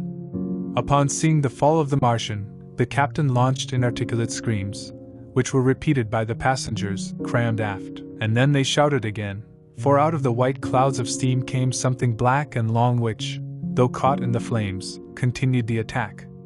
The destroyer was still alive. It seems that the steering mechanism was intact and its machines were still running. He headed straight for the second Martian, and was less than 100 meters from the giant when the caloric ray came into action again. Then there was a violent explosion, a blinding flash, and their roofs and chimneys jumped into the sky. The Martian staggered in the violence of the explosion, and a moment later the smoking ruin, which continued to advance with the momentum of his step, had struck him, tearing him apart as if he were a cardboard doll. My brother shouted an involuntary cry, and a cloud of smoke and steam rose at once, which covered the scene. "2!" cried the captain. All shouted, and the screams were repeated by the occupants of the other boats, who were moving away to sea. The vapor cloud continued to hover over the water for a long time, hiding the Martians and the coast. And all this time the steam was constantly moving away from the place. When the confusion was finally cleared, the black cloud of poison gas came in, and neither the third Martian nor the remains of the Thunderchild could be seen. But the other warships were now very close and slowly advancing toward land. The little ship continued to sail out into the sea, and the battleships moved away towards the shore, which was now hidden by a cloud of black gas and steam, which combined in the most strange way. The fugitive fleet was spreading northeastward, and several sailing ships were sailing between the warships and the wheeled steamers. After a while, and before they reached the steam cloud, the battleships turned north, made another turn, and then moved back south. The coast was lost from view. At that moment, the distant thunder of the canyons reached the travelers. All huddled on the brim to look west, but could not see anything clearly. A mass of smoke rose to hide the sun. The ship continued to advance at full speed. The sun sank into gray clouds, the sky darkened, and a lone star began to flicker high above. The night was almost over when the captain shouted and pointed upwards. My brother forced his eyes. From that dark gray mass something rose up and moved obliquely and very quickly among the clouds of the west. It was flat and very large, describing a vast curve, becoming smaller and smaller, sinking slowly and again lost in the mystery of the night. And in flight he dropped a rain of darkness on the earth. Book 2, The Earth Dominated by the Martians. 1. Crushed. In the first book I have departed somewhat from my adventures to recount my brother's experiences, and during the course of the events narrated in the last 2 chapters, the priest and I have been hiding in the abandoned house of Halliford, where we fled to escape the black smoke. There I resume my narration. We were in that house on Sunday night, and the whole next day, which was panic on a small island of light separated from the rest of the world by black smoke. We could do nothing but wait in the greatest inactivity for those 48 hours. I was terribly anxious about my wife. I pictured her in Leatherhead, terrified, in danger, already crying my death. I walked around the rooms and exclaimed as I thought of how far away from her I was, and of all that might happen during our separation. He knew that my cousin was a man capable of dealing with any emergency, but he was not the kind of individual who would realize the danger promptly and act without loss of time. What was needed at that time was not bravery, but circumspection. But I was comforted by the belief that the Martians were going to London, away from it. These vague fears made me too sensitive. I was soon irritated by the priest's constant exclamations. I'm tired of seeing your selfish despair. After I unsuccessfully scolded him, I walked away from him, staying in a room where there were balloons, games, and notebooks, and followed me up there, went to the attic and locked myself in, finally followed me up there, went to the loft and locked myself in, so as to be alone with my worries. All day and the next morning we were completely surrounded by black smoke. On Sunday night we saw signs that people were in the neighboring house, a face in a window and some lights moving, as well as the noise of a door closing. But I do not know who they were or what became of them. The next day we saw no more. The black smoke slowly slipped into the river during the whole morning of Monday, coming closer and closer to us and finally passing by the road near the house that served as our hiding place. Around noon a Martian came to disperse the smoke with a jet of steam, which whistled when it touched the walls, smashed all the windows and burned the priest's hand as he fled from the room. When we finally stepped forward through the soaked rooms and looked back out, the outer ground seemed to have been covered with a heavy black snow. Looking down at the river we were amazed to see something red mixed with the blackness of the burnt countryside. For a while I did not understand how this affected our situation, except that we were finally free of the terrible black smoke. But then I realized that we were no longer prisoners, that we could escape. As soon as I realized this, I reformulated my plans of action. But the priest was unwise and not willing to follow me. Here we are safe expressed several times. I decided to leave it. I wish I had. Better prepared now by the gunner's teachings, I sought food and drink. I had found oil and some rags to treat my burns and also took a hat and a flannel shirt that were in one of the bedrooms. When my partner realized that I was leaving alone, he finally decided to join me. And as the evening was calm, we set off at about 5 o'clock on the blackened road that extended to Sunbury. In this population, as well as along the way, there were corpses lying in various poses, both men and horses, cars overturned and suitcases scattered, all covered with black dust. That blanket of black dust made me think about what I had read about the destruction of Pompeii. We reached Hampton Court without difficulty, and there we were relieved to see a patch of grassy ground that was peeking out through the surrounding blackness. We crossed Bushy Park, where we saw some men and women heading towards Hampton, and so we reached Twickenham. Those were the first people we saw. On the other side of the road, beyond Ham and Petersham, the forest still burned. Twickenham had not suffered the effects of the caloric ray or black smoke, and there we found some people, although no one could give me any news. They were mostly like us and took advantage of the momentary calm to change their shelter. My impression is that many of the houses were still occupied by their fearful owners, who did not dare to flee. There also was evidence of a hasty escape along the way.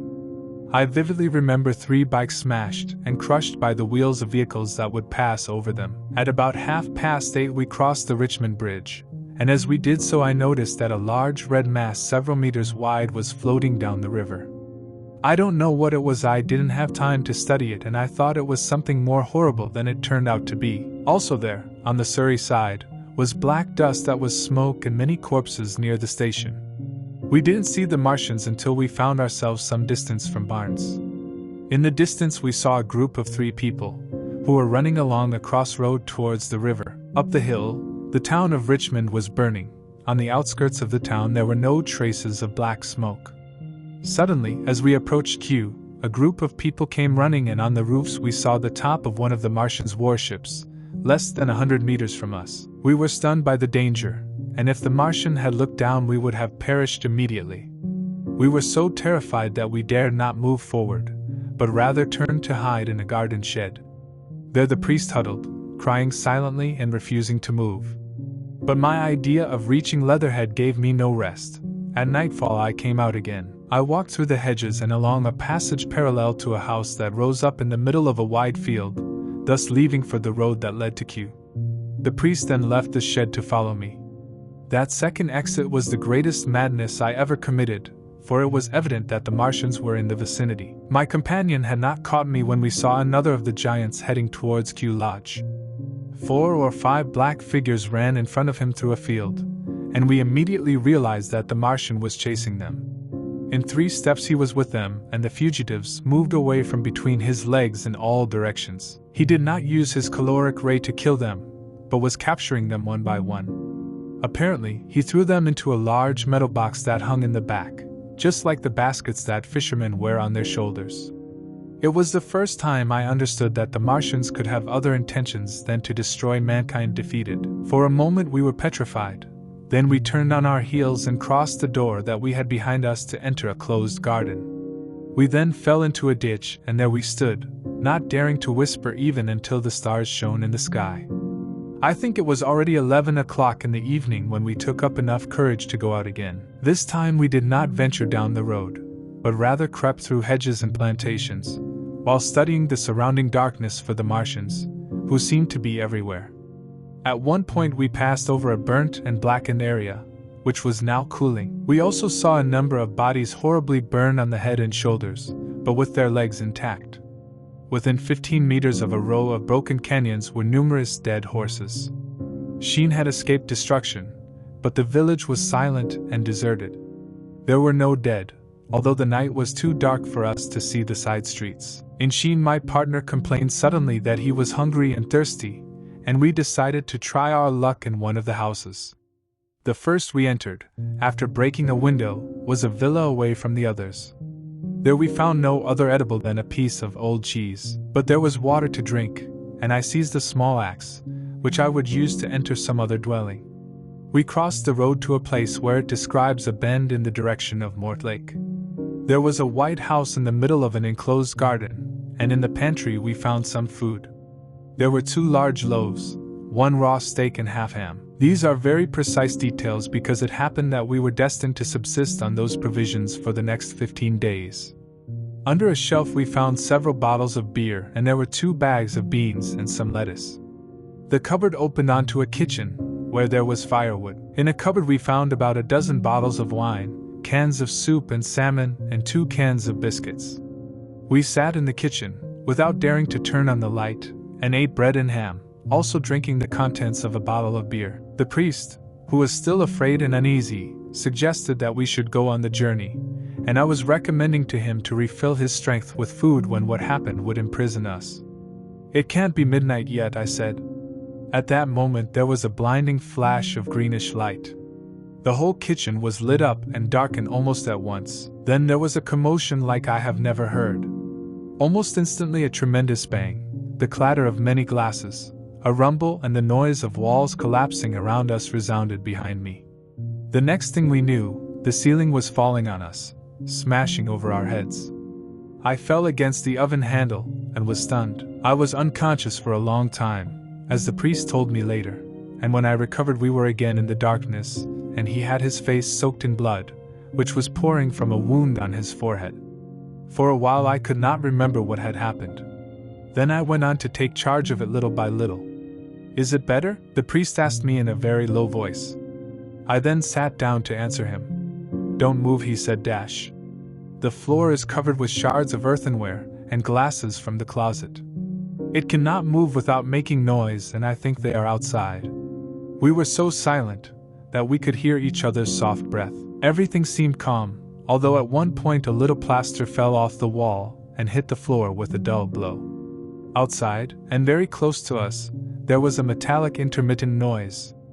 "That," said the priest when the sound repeated itself. "Yes, it is." "But what is it?" "A Martian." I paid attention again. It does not look like the caloric ray I expressed, and for a moment I had the idea that one of the Martian's war machines had stumbled upon the house, just as the other saw the tower of Shepperton's church come down. Our situation was so strange and incomprehensible that for 3 or 4 hours, until dawn came, we moved almost nothing, and then light was filtered into the house, though not through the window, which remained dark, but through a triangular opening between a ledge and a pile of broken bricks in the wall behind us. For the first time we saw vaguely the kitchen in which we were. The window had been smashed by a mass of black earth, which reached to the table at which we had been sitting. Outside, the earth was piled up high against the side of the house. At the top of the window frame I could see a pipe torn from the floor. The floor was covered with broken earthenware. The kitchen end facing the main body of the building was torn down, and as the daylight shone there, it was evident that most of the house had collapsed. Contrasting vividly with all this ruin, we saw that the wardrobe was intact with much of its contents. As the light cleared, we saw through the opening of the wall the body of a Martian, who I suppose was standing guard next to the cylinder, still burning. Before such a spectacle we got as far away from the light as possible, and went towards the darkness of the laundry. I suddenly took charge of what happened. "The 5th cylinder," whispered Dash. "The 5th shot of Mars has hit this house and trapped us among the ruins." For a moment the priest was silent. Then he muttered, "God have mercy on us." I heard him sobbing in the lower part. Except for that sound, we keep the most absolute silence. For my part, I hardly dared to breathe, and I was staring at the dim light coming through the kitchen door. He could barely see the priest's pale face, his neck and fists. Outside, a metallic hammering began to resound, followed by a violent howl. One moment later, after a pause of silence, we heard a whistle like the escape of a steam engine. These noises, mostly mysterious, continued intermittently and seemed to increase in number as time passed. Then we heard measured blows and a violent vibration, which made everything around us tremble and jump the containers in the closet. At one point the light was obscured and the entrance to the kitchen was completely dark. For many hours we were there, huddled in silence and trembling, until at last our forces were exhausted. After a lapse I woke up hungry. I think it must have been more than a day before I woke up. My hunger was so insistent that I had to take action. I told my partner I was going for food and groped towards the pantry. He did not answer me, but as soon as I started to eat I heard him coming up. 2. What we saw from the ruins. After eating we went back to the laundry, and there I must have fallen asleep again, for when I raised my head again I found myself alone. The vibration and the blows continued with tiresome persistence. Several times I called the priest in a low voice, and finally I groped to the kitchen door. It was still daylight, and I saw him on the other side of the room leaning against the triangular opening that led to where the Martians were. His shoulders were raised and I could not see his head. I heard a series of noises, almost like those that prevail in a mechanical workshop, and the walls trembled with the continuous vibration of the blows. Through the opening I could see the golden-tinged crown of a tree and the blue of the quiet evening sky. For a moment I stared at the priest, and finally I walked carefully through the pieces of earthenware that covered the floor. I touched my partner's leg and he gave a violent ricochet, which knocked down a piece of plaster, making it fall to the ground with a loud noise. He held his arm like this for fear of screaming, and we were completely motionless for a long time. Then I turned to see what was left of the wall. The fall of the plaster had left a vertical crack, and by carefully lifting myself over the leash I could look out there into what was a quiet suburban road the day before. Vast was the change I observed. The fifth cylinder must have fallen exactly on the house we visited first. The building had disappeared, completely pulverized and thrown into the air by the blow. The cylinder lay now much lower than the original foundation, in a deep hole already much wider than the well I saw at Woking. The whole land around had jumped at the tremendous impact and formed piles that covered the adjacent houses. He had splashed like mud when he was struck by a hammer. Our house had collapsed backwards. The front, even the lower floor, was completely destroyed. By chance the kitchen and laundry room were saved, which were now buried under the earth and ruins everywhere except on the side facing the cylinder. We were, therefore, at the very edge of the great circular pit that the Martians were busy opening. The blows we heard came from behind, and at every moment a cloud of greenish steam rose that blocked our vision. The projectile had already opened in the center of the well, and on the far edge of the hole, among the remains of the hedges, we saw one of the great war machines, now abandoned by its occupant, and protruding at all height against the sky. At first I did not look much at the well or cylinder, although it was more convenient to describe them first. What struck me most at that time was the extraordinary glittering mechanism working on the excavation, and also the strange creatures crawling slowly and painfully over a nearby pile of earth. The mechanism interested me more than anything. It was one of those complicated machines which we later called working machines and whose study has already given a tremendous boost to terrestrial inventions. At first glance it appeared to be a kind of metallic spider with 5 legs, articulated and very agile, and an extraordinary number of levers, bars and tentacles. Most of his arms were tucked into the body, but with 3 long tentacles he removed a number of rods, plates and bars that fortified the walls of the cylinder. When removing them he lifted them to place them on a flat space behind him. Her movements were so fast, complex and perfect that at first I did not take her for a machine, despite her metallic sheen. The war machines were extraordinarily well coordinated in all their movements, but they could not compare to the one I was looking at now. People who have never seen these structures and can only be guided by the sketchy efforts of the cartoonists and the imperfect descriptions of eyewitnesses, like me, do not realize the quality of life they possessed. I remember particularly the illustration included in one of the first pamphlets that was published to give the public a consecutive account of the war. It is evident that the artist made a hasty study of one of the warrior machines, and there ended his knowledge of matter. It presented them as fixed tripods, without any flexibility and with a monotony of very misleading effect. The booklet containing these drawings was very popular, and I mention it here simply to warn the reader against the impression they may have created. They look so much like the Martians I saw in action as a Dutch doll can look like a human being. In my opinion, the brochure would have been much more useful without them. At first, as I said, the working machine did not give me the impression that it was such, but rather a creature resembling a crab with a gleaming tegument, while the Martian who controlled it, and with his delicate tentacles provoked its movements, seemed to me simply the equivalent of the brain portion of the crab. But then I perceived the resemblance of his chestnut gray foot and gleaming with that of the other bodies lying in the dirt, and then I took charge of the true nature of the skilled worker. Upon realizing this, my interest then turned to the real Martians. I had already had a passing impression of them, and now my reason did not obscure the first moment of disgust. Also, I was hidden and motionless and not forced to run away.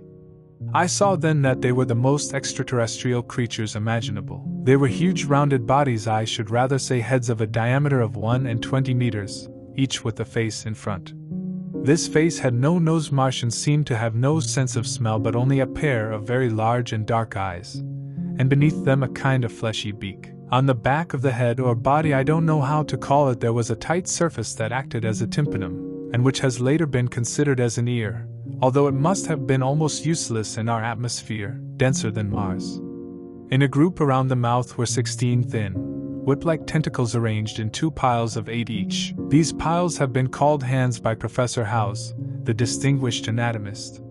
When I saw those Martians, they all seemed to struggle to get up on their hands. But, of course, with the increased weight due to the greater gravity of the Earth, this was impossible for them. There is reason to suppose that on their motherland planet they must have advanced over them with relative ease. Incidentally, the study of these beings has since shown that their internal anatomy was very simple. The bulk of the structure was the brain, which sent huge nerves to the eyes, ear, and tactile tentacles. In addition to this were the complicated lungs, which gave the mouth directly, and then the heart and its arteries. The laborious lung function caused by our denser atmosphere and by the greater gravitational attraction was clearly evident in the convulsive movements of their bodies. And this is the total of the Martian organs. Strange as the detail may seem to a human being, the entire complex apparatus of digestion, which forms most of our bodies, does not exist in Martians. They were heads, only heads. They had no guts. They did not eat, and of course, they had nothing to digest. Instead, they took the fresh blood of other living beings and injected it into their veins. Myself, I have seen them do this, as I will mention in due course.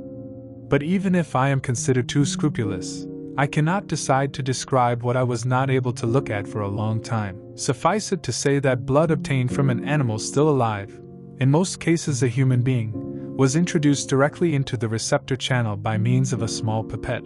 No doubt the very idea of this procedure is horribly repulsive to us, but at the same time I think we should remember how repulsive our carnivorous habits would appear to a rabbit with reasoning powers.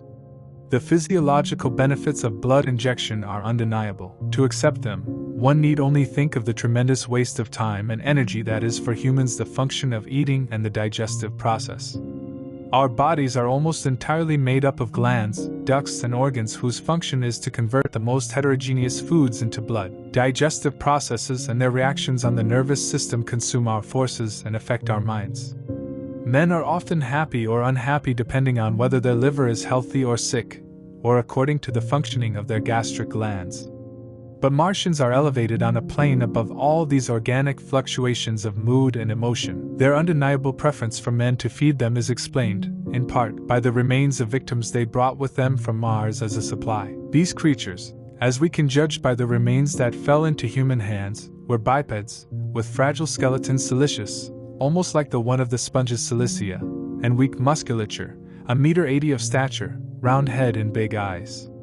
Apparently, they brought 2 or 3 in each cylinder, and all died before they reached land. It is better that it was so, because the effort of wanting to stand on our planet would have destroyed all the bones of their bodies. And since I am busy in this description, I will add some details, which although not obvious to us at the time, will allow the reader who does not know them to form a clearer idea of what these so belligerent creatures were. In 3 other points they differed physiologically from us. These beings never slept, as does the heart of man, as they had no great muscular system that should recover from their labors. The periodic extinction which is sleep was unknown to them. They do not seem to have known what fatigue is. On our Earth they could never move without making great efforts. However, they were in motion until the last minute. They worked 24 hours during the day, as ants may do on Earth.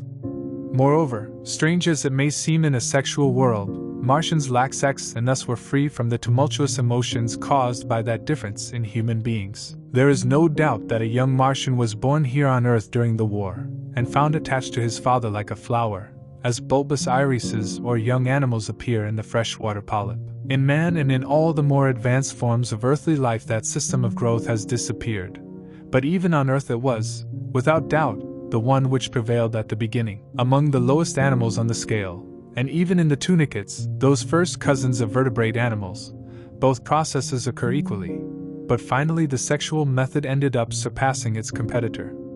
On Mars, however, the opposite has happened. It is worth mentioning that a certain writer of quasi-scientific reputation, who wrote long before the Martian invasion, prophesied for man a final structure not very different from the one prevalent among Martians. As I recall, his prophecy was published in November or December 1893, in a long-extinct publication, the Paul Molly Budget, and I have not forgotten a parody of it that appeared in a pre-margin newspaper called Punch. He declared, writing in a number of words, that perfection of mechanical advances would eventually replace organs, and perfection of chemicals, digestion. That external details such as hair, nose, teeth, ears, the chin, were not essential parts of the human being, and that the trend of natural selection would eventually suppress them in the centuries to come.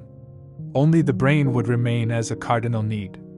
Only one part of the body had a real reason for survival, and by that he meant the hand, teacher and agent of the brain.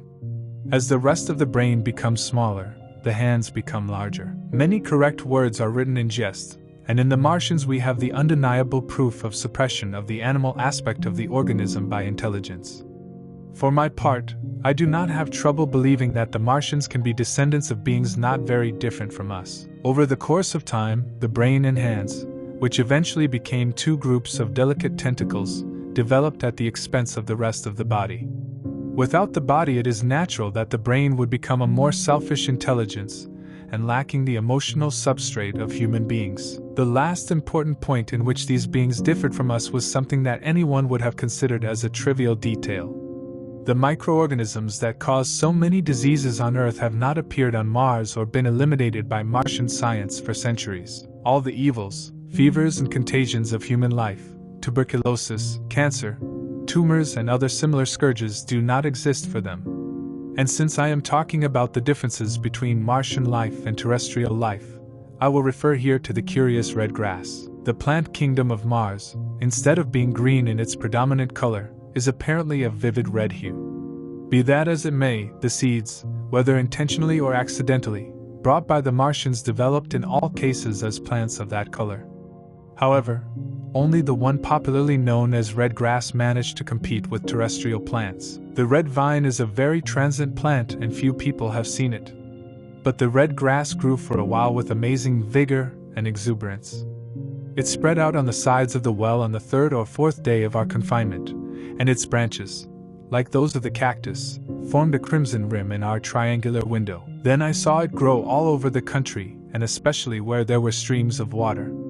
The Martians had what appeared to be an auditorium organ, a simple vibratory patch on the back of the head body, and eyes with a visual range not very different from ours, except that, according to Phillips, the blue and violet colors saw them as black. It is common belief that they communicated by means of sounds and tentacular movements. This is assured, for example, in the booklet, well crafted but hastily compiled, written, evidently, by someone who did not witness the actions of the Martians, which I have already referred to, has been the main source of information for our visitors. Now, no living human being saw the Martians as well in their occupations as I did. I don't pride myself on what was an accident, but I can't deny what is true either. And I say that I have watched them closely time and again, and seen 4, 5 or even 6 of them working very hard on the most complicated tasks without changing a single sound or communicating through the movement of their tentacles. Their peculiar howling cries usually preceded the work of feeding. They had no modulation, and I believe were not a signal, but merely the expiration of air in preparation for the operation of sucking. I believe to possess, at least, an elementary knowledge of physiology, and in this I am convinced that the Martians changed ideas without physical means. And I convinced myself of this despite my preconceptions to the contrary. Before the Martian invasion, as some occasional readers may recall, I had written with a certain vehemence of expression some essays which denied the possibility of telepathic communication. The Martians didn't wear any clothes. Their conception of ornaments and decorum was bound to be different from ours. And not only were they much less sensitive than we are to temperature changes, but it also seemed that pressure changes did not seriously affect their health. But if they did not wear clothes, it was precisely in their other additions to their bodily capacities where their great superiority over man resided. We, with our bicycles and skates, our Lilienthal gliding machines, our weapons and canes, as well as other things, are at the beginning of evolution, which for the Martians has already completed its circle. They have become practically pure brains and use their various bodies according to their needs, just as men wear suits and take a bicycle in a moment of trouble, or an umbrella when it rains. And with regard to their devices, there is perhaps nothing more wonderful for man than the curious fact that the predominant detail in all mechanisms devised by man, namely the wheel, does not exist for them. Among all the things that they brought to Earth, there is nothing to suggest the use of the wheel. It would be logical to expect that they would use it, at least in locomotion. And in this respect I could comment on the way how curious it is to think that on Earth nature has never created the wheel and has preferred other means for its development. Not only did the Martians not know, which seems incredible, the wheel, or refrained from using it, but they also made very little use of the fixed or semi-fixed pivot in their apparatus, which would have limited the circular movements to a single plane. Almost all the joints of its machines have a complicated system of sliding parts that move on small, perfectly curved friction bearings. And since I am in these details, I will add that the long levers of their devices are moved in almost all cases by a kind of musculature formed by discs inside an elastic cover. These discs are polarized and attracted by an electric current. This way the curious parallelism with animal movements was achieved, which proved so extraordinary and disturbing for human observers. These quasi-muscles abound in the working machine that looked like a crab and which I saw busy unloading the cylinder the first time I peered into the slot. It seemed to be much more alive than the Martians, who lay on the ground, panting and moving with great difficulty after the vast journey through space. As I was watching his weak movements and noticing each of the strange details of his forms, the priest reminded me of his presence by violently pulling my arm. When I turned, I saw his face disfigured by a grimace and the silent eloquence of his lips. He wanted the slot, the one that only allowed to spy on one at a time. So I had to stop watching them for a while he enjoyed such privilege. When I looked again, the working machine had already joined several of the pieces of apparatus that it took out of the cylinder, giving it a shape that was equal to its own. To the left, a small excavator appeared in sight, emitting green steam jets and advancing along the edges of the well, digging and piling the earth methodically and efficiently. This apparatus was the one that had caused the regular pounding and rhythmic shaking that made our ruinous shelter vibrate. He snorted and whistled while working. As far as I could see, no Martian was directing him. 3. The days of confinement. The arrival of the second machine war drove us away from our lookout, forcing us to hide in the wash house, for we feared that from its elevation the Martian might see us above our barrier. Later on we began not to fear so much the danger of being seen, for they were in full sunlight, and our shelter should necessarily seem completely dark.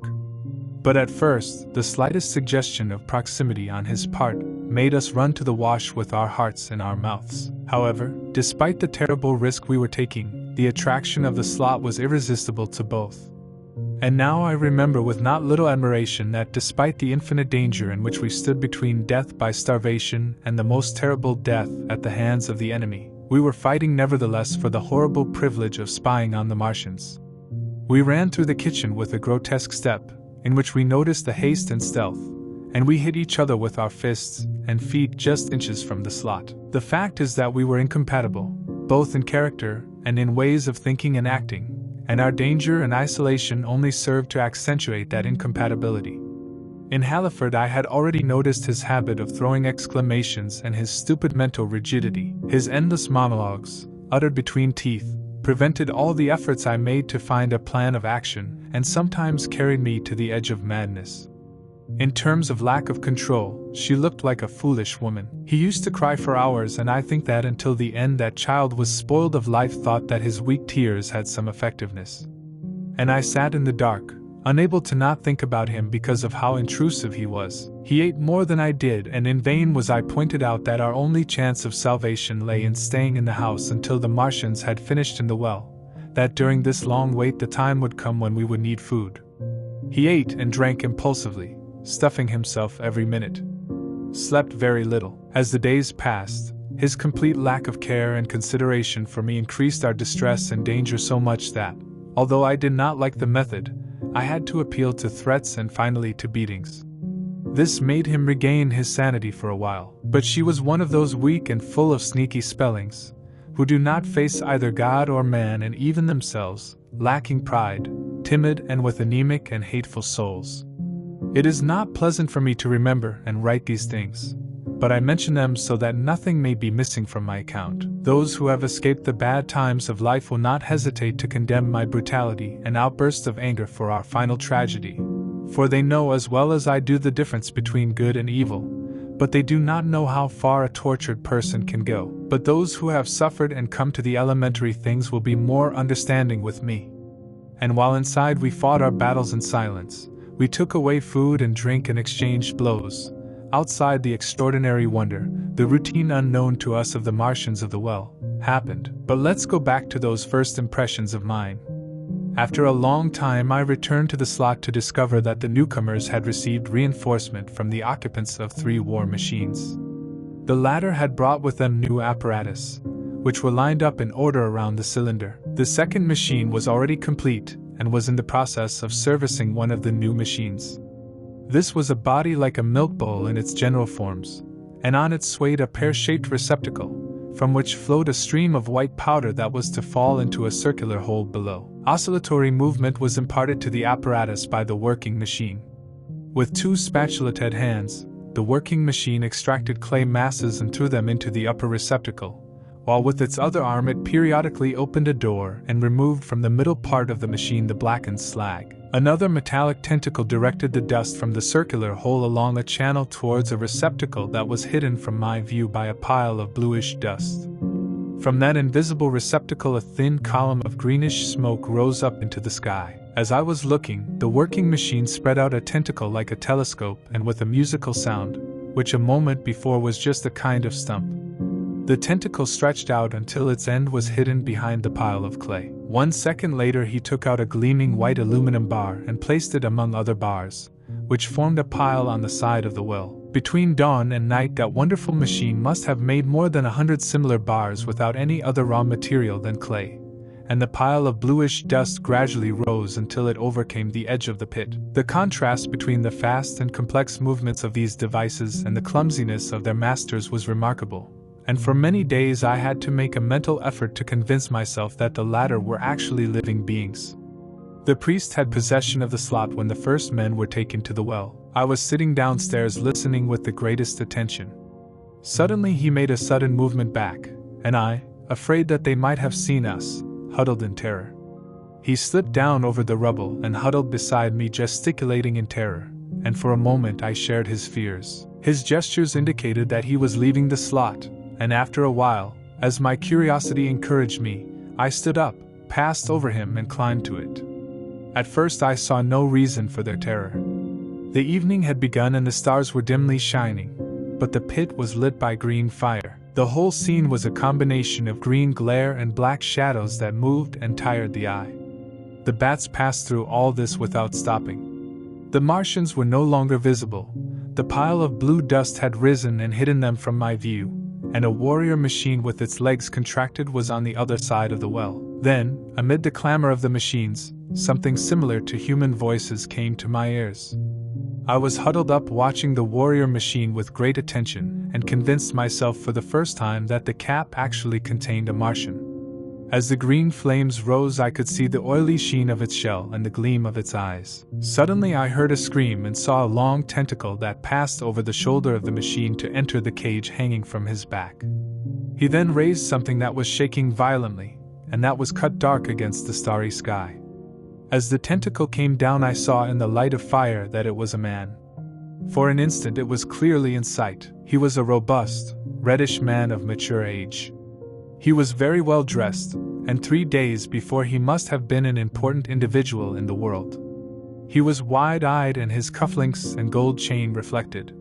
He disappeared behind the dust heap and for a moment silence reigned. Then a terrible scream was raised in the night and the joyful howling of the Martians. I slipped over the rubble, stood up, covered my ears with my hands and ran to the laundry. The priest, who had been huddled with his arms on his head, looked up as I passed by, shouting a sharp cry when he saw me leaving him, and kept running.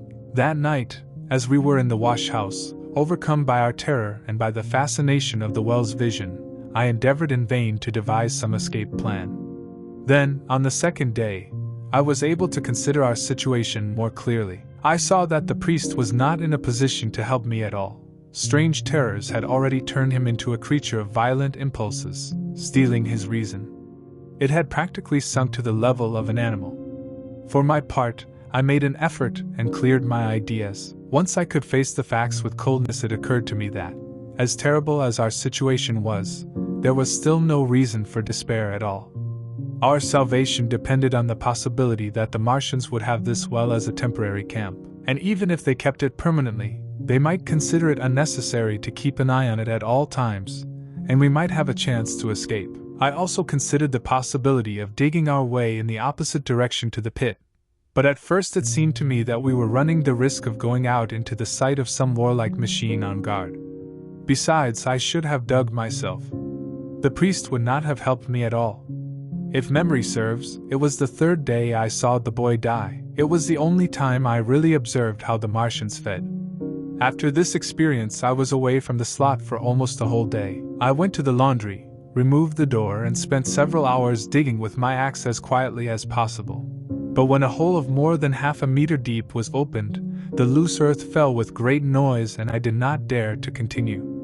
I lost my courage and lay for a long time on the ground, without courage to stand up or move, and after that I completely abandoned the idea of digging my way through. Such was the impression that the invaders had made on me, that at first I had not the slightest hope of their defeat by the humans being delivered to us. But on the fourth or fifth night I heard explosions like cannons. It was very late, and the moon shone in the sky. The Martians had taken out the bulldozer, and except for the warrior machine, which was on the opposite side of the well, and a working machine, which worked in a corner outside my field of vision, the place was deserted. With the exception of the pale glow of the working machine and the moonlight, the pit was in darkness and there reigned silence, interrupted only by the musical tinkling of the working machine. I heard a dog howling and that familiar sound made me sharpen my ear. Then it came to me to detonate powerful stampedes. 6 detonations I counted, and after a long interval another 6 rang out. That was it. 4. The death of the priest. It was the 6th day of our confinement when I spied for the last time, and soon found myself alone. Instead of staying close to me and trying to win the slot, the priest had returned to the laundrette. An idea came to me suddenly and I returned quickly and quietly. In the dark I heard him drinking. I reached out my hands and grabbed a bottle of wine. We fought for a few minutes. The bottle fell to the ground and shattered. I gave up my efforts and stood up.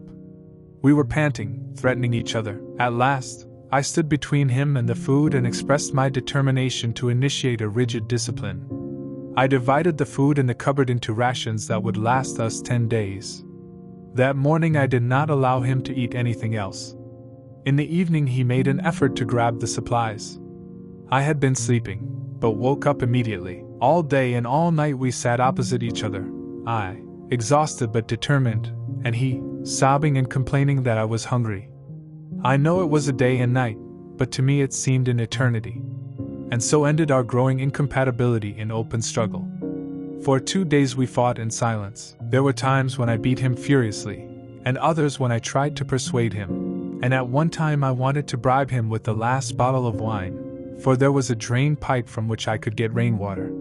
But neither strength nor kindness served me. Man had already exceeded the limits of reason, not without the attacks on food and its noisy monologues.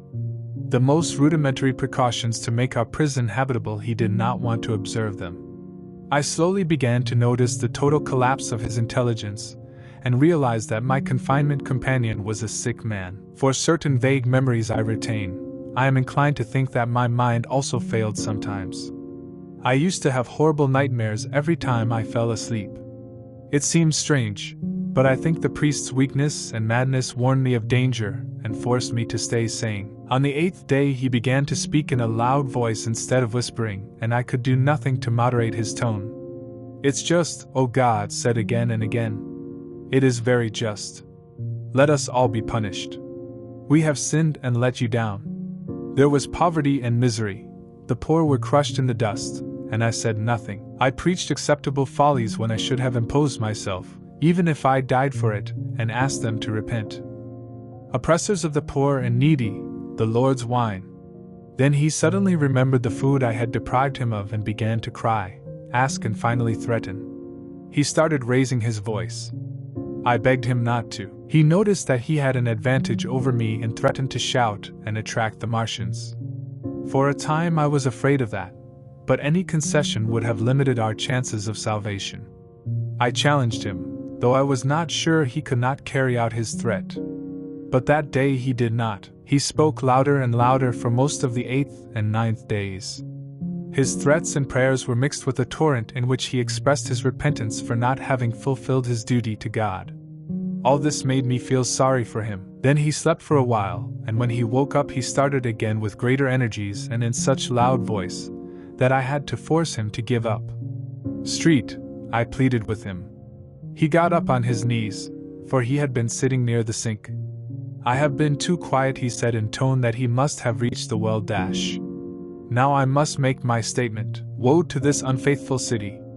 Calamity! Woe to us! Woe to the inhabitants of the earth, who hear not the voice of the trumpet." "Street," I said, standing up, afraid that the Martians would hear us. "For God's sake, no!" the priest exclaimed with a cry, standing also and raising his arms. "Let me speak, the word of the Lord comes out of my mouth." In 3 jumps he reached the door that led to the kitchen. "I must talk. I'm leaving.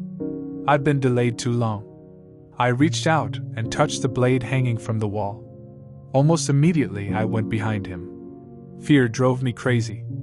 Before he had crossed, the kitchen had reached him. Obeying a last humanitarian trait, I turned the heavy blade and hit him with the handle. He fell face down and lay on the ground. I tripped over him and gasped. Suddenly I heard a noise coming from outside. It was the blow of the plaster as it slid and fell, and the triangular opening immediately darkened. As I looked up, I saw the bottom of the working machine. One of his tentacles made its way through the rubble, another tempted between the fallen straps. I remained petrified. Then I saw through a glass plate near the edge of the body the face and big dark eyes of a Martian who was looking. Then a long tentacle extended inward. I turned with effort, stumbled upon the priest, and jumped to get to the door of the laundry.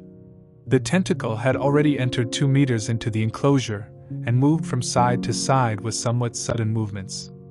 For a moment I was fascinated by his advance. Then, uttering a faint drowned cry, I entered the laundry, trembling violently, and I could barely stand. I opened the door of the coal tank and stood there in the darkness, looking out at the kitchen door. Would the Martian have seen me? What would I do now? Something moved there from side to side with great care.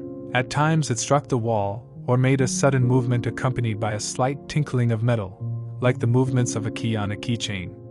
Then a heavy body, I knew very well what it was dragged down the kitchen floor towards the slot. Unable to resist, I slipped into the door and peeped from there. In the outer light triangle was the Martian inside the working machine observing the priest's head. Immediately I thought that he would deduce my presence by the mark of the blow I had applied to him. I went back to the coal depot, closed the door, and started covering myself as much as possible with the firewood and bits of coal that were there. At every moment he interrupted this task to hear if the Martian had reintroduced his tentacle through the opening. Then I heard the faint metallic sound. I felt it feel all over the kitchen. Then he came closer and I figured it was in the laundry. He told himself that his length would not be enough to reach me, and I began to pray. The tentacle passed, scratching the door of the storeroom. There was a time of intolerable suspense, and I heard him then touching the lock.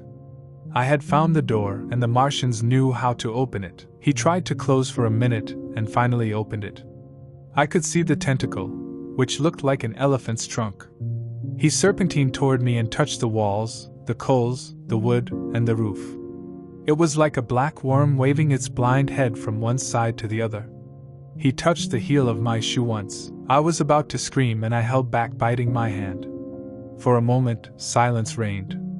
It almost seemed to me that he had withdrawn. Then I heard a dry noise and the tentacle seized something. Thought it was me. Then he came out of the tank. For a moment I was not sure of the latter. Apparently, he had taken a piece of coal to examine it. I took the opportunity to change my position, because I was cramping, and I started listening. Soon after, I heard the slow and deliberate sound of the tentacle approaching again. Slowly he got closer, scratching the walls and hitting the furniture. As I stood watching his movements, he slammed the door of the storeroom and closed it. I heard him enter the cupboard. He broke a bottle and hit the can of biscuits.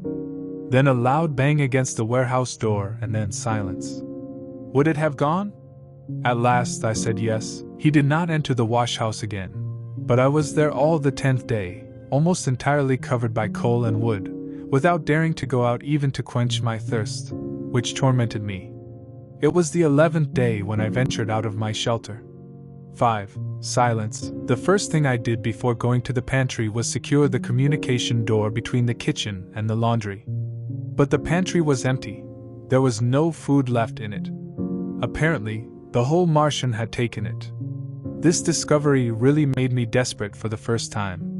Neither on the 11th nor the 12th day I ate food or water. At first I felt my throat dry and my strength was quickly exhausted. I sat in the dark of the laundry room, in a state of complete prostration. All I could think about was eating. I thought I was deaf, for the noises that I used to hear from the well had ceased altogether. I did not have enough strength to drag myself silently into the slot, because if I had had it I would have gone and looked. On the 12th day my throat hurt so much that I risked to attract the attention of the Martians and attacked the rainwater pump that was next to the sink, thus obtaining a good amount of blackened water and bad taste. This was mortified to me, and I was greatly encouraged by the fact that the noise would not have attracted any investigative tentacles. During that time I thought a lot about the priest and how he died. On the 13th day I drank more water, slept at times, thought about eating and made plans of impossible escape. When I slept I dreamed of horrible ghosts, the death of my companion or delicious meals. But asleep or awake I felt a sharp pain, which forced me to drink water again and again. The light entering the wash was no longer gray, but red. To my disordered mind, this was the color of blood. On the 14th day I went out to the kitchen and was surprised to see that the red grass had covered the entire groove of the wall, thus filtering the outside light and turning it red. It was on the morning of the 15th day when I heard a series of familiar sounds in the kitchen. When I heard them, I identified them as the squeaking and scraping of a dog's paws. Then I went out and saw the nose of the dog, which was sticking out from among the red vegetation. This surprised me extremely. Upon smelling my scent, the dog barked. I thought if I could induce him to come in without making a lot of noise, it might be possible for me to kill and eat him. Anyway, I thought it was advisable to kill him so that his movements would not catch the attention of Martians. I then went to him calling in a low voice, but the animal suddenly pulled back its head and disappeared. My ear was hard, not deaf, but it was evident that silence reigned in the well. I heard something like the fluttering of birds and some snorting, but that was it. For a long time I was near the hole, but I did not dare to remove the plants that covered it. Once or twice I heard the dog's footsteps, which went from side to side through the exterior, and the fluttering was repeated. At last, encouraged by the silence, I decided to look out. Except in the corner, where a crowd of crows were fighting over skeletons of the dead to feed the Martians, there was no other living being in the well. I looked around almost without believing in the testimony of my senses. All machinery had disappeared. Except for a pile of blue dust in one corner, some aluminum bars in another, the crows and skeletons, the place was nothing but a deserted well. Slowly I went out through the red grass and stood on a pile of rubble. He could see in all directions except north, and there were no Martians. My chance to escape had arrived. As I took charge of this, I began to tremble. I hesitated for a while, and then, in a desperate impulse and with my heart beating violently, I climbed up to the top of the ruins under which I had been buried so long. Again I looked around. No Martian could be seen to the north either. The last time I saw sheen in daylight, the town had been a well-kept street lined with white houses with red roofs and numerous shady trees. Now I found a pile of rubble, over which lay a multitude of red plants that looked like cacti and reached knee-high. The terrestrial vegetation did not dispute the possession of the land. The trees nearby were dead. In the furthest ones I saw a series of red stems covering the trunks and branches. The neighboring houses had all collapsed, but none of them was burned. Some of the walls stood up to the height of the first floor, with their windows broken and doors smashed. The red grass grew lush in their homeless rooms. Below me was the huge pit where crows raced for the remains. In the distance I saw a skinny cat sliding along a wall, but I didn't see any sign of humans. In contrast to my recent confinement, the day seemed extraordinarily bright, the sky of a deep blue. A gentle breeze constantly rocked the red grass, which covered all the free ground. And the sweetness of the open air. 6. After 15 days for a while I stood on the pile of rubble without thinking about the danger. Inside the cave from which I had just come out, I had only thought of our immediate safety. I did not take care of what was happening in the world. I did not imagine the amazing show that awaited me at the exit. I had hoped to see Sheen in ruins, and now I had before me the fantastic landscape of another planet. At that moment I experienced an emotion that is beyond the reach of men, but which the poor beasts we dominate know very well.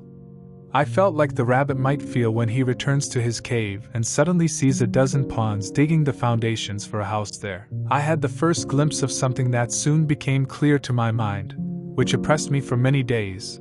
I felt dethroned. I understood that I was no longer one of the masters, but an animal among the animals subdued by the Martians. We would have to do the same thing as them, live in constant danger, watch, run, hide.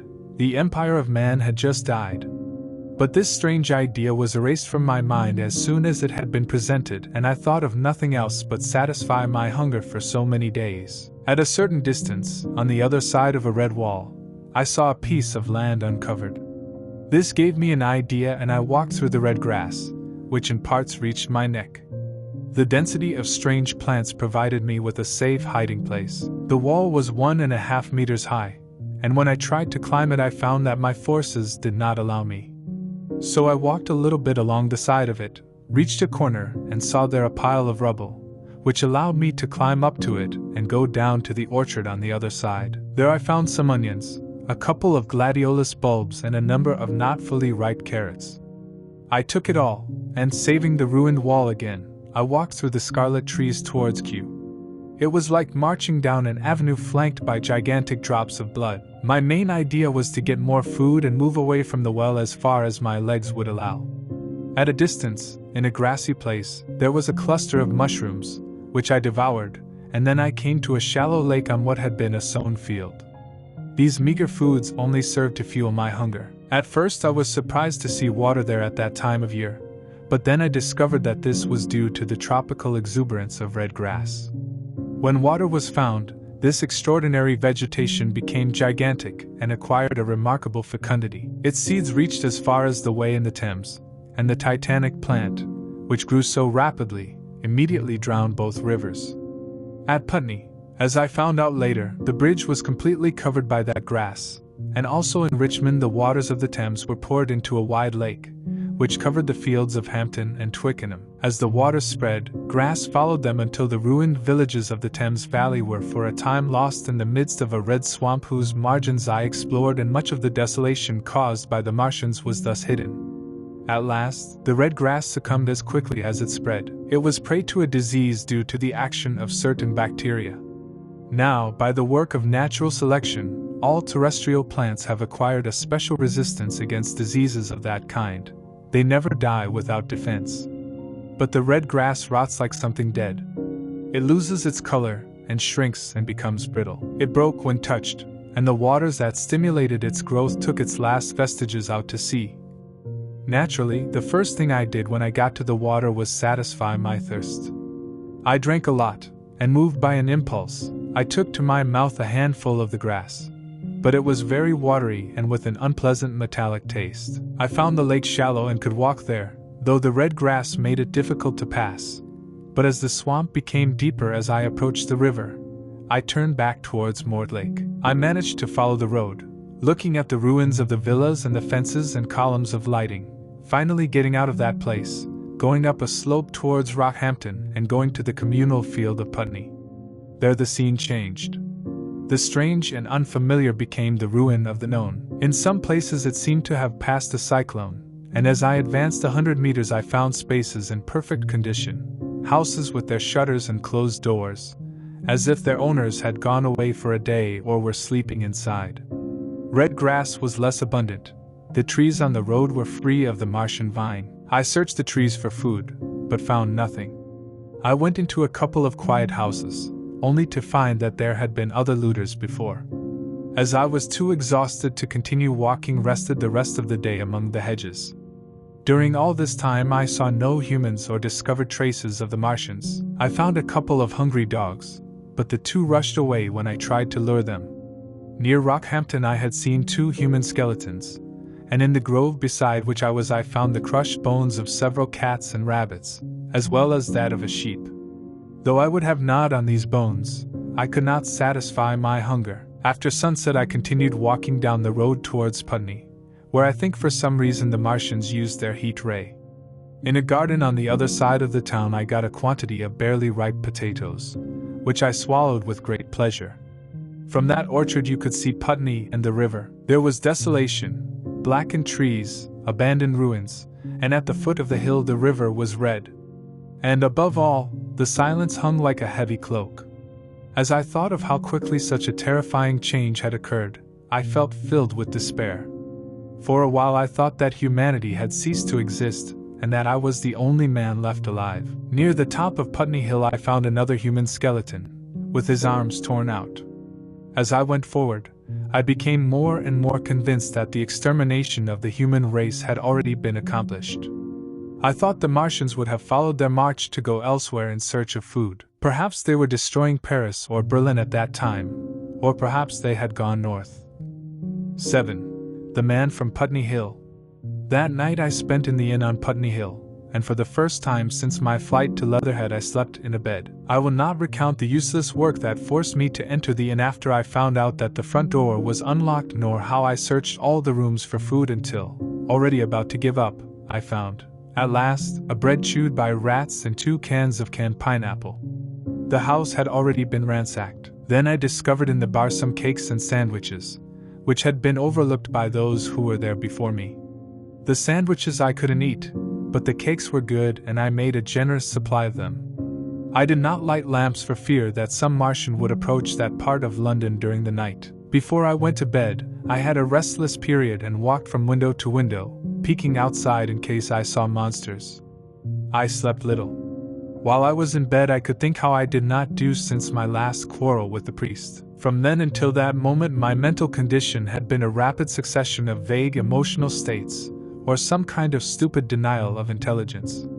But that night, already fortified by the food I had eaten, I could reflect clearly. 3 details were striving to achieve absolute dominance in my brain: the death of the priest, the whereabouts of the Martians, and the possible fate run by my wife.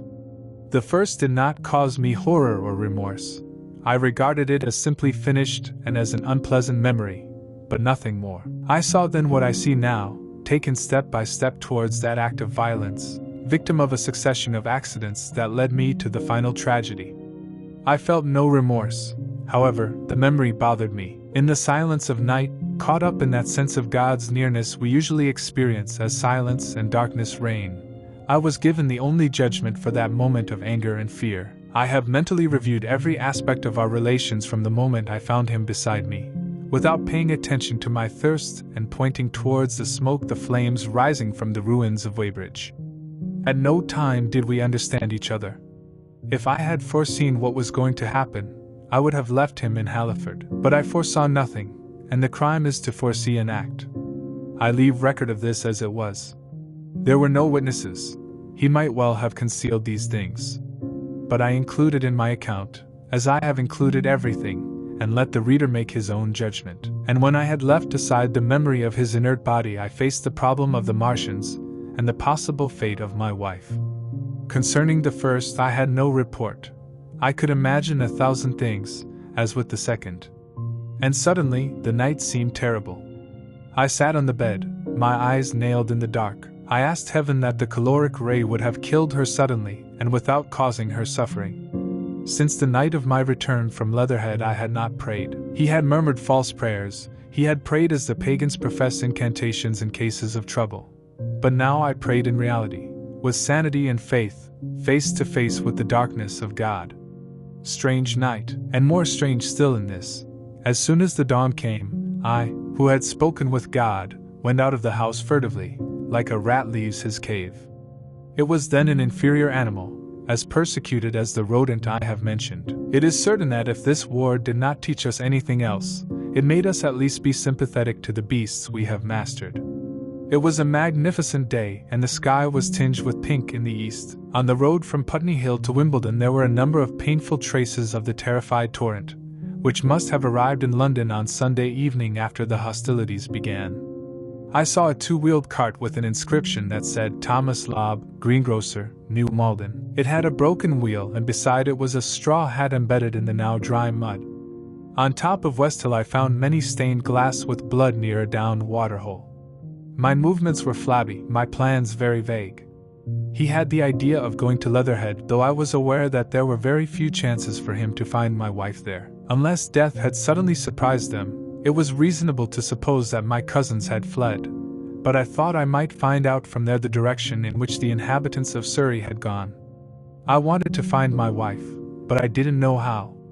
At that moment I realized my terrible loneliness. From the corner I moved through hedges and trees to the edge of the wide communal field of Wimbledon. That dark expanse was partly dotted with broom flowers and yellow clay.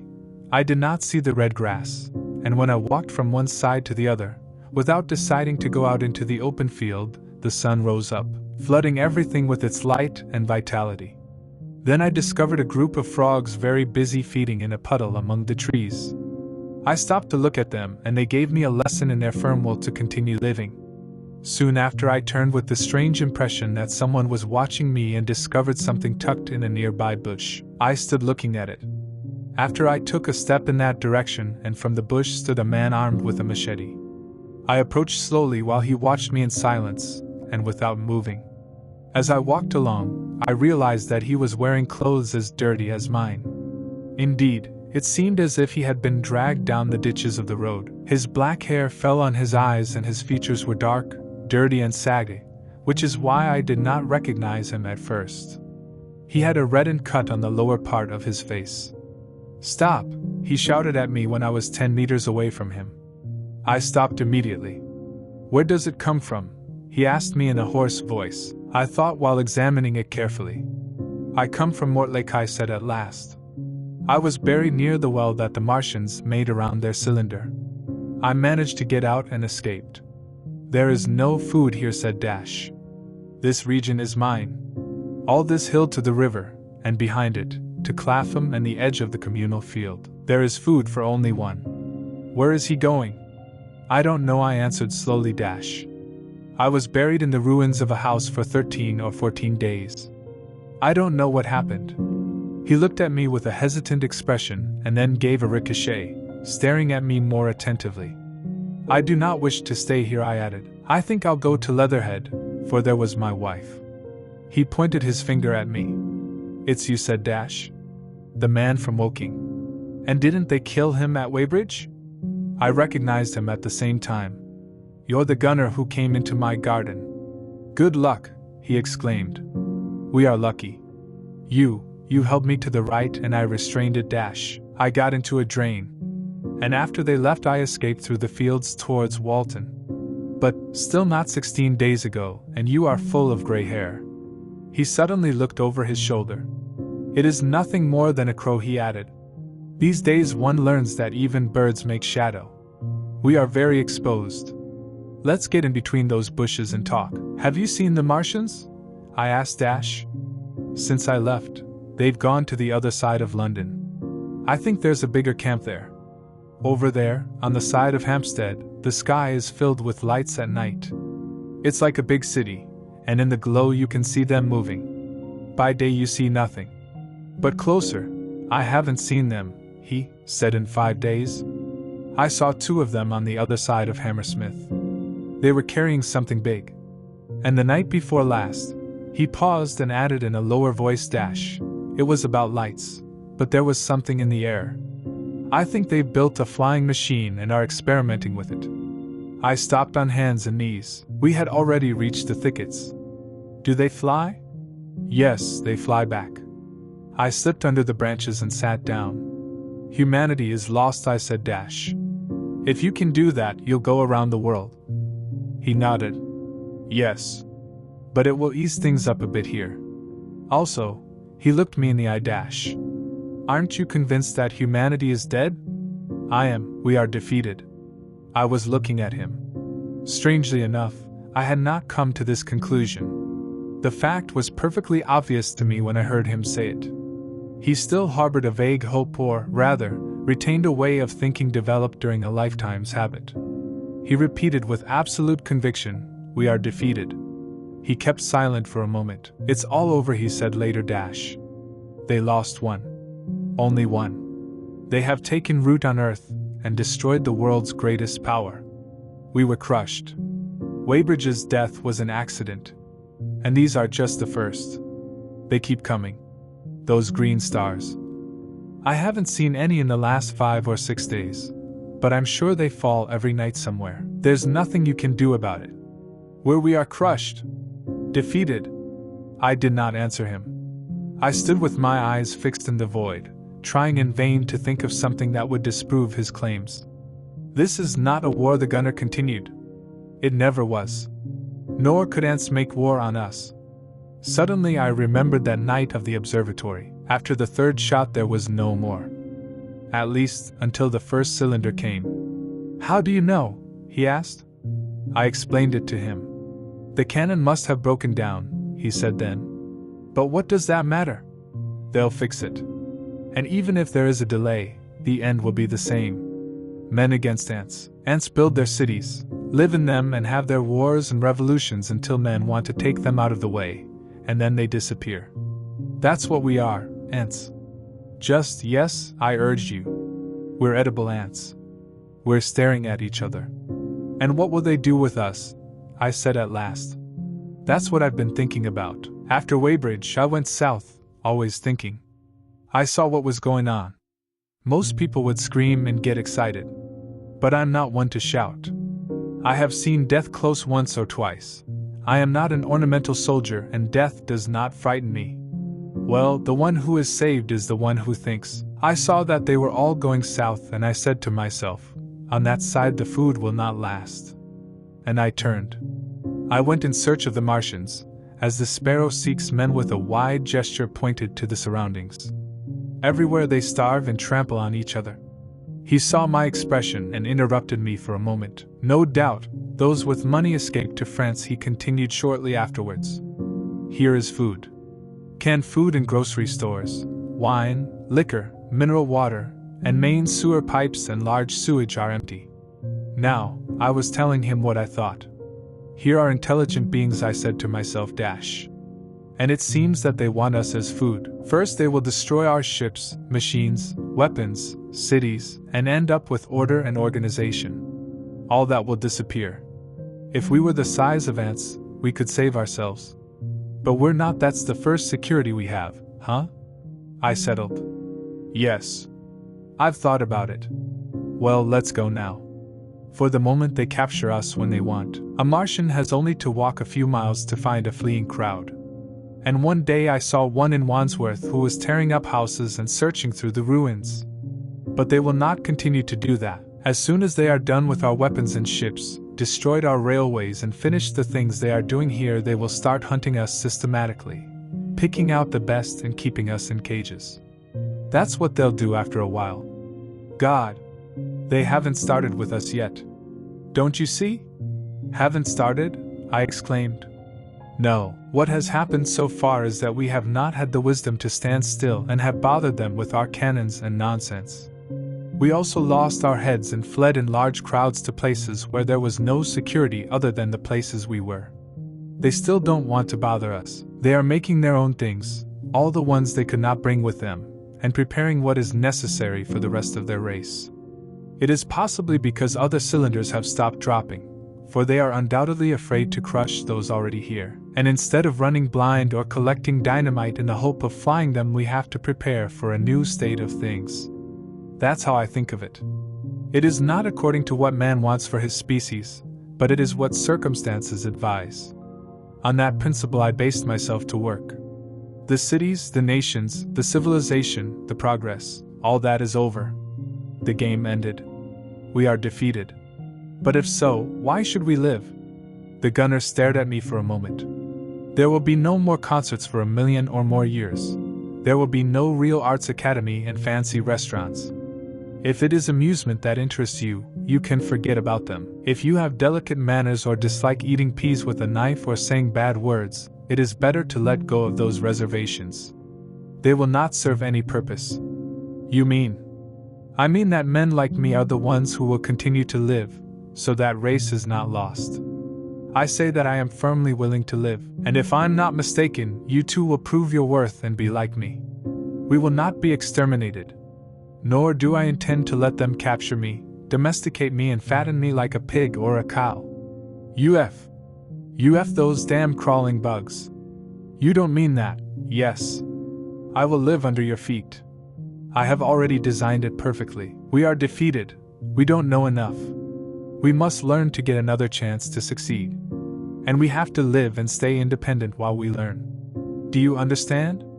That's what has to be done. I looked at him fixedly, full of wonder and deeply moved by his resolution. My God, I exclaimed. You are a man. Then I shook his hand. Said he with eyes gleaming. I thought it well, huh? Go ahead. Well, those who do not want to be caught should prepare. I have already done so. Of course, not all of us have what it takes to be wild beasts, and that's what we're going to be. That's why I've been watching you. I had my doubts to see you so thin. Of course, I did not know that it was you or that he had been buried. All those who lived in these houses, and all the condemned dependent of commerce, who live there, are no good. They have no courage, do not dream or crave anything, and he who does not have these things is not worth a dare. All of them used to run out for work. I have seen hundreds of them, breakfast in hand, running to catch their train for fear of being late for work and losing their jobs. They were doing business that they never wanted to understand. They ran home for fear of not being there in time for dinner. They stayed in their homes after eating for fear of the darkness of the streets, and they slept with their wives not because they wanted them, but because they had a little money, which gave them some security in their miserable lives. Lives secured by fear of death and accidents. And on Sundays, the fear of the hereafter. As if hell would want rabbits. Well, the Martians will be a blessing for them. Nice cages, well ventilated, food of first class, no worries. After a week of running through the fields with nothing to eat, they will go on their own to be captured. After a while they will be happy and wonder what the people were doing before the Martians took over. And drunks and loafers, I can imagine. They will all become religious. There are hundreds of things I have seen, and only in these last few days I started to see clearly. Many will accept things as they come, and others will grieve because something is wrong and think something needs to be done. Now, when things get so far that many people think they should do something, the weak in character and those who are weakened by thinking always invent a kind of religion with their arms crossed, very pious and superior, and submit to the persecution and will of the Lord. You may have seen it. In those cages the hymns and psalms will resound, and the less simple will contribute with a little, what's it called? Eroticism. Paused. It is quite possible that the Martians have preferences among themselves, to teach them to do tests. Who knows? They may get sentimental about some little boy who grew up among them and must be sacrificed, and it is possible that some will be taught to persecute us. I didn't exclaim. That's impossible. No human being. What good are those lies? The gunner interrupted me. Many men would gladly do it. What good is it to pretend otherwise? I succumbed to his conviction. If they come to find me. God. If they come to find me. He fell silent and frowned. I began to think about what I had said. I found no arguments to oppose their claims. In the days before the invasion, no one would have doubted my intellectual superiority compared to his eye, a well-known writer of philosophical subjects, and he, an ordinary soldier. Why, however, he had already outlined a situation that I could not fully understand. What are you doing? I asked shortly. What plans do you have? He hesitated a moment before answering me. You will see, you said at last. What do we have to do? We must invent a kind of life in which men can grow and multiply and be sure to raise their children. Yes, wait a moment, and I'll explain what I think can be done. The meek will disappear like the meek beasts. In a few generations they will be fat, well cared for, and serve as food to the Martians. The risk is that those of us who are on the loose will become savage and degenerate into a kind of ferocious race. You see, I plan to live underground. I have chosen the sewers and drains. Of course, those who do not know them think they are a terrible thing, but beneath London there are thousands upon thousands of conduits, and in a few days' rain, when the city is unoccupied, they will be perfectly clean. The main pipes are large enough and well ventilated to live. In addition, there are the basements, the vaults of banks and shops, and from them passages can be opened to the pipes. And the railway tunnels and the underground train. Huh! You understand? We'll form a band of strong, intelligent men. We will not accept anyone who wants to join us. The weak, we will reject them, as you were planning to do with me? Well, at least I discussed with you, right? We won't discuss the point. Continue. Those who are with us must obey orders. We will also have healthy and strong women, mothers and teachers. No delicate and stupid ladies. We do not want weak and foolish. Life is true life again, and the useless and clumsy ones must disappear. They should be willing to die. After all, it would be unfair for them to continue living in order to contaminate the race. On the other hand, they could not be happy. We will meet in all those places. Our district will be London, and we can even keep a guard and walk in the open when the Martians move away. It is possible that we can even play cricket. That's how we save the race. Eh? Isn't it possible? But saving the race is nothing. Like I said, we're just rats. The important thing is to save our knowledge and increase it. Men like you will intervene in this. There are books, models.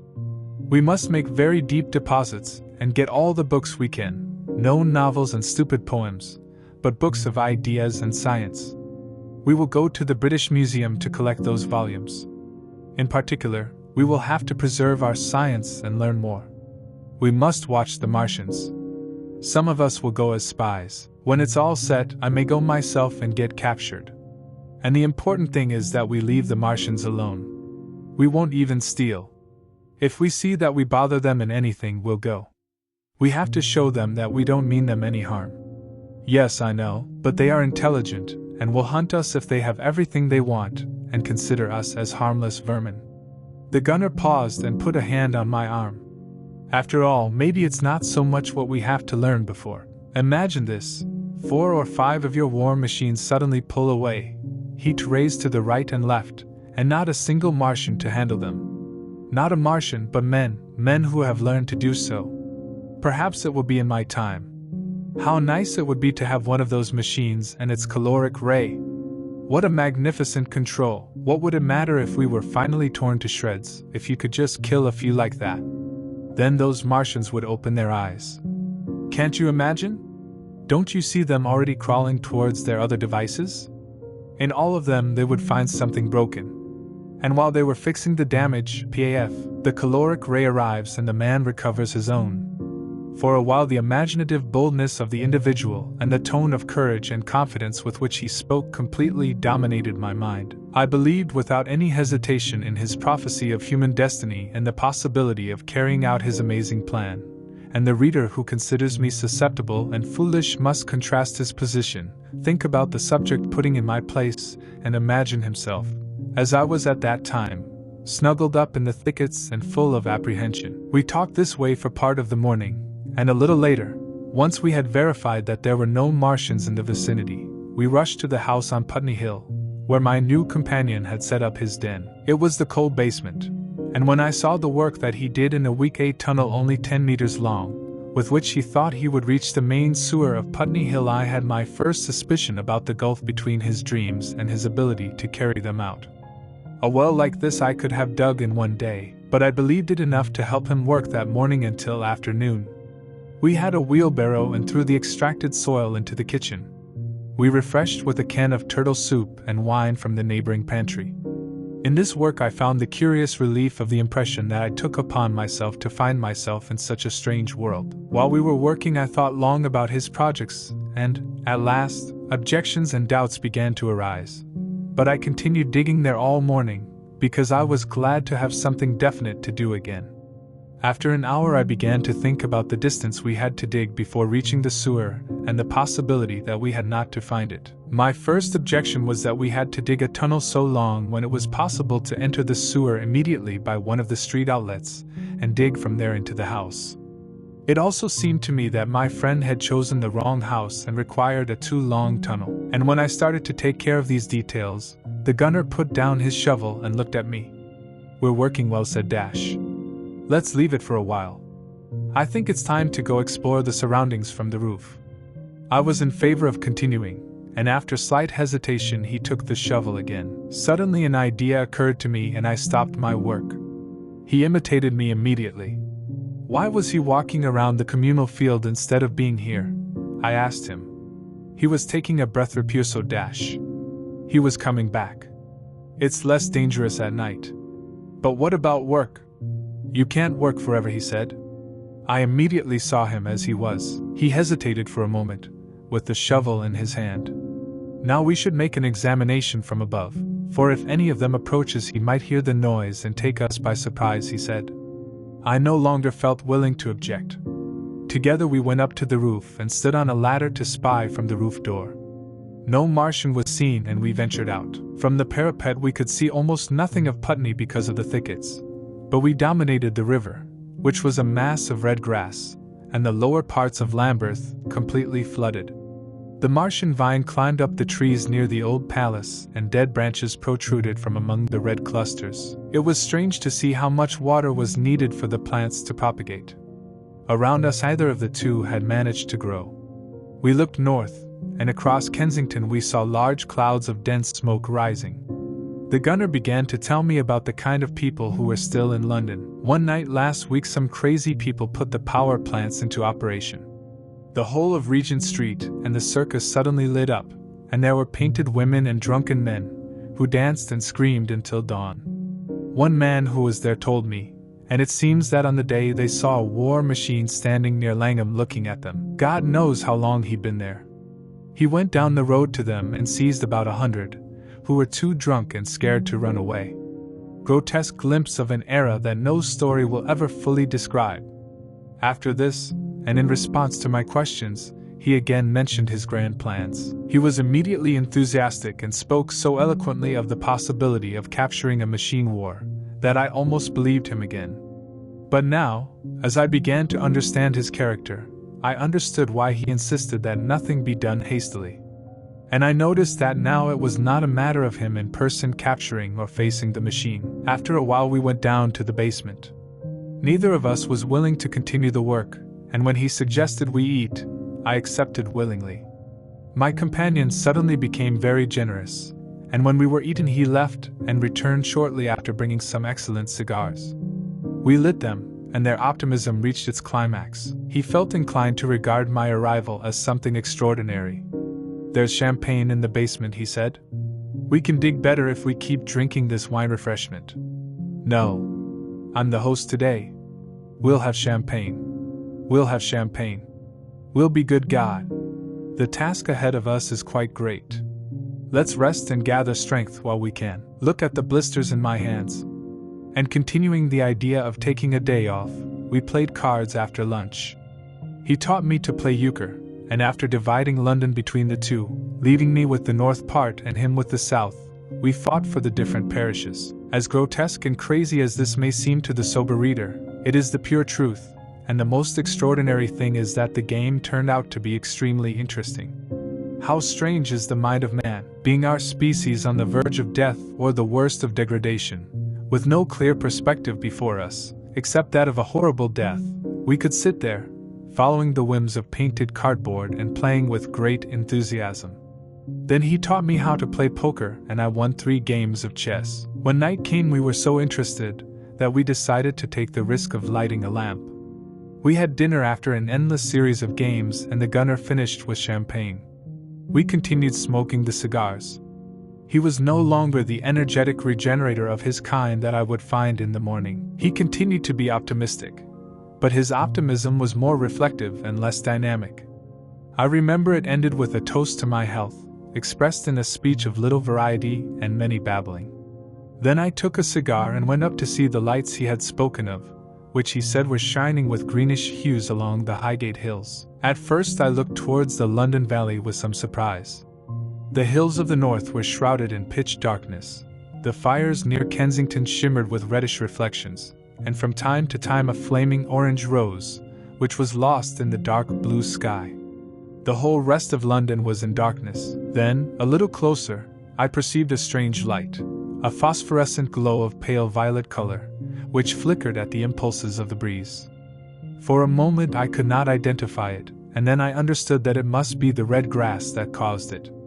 Realizing this awakened in me again the sense of proportion. Then I looked towards Mars, which shone in the west, and turned later to contemplate the darkness where Hampstead and Highgate were. For a long time I was on the roof thinking about the grotesque changes that I saw on that day.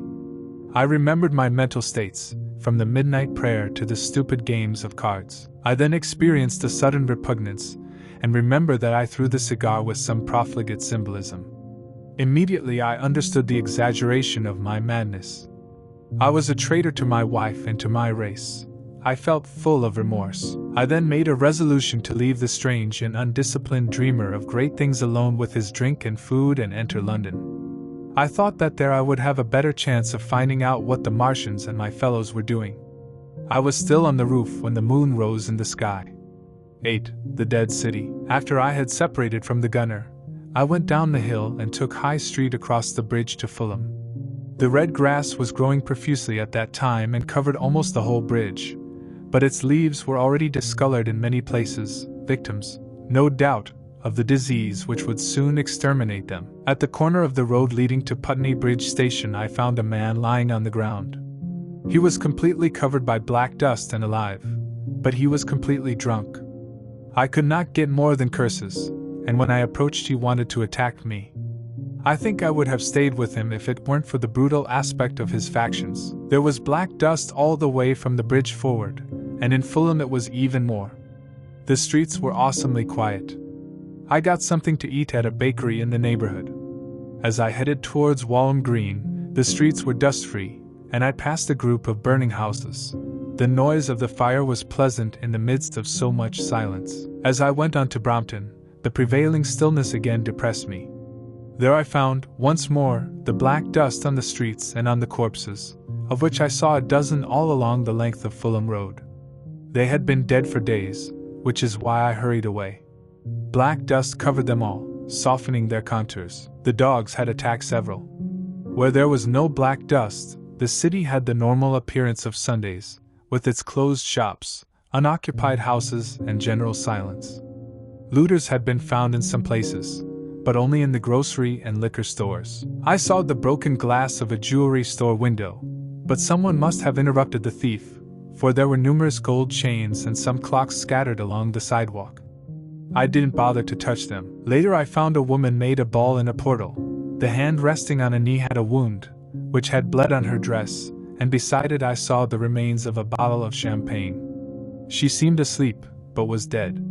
The further I went into London, the deeper the silence became. But it was not so much the silence of death, but rather that of suspense and expectation. At any moment the destructive hand could reach there, and do its nefarious work on the edge of the metropolis, annihilating Ealing and Kilburn. South Kensington had no bodies or black dust. It was there that I first heard the howls. These were like a long sob composed of two notes that were repeated alternately. Ula, ula, ula was the chilling sound that reached my ears. As it passed through the streets running from north to south, its volume increased and then lost among the houses. It became extraordinarily bulky on the Exhibition Road. There I stopped, looking towards Kensington Gardens, astonished at the strange groan, which seemed to come from far away. It was as if the tremendous desert of buildings had found a voice to express its terror and loneliness. Ula, ula, ula. The superhuman note was repeated in large sound waves that swept across the wide street. I turned north, looking at the iron portals of Hyde Park. I was tempted to enter the Natural History Museum and climb up the towers, in order to see the other side of the park. But I decided to continue on the streets, where it was possible to hide faster in case of danger, and so I continued along the Exhibition Road. All the mansions on either side of the avenue were deserted and silent, and my steps awakened the dormant echoes of the artery. At the other end, near the entrance to the park, I saw a strange spectacle, a toppled bus and the completely clean skeleton of a horse. For a while I stood looking at this with great astonishment, and then continued towards the bridge that saves the Serpentine. The voice became louder, though I saw nothing on the roofs of the houses on the north side of the park. Ula, ula, ula, shouted the voice, coming from what I thought was the district near Regent's Park. The tremendous groan had a great effect on my mind. My spirit was overwhelmed and fear seized me. I found that I was tired, in pain and again hungry. It was already afternoon. Why was I wandering alone in that city of death? Why was I standing alone, when all London lay covered by his black shroud? I felt intolerably lonely. I remembered old friends that I had forgotten years ago. I thought of the poisons in the pharmacies, the liquors in the wine shops. I remembered the other two beings, one drunk and the other dead, who seemed to be the only ones sharing the city with me. I walked down Oxford Street on Marble Arch, and there I saw again the black dust and corpses, while a horrible smell came out of the ventilation grates in the basements. The heat of the long walk piqued my thirst. I worked hard to get into a restaurant and get food and drink. After eating, I felt exhausted and went to an indoor lounge to lie down on a couch that I found there. I woke up with the tremendous groan resounding in my ears. Oola, oola, oola. It was already dark, and after having seized some biscuits and a little cheese, the meat warehouse contained nothing but worms. I continued my way towards the residential squares of Baker Street, until I finally came out to Regent Park. As I went out the end of Baker Street, I saw over the trees and far away the cap of the giant Martian from which the incessant howl came. I didn't feel terrified. It was very natural. I watched for a while, but the monster didn't move. He seemed to be standing and screaming, and I could not guess the reason for doing such a thing. I tried to formulate a plan of action, but the perpetual howl stunned me. Perhaps I was too tired to be cautious. The truth is that I was curious to know what the monotonous groaning was. I walked away from the park and took Park Road with the intention of turning around the open space. I went into cover and saw the Martian from the direction of St. John's Wood. When I was 200 yards from Baker Street, I heard a chorus of barking and saw first a dog with a piece of rotting meat between his teeth. The animal was coming towards me and followed by a group of other dogs. The first described a wide rodeo to get away from me, as if I feared that I would dispute his flesh. When the barking was lost in the distance, I heard again clearly the howling of the Martian. I found the machine broken on my way to St. John's Wood Station. At first I thought one of the houses had collapsed onto the street. When I climbed over the rubble, I was surprised to see the mechanical Samson on the ground, with his tentacles bent and broken among the ruins he had caused. The front was crushed. It seems that she had blindly advanced towards the house and was shattered when the rubble fell on her. It was my impression that this could have happened if the working machine had escaped the control of the Martian who guided it.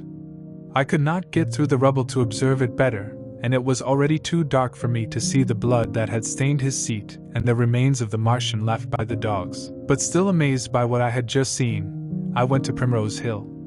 Far away, through a clearing among the trees, I saw a second Martian, as still as the first, standing in the park of the zoo.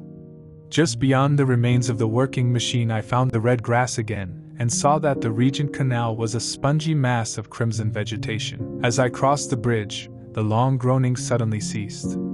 The silence that followed gave me the same impression of a sudden thunder. The houses around me rose in the shadows, the trees of the park became black. The red grass climbed among the ruins to a great height. Night, mother of terror and mystery, was already hovering over me. But as the voice sounded, the loneliness had been bearable. By it London had seemed alive, and this detail held me. Then the change occurred. Something faded, I don't know what, and silence became overwhelming. London seemed to be looking at me. The windows of white houses were like empty basins of time-bleached skulls. My imagination discovered 1,000 enemies moving silently around me. Terror seized me. Later, the street had become as black as ink and I saw a twisted shape in the middle of the road. I could not follow. I turned back down St. John's Wood Road and ran away from that unbearable stillness to Kilburn. I hid from the night and silence, long after midnight, in a coachman's shelter on Harrow Road. But before dawn I regained my courage, and while the stars were still shining I set out again in the direction of Regent's Park. I went astray and soon saw, in the middle of the dawn, the bend of Primrose Hill, at the other end of the long avenue. At its top stood a third Martian, upright and motionless like the others. A crazy idea possessed me. I would end it all. It was better to die and save me the trouble of suicide. I walked decisively toward the Titan, and then as I drew closer and the light increased, I saw a multitude of black birds flying in circles and huddled around the hood. Before that show my heart was turned and immediately I ran along the road. I passed quickly through the red, leafy grass that covered St. Edmund's Terrace, strained across a stream that flowed from the main water service pipes into Albert Road and out into the meadow before the sun rose. Large piles of earth had piled up around the top of the hill, forming a huge redoubt that was the largest and last of the fortresses made by the Martians, and from behind the piles of earth there rose a thin column of smoke. Against the background of the sky I saw the silhouette of a dog running away and lost sight of itself. The idea that came to my mind became more real and acceptable. I felt no fear, but an extraordinary joy, running up the hill towards the motionless monster. From the hood hung shreds of brown meat, which the birds pecked. A moment more and had climbed to the wall of earth. The huge redoubt was already in my sight. It was a very large space, and there were gigantic machines, high piles of materials and strange shelters. And scattered everywhere, some in their machines of war knocked down, others in the working machines, now immobile, and a dozen of them lying in a silent line, were the Martians, all dead, destroyed by the bacteria of corruption and disease, against which they had no defenses, destroyed, as was happening to red grass, defeated after all the inventions of man failed by the humblest beings. Then God, in His wisdom, He has laid upon the earth what I and many others could have predicted had we not been blinded by terror had happened. The germs of disease have attacked mankind since the beginning of the world, exterminated many of our pre-human ancestors since life began on earth. But by virtue of the natural selection of our species, the human race developed the necessary defenses to resist them. We do not succumb without struggle to the attack of microbes, and many of the bacteria, those that cause rot and dead matter, for example, fail to take root in our living bodies. But there are no bacteria on Mars, and as soon as the invaders arrived, as soon as they drank and fed, our microscopic allies began their destructive work. Already when I watched them they were irrevocably condemned, dying and rotting as they walked back and forth. It was inevitable. With 1 billion deaths man has acquired his right to live on Earth, and no one can dispute it.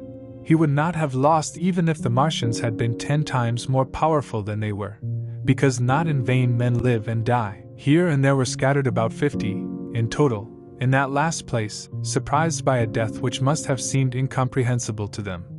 His death was also incomprehensible to me. All I knew was that those beings, who had been so terrible to man, were now dead. For a moment I thought that the destruction of Sennacherib had been repeated, that God had repented, that the angel of death had killed them overnight. I stood looking into the well and my heart beat joyfully. At that moment, the rising sun illuminated me with its rays. The well was still in the shadows. The tremendous machines, so wonderful in their power and complexity, so alien in their form, were fantastic, vague and strange in the shadows. I heard a crowd of dogs fighting among the dead bodies lying in the well. On the other side of the redoubt lay the great flying machine with which they had been experimenting in our denser atmosphere, when they were surprised by corruption and death. When I heard the high-pitched croak, I looked at the huge machine war, which would never fight again, and saw the remains of red meat hanging from the seats, overturned on its hood. I turned to look down the hill where the other 2 Martians were, surrounded by the black birds. One of them had died while calling his colleagues. He was perhaps the last to die, and his voice continued to echo until the driving force of his machine was exhausted. Now they both shone like harmless tripods of shiny metal in the clear light of the rising sun. Around the well, and saved as by a miracle from total destruction, lay the mother of cities. Those who have seen London only veiled by its gloomy mantles of smoke cannot imagine the naked clarity and beauty of the silent dahlia of houses. To the east, over the blackened ruins of Albert Terrace and the broken spire of the church, the sun shone dazzlingly in the clear sky, and here and there caught the light of some facet of a skylight of glass. The rays already touched the wine storage near the Chalk Farm station, and the vast railway grounds, previously marked with gleaming rails, which were now stained with rust due to disuse. To the north were Kilburn and Hampstead. To the west was lost sight of the great city due to distance, and to the south, on the other side of the well, I saw clearly the green extension of Regent Park, the Langham Hotel, the dome of the Albert Hall, the Imperial Institute, and the gigantic mansions of Brompton Road. In the distance rose the bluish hills of Surrey, and the towers of the Crystal Palace glittered like 2 silver rods. The dome of St. Paul's was dark against the glare of the sun, and for the first time I saw that it had a huge hole in its western side. And as he contemplated that vast expanse of houses, factories and churches, silent and abandoned, while he thought of the hopes and efforts of the lives which contributed to the construction of that human refuge, and of the terrible threat which hung over all, when I understood that the shadow had been cast, that men would walk through its streets, and that this vast dead city would once again come to life, I experienced an emotion which was about to tear tears from my eyes. The storm had passed. The healing would begin that day. The survivors scattered throughout the land, no leaders, no law, no food, like sheep without their shepherd, thousands fleeing by sea would set out to return. The pulsing of life, ever stronger, would beat again in the deserted streets and pour into the abandoned squares. Whatever the destruction, the destructive hand had already stopped. All the ruins, the blackened skeletons of the buildings, which seemed to look desperately towards the greenery of the hill, would now resonate with the hammering of the builders. Thinking this, I reached out my hands to heaven and thanked God. In 1 year, I said to myself, in 1 year, and then, with crushing forces, the idea of my situation came back to me, the memory of my wife and the life of hope and tenderness that had ceased forever. 9. The remains. Now comes the strangest part of my story. And yet, perhaps it is not quite strange. I remember clearly, cold and vividly, all that I did that day until the moment when I stood up, weeping and praising God, on top of Primrose HU. The rest I don't remember. Of the next 3 days I don't know anything. Later I learned that I was not the first discoverer of the Martian defeat. There were other vagrants who discovered it the night before.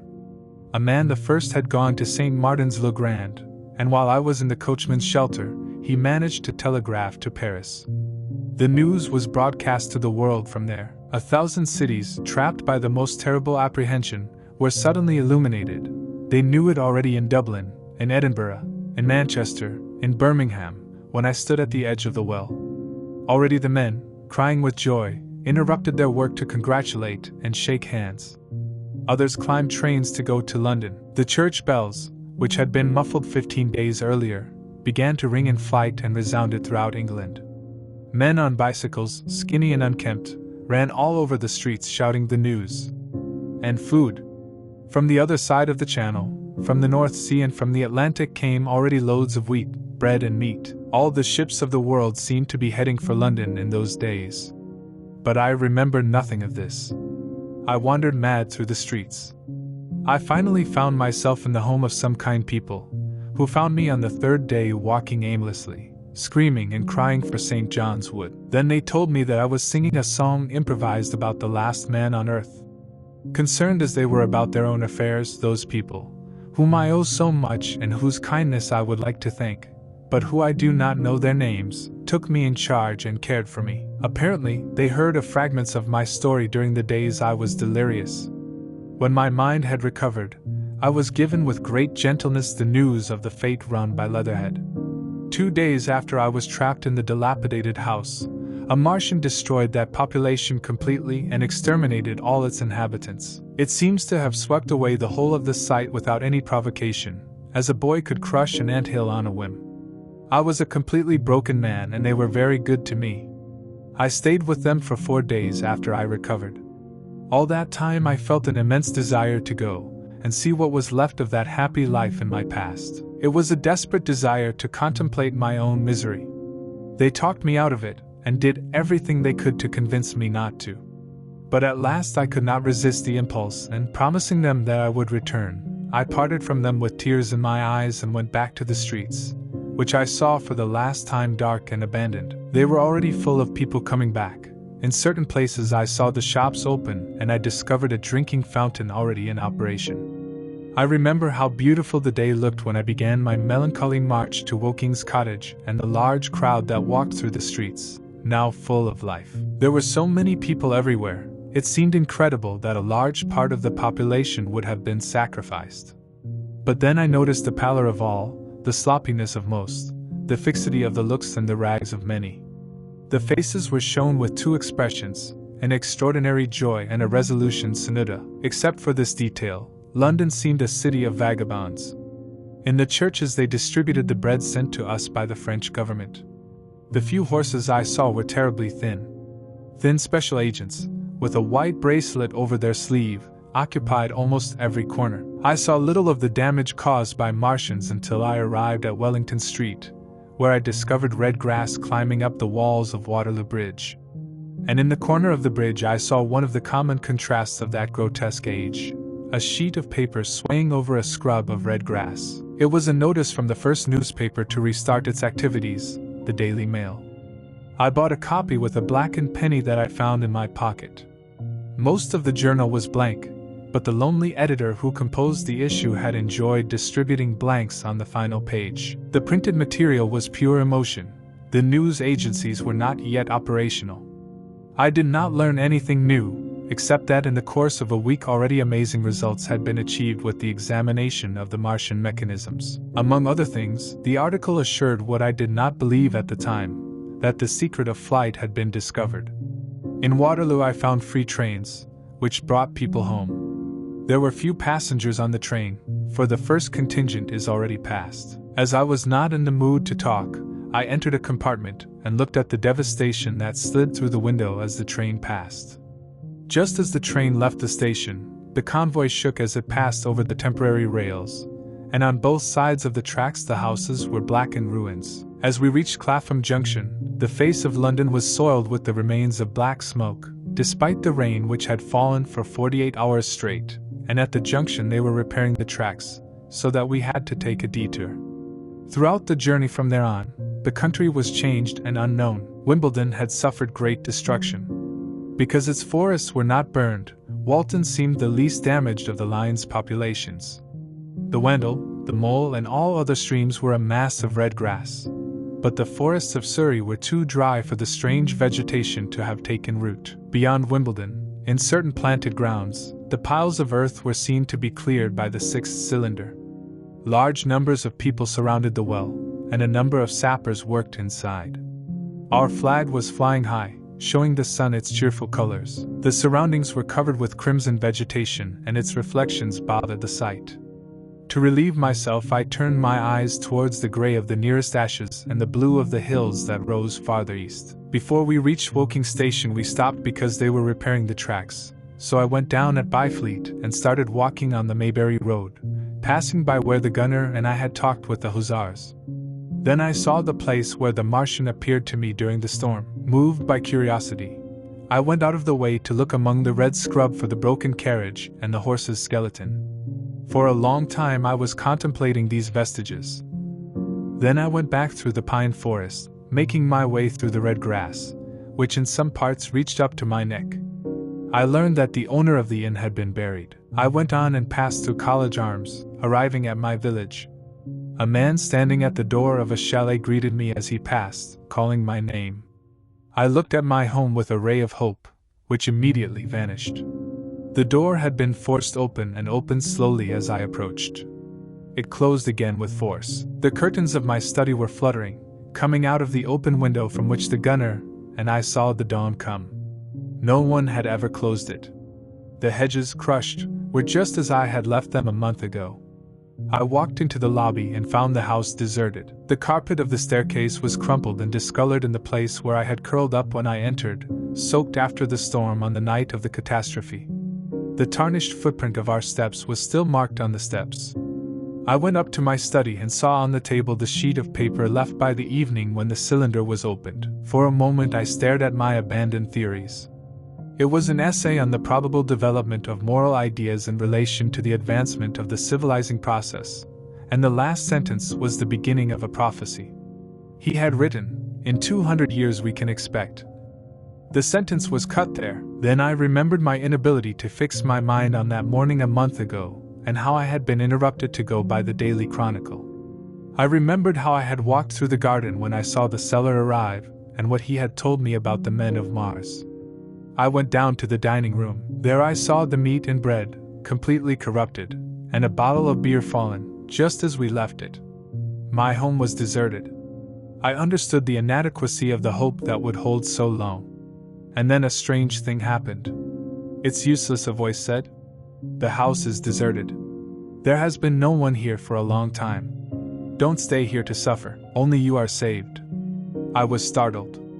Had I expressed my thoughts aloud? I turned, seeing the glass door open. I stepped towards her and looked outwards.